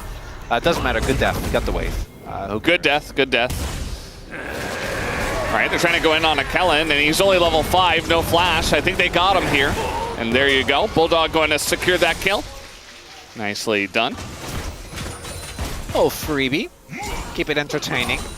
The fact we now just have the caster cam at any given point. That's great. They just got to make sure not to show my posture at 85% of the day. Yeah, now it's like posture check, you know. Posture check. No replays either. That's cheating. Yeah, see, perfect. This is how we look all the time, yeah. Do you look like that, actually? That's not good posture. No, I was playing it up. Yeah. I was just, you know, pretending to be glued to the chair because it's fun. Yes. Because I'm just random like that. You're so random. So random. Oh, nice little engage in here. Ton of burst damage, and now the pillar comes through, but they're not able to secure it. Remember that when everything on the internet was random? We were like, I know this is like us being big boomers, but yeah, when the internet was random, XD. That was RAR. humor back then. It's Yeah. how random you could be. Well, I mean, I feel like it still exists to a certain extent. Well, no, not 3 months ago, all of us were saying Bombadillo, Crocodillo. That's the same thing. Yeah. That's no different than, what was it, the narwhal video? Or Badger. Yeah. It's all of it is nonsense. It's great. It's so random, though, It's so random, yeah. Everyone was 13 once. Some of us are even 13 right now. There are some chatters out there that are 13. Shout out to you guys. Hey, that's wild. Not to anyone else. There are kids only the 13-year-olds playing League of Legends that are younger than the game League of Legends. Yeah. Game's been out for a long time. 2009. Back in the day game. Back in the day. Yeah, 2009, I was 18. I had already been to college. Damn, that's crazy. I was in high school. Yeah, but you're kind of like a young guy. Right. You're not the youngest, though. Wait, I've seen this play before. Yeah, this happened, but this time he's level 6. Good! Yeah. Is it? Are they actually going to go in on this, though? It's only Raptor dealing damage, and now the Alistair still kind of low. Finally does use that ult. And Jin does do a little bit of tickling, and then they just ran away. Yeah, Berserker also sitting on a collector. Actually a big finish. Kind of like this. Sign shouldn't be joining any fights anytime soon, as a one-item spike is obviously kind of crazy. As yeah, he hit that root, and now Raptor's in a bit of trouble. Kellen's going in, but Berserker is so much closer to this. And so now they're going to just get the root down. Yes, Diablo comes down, but he gets ulted by the Nautilus. Getting pretty close on this one. The lead Q goes in, and another engage from Kellen is actually going to win them the fight here, as one more crit will do it. And the Lee Sin is so good at skirmishing early on, Chronicler. Who could have seen this coming? If only we knew! That now Veldis is throwing his stuff. DNF. DNF, DNF, DNF, DNF. You don't need to do all of that. It's fine. It's fine. So playing specifically around the burst that's here for Berserker, I think might be valid in some situations. But if he can't join immediately, and particularly once this happens, I think you just have to dip. Again, even with that collector done, like these multiple rotations of spells for Lee are so much better than it would be for a Trundle. Right? You just these long skirmishes, these kind of messy scenarios. As okay, he flashed it. Okay, Berserker flashed. All right. Okay. Yeah, flashed like, Viclel. Okay. It's the first dragon as well. Like, you're not really playing for anything. It's not like they're... just make sure they don't dive your Aphelios. All of this, again, comes from the fact that DNF, you win the team fights. You have a hyper carry. You have amazing front line. Their front line isn't real. Made of paper, literally. Here we go again. The jungle's gonna snowball. Yep, snowballing out of control. The Jin is out of control already. And this isn't even Life's fault, right? This is just the team call. Oh god. Here we go again. Everybody's getting in on this one. Vicla's like, yep, I did a lot of work for this kill, and I will collect it because it is mine. But you know who my actual player of this game is? It's just Kellen. It's just Kellen. It's just Kellen. Yeah. Like, Raptor's the one picking up the kills, so is Diablo. but I'm looking at this replays. I'm looking at this one. It's just Callan. How about this one? How about this one? A little subjugate action. Dudu nearly dies. Do they have the damage to kill him through the subjugate? I would assume yes, because the subjugate should help. And that it does. Yes. Actually made him look like paper. I'm here to tell you that was not worth it. Because they lost bot lane turret. And maybe not too bad. Yep, trying to set up something here on a Diablo, but he just runs forward, as he always does! And it's an excellent setup here. As they bait him in, Raptor gets behind, and the Lee and the Jin just keep winning, Chronicler. They just keep winning. Bulldog and Life and Pioshik, I think, all had a great last game as well, as they're not done. Is Dudu just dead? He doesn't have ult. Just Callan! Where's the pillar? Oh, he already used it. Yeah, he's just dead. Wait, does Callan even get an assist? Oh, thank God. I was afraid that he was going to get robbed. Yeah, I'm trying to line up your POM. I mean, Chronicler, what is the Doflamingo? Oh, I can't. Okay, so it's basically, I can't really explain it. It's a One Piece meme. It's one of the few animes that I never really got into. Okay. I watched the live action, but like that's, you know, like 800 or 900 episodes behind. You guys were talking about this last week. Right? Yeah. But it's a specific meme about that Callan did, I think, on an interview on the Korean analyst desk. And he referenced it a lot. I just like the meme. It's just Callan. Someone far higher up in power. He's doing like the upwards pointing emoji in real life, which is just, you know, being a person. Being a person. Yes, Chronicler, yes, being a person. You know what Indeed. I mean? I totally agree. Not using an emoji, just interacting like a human in the world. All of us are really just emojis when you think about it. That's true, yeah. Emojis came first, and then the humans came after. No, I don't want to get it. That's like a whole other thing. And now I've made us so mad that our prompter's just restarting. It's like, no, I've given up. See you later. I don't want to listen to these dum-dums. We just got Windows updated in real time. You know what I do love about the LCK, and this is something that you get different flavors of this depending on which caster duo you get, but it doesn't really matter. All of them. Do they have raspberry? What? It's different flavors. I was wondering. Well, I wasn't done with the Okay, continue. Yeah, sorry. So different flavors of nonsense. More so than I think anywhere else, because of course. Oh. Well, we're fighting. We're fighting big time. Yeah, I mean, I was about to say, can even kick you, but he doesn't. He just really didn't. Oh, no. Uh-oh. Well, that second shot was, yeah. Oh, okay. He's not in vision, I guess. Thought he saw him after the first one, but apparently not. Oh. But yeah, it's the different types of flavors of what the hell are these dudes talking about. Yeah. It's great. You know, when it's you and Dan, it's in-jokes that... I play a lot of games with you guys. Even I barely get half the time. Yeah. And if you have you and Wolf, I feel like there's a lot of old head references. Yeah, there is, yeah. You know, which I really appreciate. It's like, what are these guys? And they'll tell There's so many people that just have no idea what we're talking about. But it's great. And we make jokes about it, and they're like, what? Yep. Fantastic. You know, Wolf talking about... That's exactly what we want. Oh, Callan. Yep, they're getting baited into another fight here, Chronicler.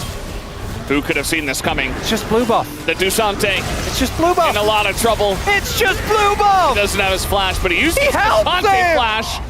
And yeah, they're just, they're kind of just running at them and taking whatever they want. So the nice thing about being able to just talk about nonsense is that when the game is clearly over, we can just move on. Yeah. So what's our type of nonsense? That's just very unhinged. I just, true. I try to make as random of references as possible. I do like that. Random XD. Cooking. Yes. I love talking about cooking. That's a big one.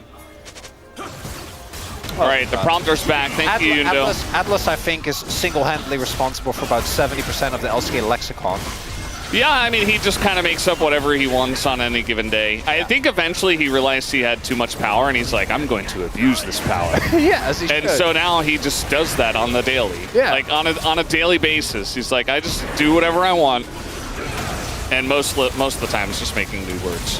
That's great. I love the fact that Raptor gets ulted there and that it forces Pioshik's flash is so funny. Yeah.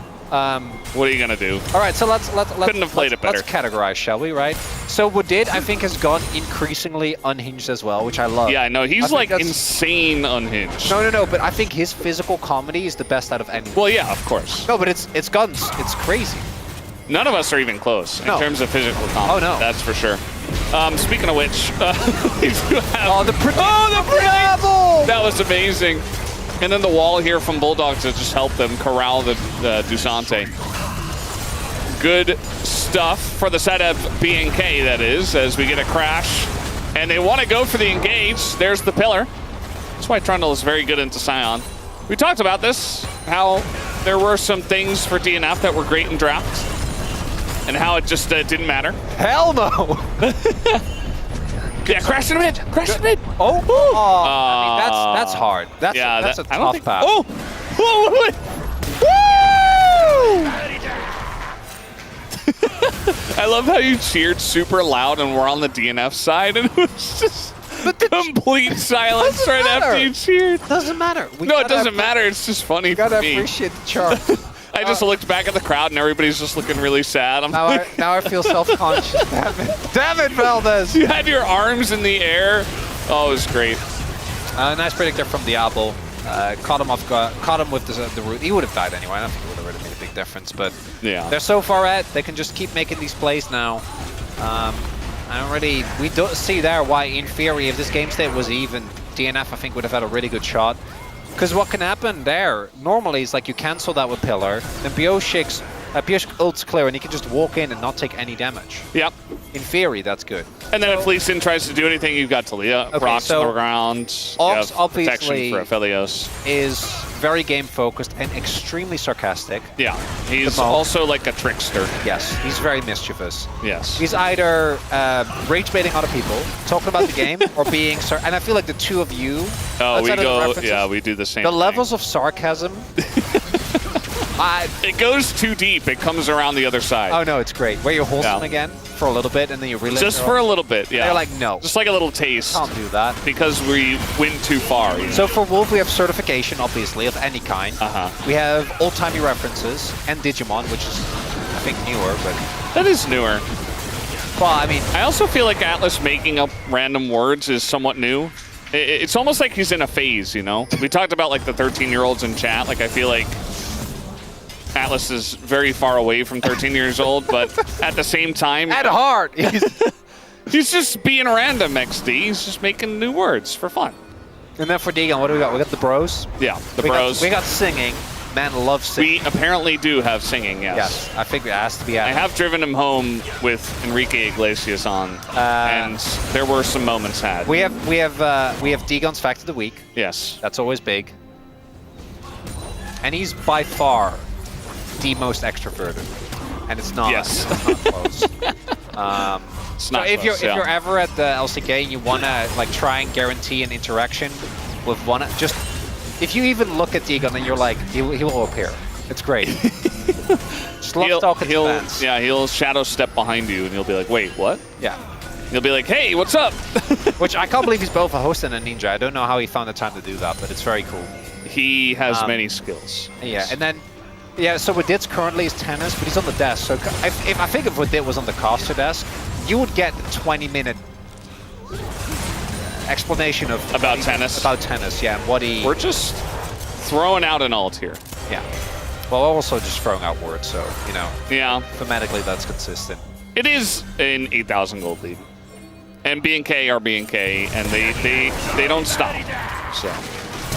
That's kind of what's going on. Nice flank here from Kellen. Gonna get in behind Pioshik.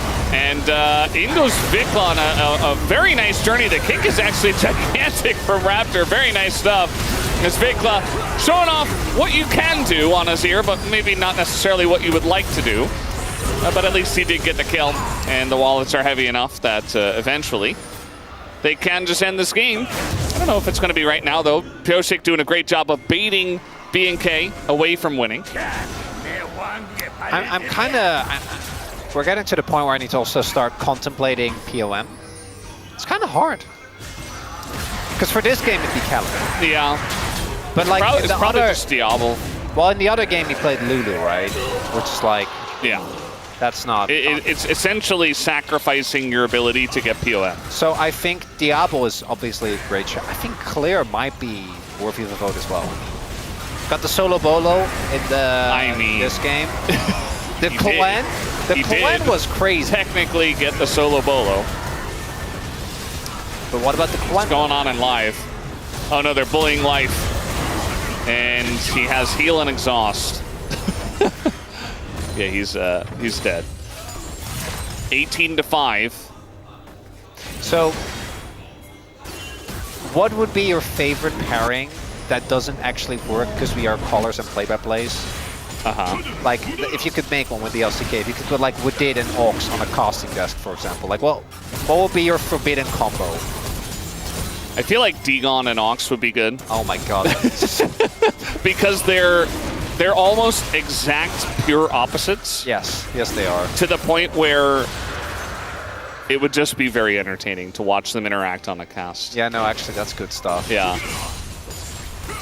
I feel like we should stick to duos because tricasts are a little different. Yeah. Mine would be Woodid and Wolf. Yeah. Just because I want to know what this. I like. what would a Woodid Wolf cost? What new stuff can we unlock by having those two together? That's my point. Yeah, it's like some kind of RPG, but you like got to put these characters together to unlock the certain class. Oh yeah, the reason why I was thinking of it is Atlas and Veldus we know, right? Yeah. We've seen that. What about Atlas and G-Sun? Oh my god, that'd be. I don't know. G-Sun is the only one keeping us chained. If G-Sun is unchained, well, I mean. She's quite chaotic, I don't know. Yeah, fair enough. But that's what I'm saying. But she also kind of runs the... Yeah. So she has to keep us in check. Yeah. So it's a bit of a double-edged sword there, I think. Pyosik is basically dead, even... Oh yeah, he didn't subjugate anyone. I think he's waiting for the Scion. The Scion is on the other side of the fight. Meanwhile, they're just smacking them with their wallets, and yeah, they'll just destroy them. What are you laughing at, Chronicler? I can't. The prompter is throwing me off. I need to vote for POM.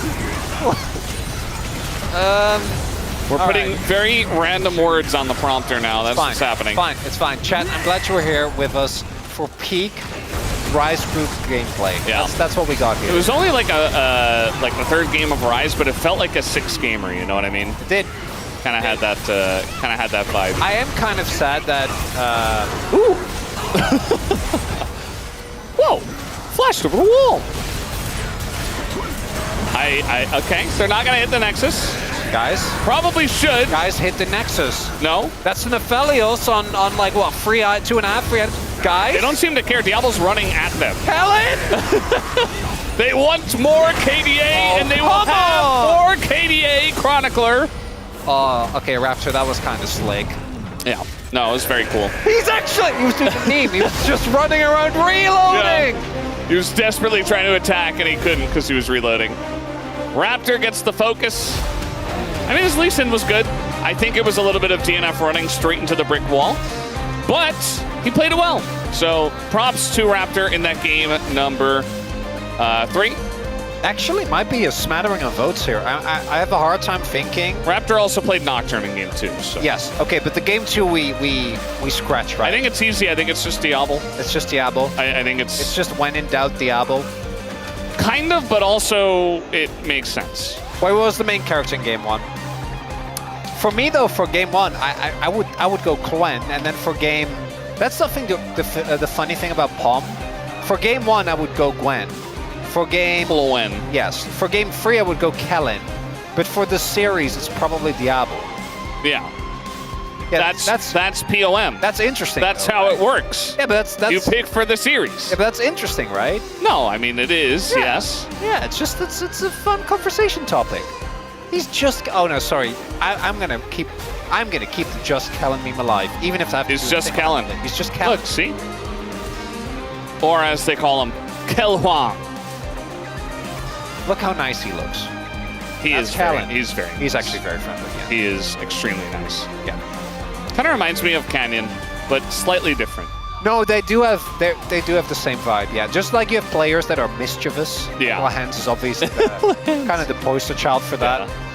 You have players that are just like, they're just nice and they're just there and they just exist. That's Canyon. Just existing as real life emojis. Every single Canyon interview, man. And I feel like Kellen is the same energy where they're just there like, yeah, that was fun. Yeah, well, I did well. I played had the a good video time. game. Yeah. Man, even Raptor I could see, because his Wukong game 1 was fine, but not the main character, but his Lee was kind of crazy. I don't think this was an easy Lee game to play. If I'm completely frank, it became Mr. one. Val, so okay, yeah. Well, initially it was. After like the first 3 skirmishes, it was a very easy Lee game. Yeah. This was, I think, the game-breaking moment right here, when they're like, "What if we just? What if we just sent it? If we just sent it?" And they shouldn't have. I mean, they look at the health bars and they're like, "Oh, Alistair's low," but you're not focusing on the fact that you're playing into Jin Lee Sin. Berserker got hit by 1 Q and then a 2nd Q and he was dead. That's the power.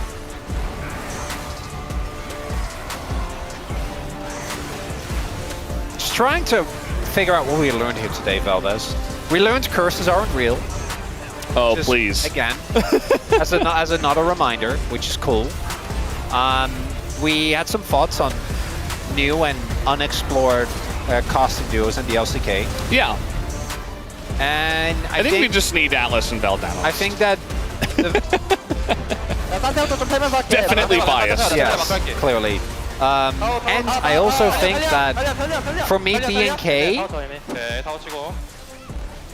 do we still consider them best in the Rise group? Or do we just hold on to the... it's probably just old. Yeah, Game 2 was a fluke. I will stand by that. I think Game 2 was just a big fluke. In draft, in play. Like, DNF played well. I think they played well in Games 1 and 2. I would rephrase it, and I think DNF showed us how much better they got in that Game 2. And also, I think it was both that but an overperformance. Like, I think that everything worked for them. They were firing on all cylinders. They got a crazy draft as well, let's be real. Yeah. Right? But I still think DNF in round 2 wouldn't have been able to get that win. But at the same time, this Game 3, it was clean. It was actually just a clean, very straightforward. So over like 8 minutes in. Yeah, it was. That's why we started talking about random stuff. So random, XD. I gotta do my Palment. You gotta do your Malment. Your Chroniclement. That's too close to moment though. Malment. That's why it's cool. Is it? Yeah. I don't know about that. Well, Diablo's gonna get it. And, you know, he popped off in Game 1 on Zeri. And then on the Jin, he was 10-0 and 11. But, you know, the numbers themselves don't really tell the full story. I think there should be a smattering of votes, as you were talking about. So I'm palmeting right now. Not that you guys feel. Yeah. No, he's texting on air. Unbelievable. I can't believe he would do this.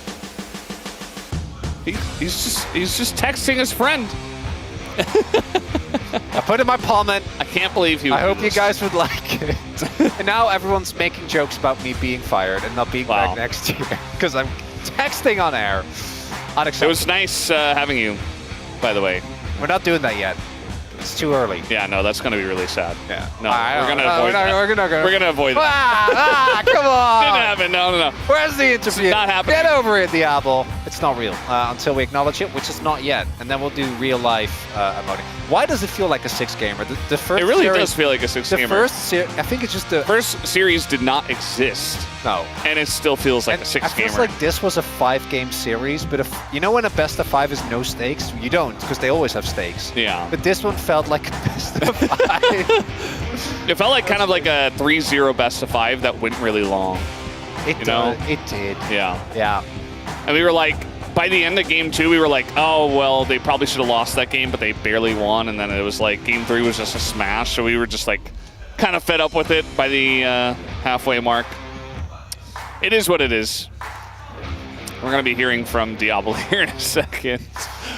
He's been, I think, and as I think everyone knows, I wanted to be the front runner of the Shiyu Rookie of the Year committee. I thought you were going to say predictions. Which I was like, why are you memeing yourself? I'm not going to meme myself. But I think we have to accept that right now, unless something crazy happens, because of course we still have a couple of weeks, we still have playoffs, which I think will have a big impact as well. But as it stands right now, Diablo is just a frontrunner, and I don't like to say it, but there was one man that did believe in this challenger upstart. And there is one guy that was made fun of by everyone else in that first Poxtate episode. It was me. Yeah, I was the slowest actually to get on the train. Which was valid. Sometimes he slow was and steady wins the race. He was flippy. Yeah, he was, and he still is a little bit, but in a good way. In a good way, generally. And so we're going to be hearing from him in just a moment, guys. So that's going to be fun. Was it Valid or Valdez? Oh my god, that's a good talk show. Valid or Valdez. And then I don't really know what referring to? I don't know. Well, no, I'm making it up. That's just Valid or Valdez. This is just like Captain Flowers has made up a talk show called Raz, where he just that is a great talk. I love that. Deals with drama. Raz. Okay, let's throw it over to Deer for the POM interview. Thank you very much, guys. This is Deer for the POM interview translation, joined by Diablo on the side of BNK4X. BNK4X is on a 3 winning streak, and you guys have secured your 11th victory. How do you feel? I feel like it's the first time we got a 3 winning streak ever, but I want to keep up the winning streak. It looks like you brought a backpack. Can you show us? Let's turn around. Yeah, I just received this. I feel like the fans will love that. Yeah, I think my fans love it too. Let's talk about game 1. We got a Zeri Lulu versus Lucian Nami matchup, which is a classic, but we haven't seen this matchup in a while, so what was the game plan to deal with it? I feel like we predicted and expected that they would pull out a Nami. And we had practiced a lot playing Zeri against Lucian, so I think we were really used to playing that laning phase versus a Lucian Nami, so I was pretty used to it. And towards the end of game 1, Clear said no one can stop Diablo, so what do you think he meant? Well, first of all, I think it was just really about me. It's just about whenever I just go in and engage, and I think it's just that whenever I find the angle, I just always go in, and he always says that to me, actually. And in game 2, it was an unfortunate loss, but you guys left the permaban Pantheon open, so did you figure that you guys can deal with it just fine? I think we ended up leaving the Pantheon open. I can't really exactly remember what the discussion was like, but I think we just said, I think it's okay. It would be better to leave him open and we can deal with it. And in game 3, after some hesitation with the jungle pick, you guys went with Lee Sin. So what kind of strength were you looking for in your comp? I think Raptor had really good results with Lee Sin in the past, so he actually does like to pull Lee Sin out with a lot of confidence.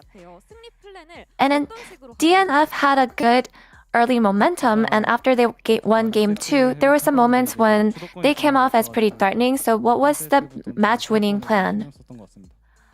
I think basically we knew that as long as we have the control over the game and constantly stay proactive, we would be able to win. So we tried to remain proactive.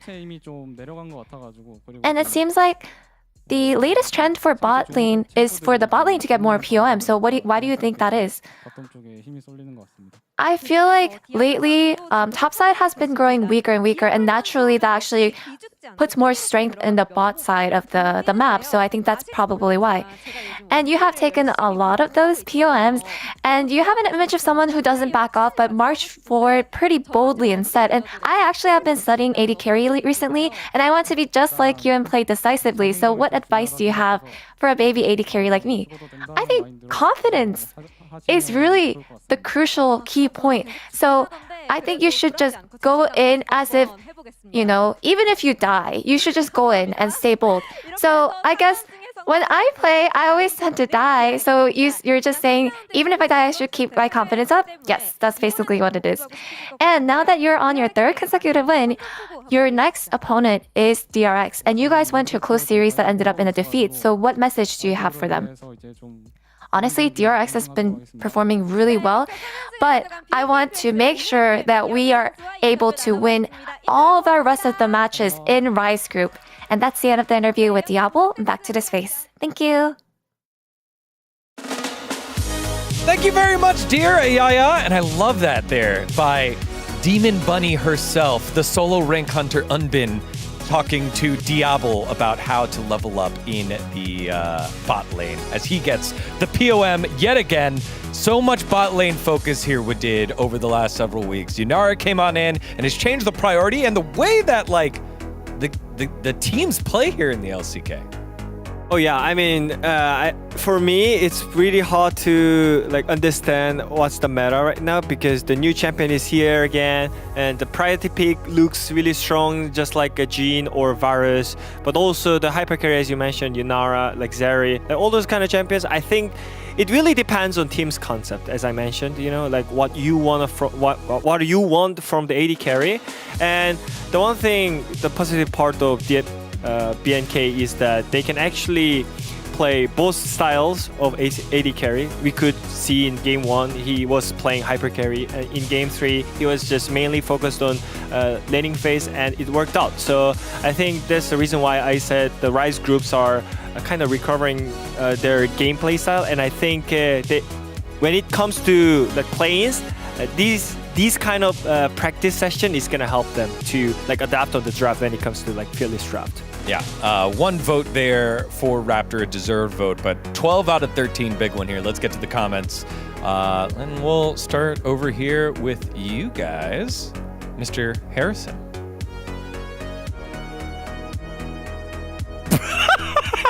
That's Widid's comment. Yeah, that's my comment. DNF stands for Diablo Nice Focus.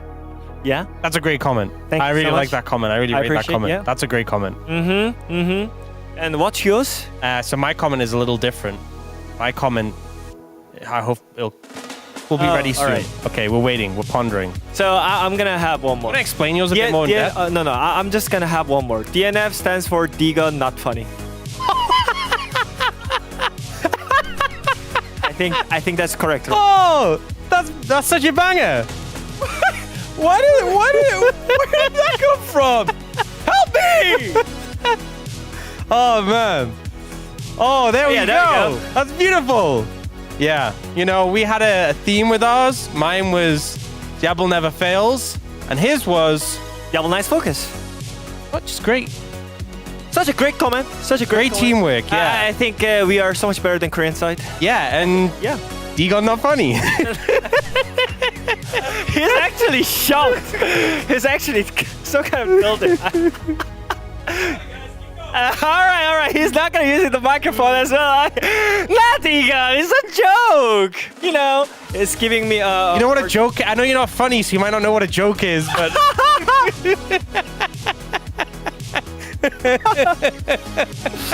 All right. Coco, I feel that only if I were 10 years younger. Yeah, I feel now.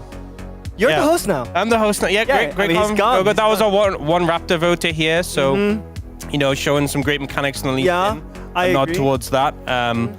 Love to see it. We'll move on to our next comment. Chronicle one. Next one is Chronicler, who obviously we What's saw. The comment? Oh, texting on air.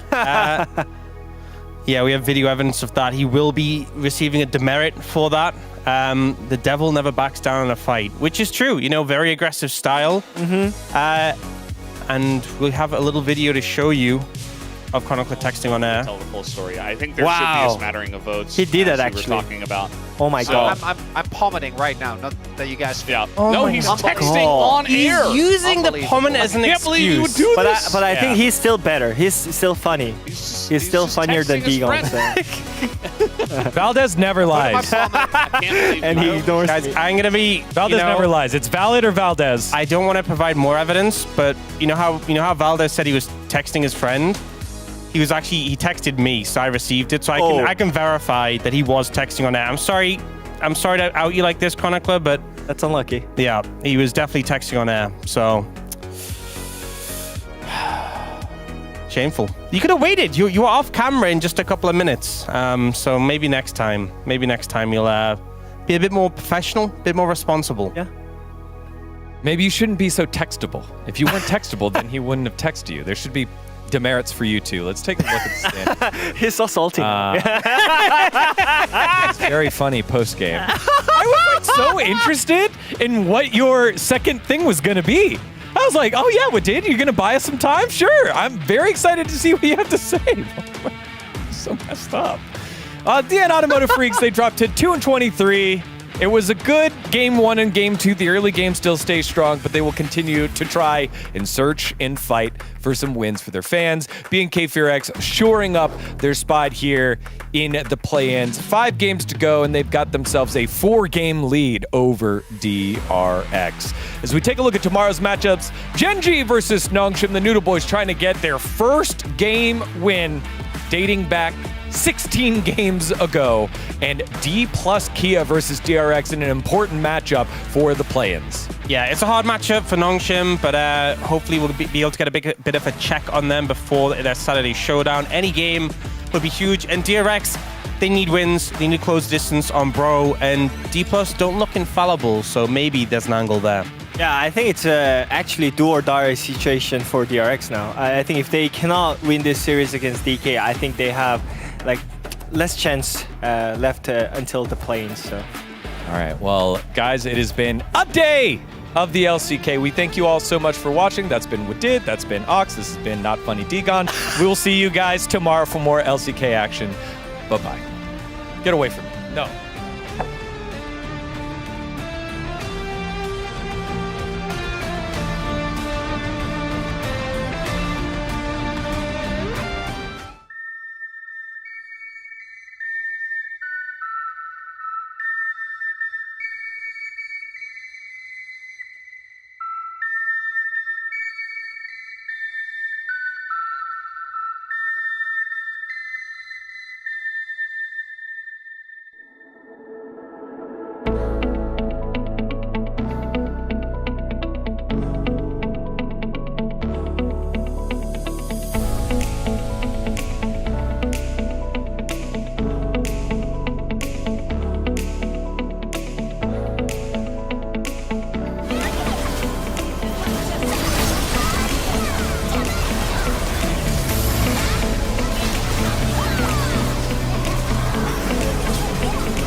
레전드 그룹에 정말 좋은 경기를 치르면서 오기는 왔는데 오고 나서부터 너무나도 많은 고생을 하고 있단 말이에요.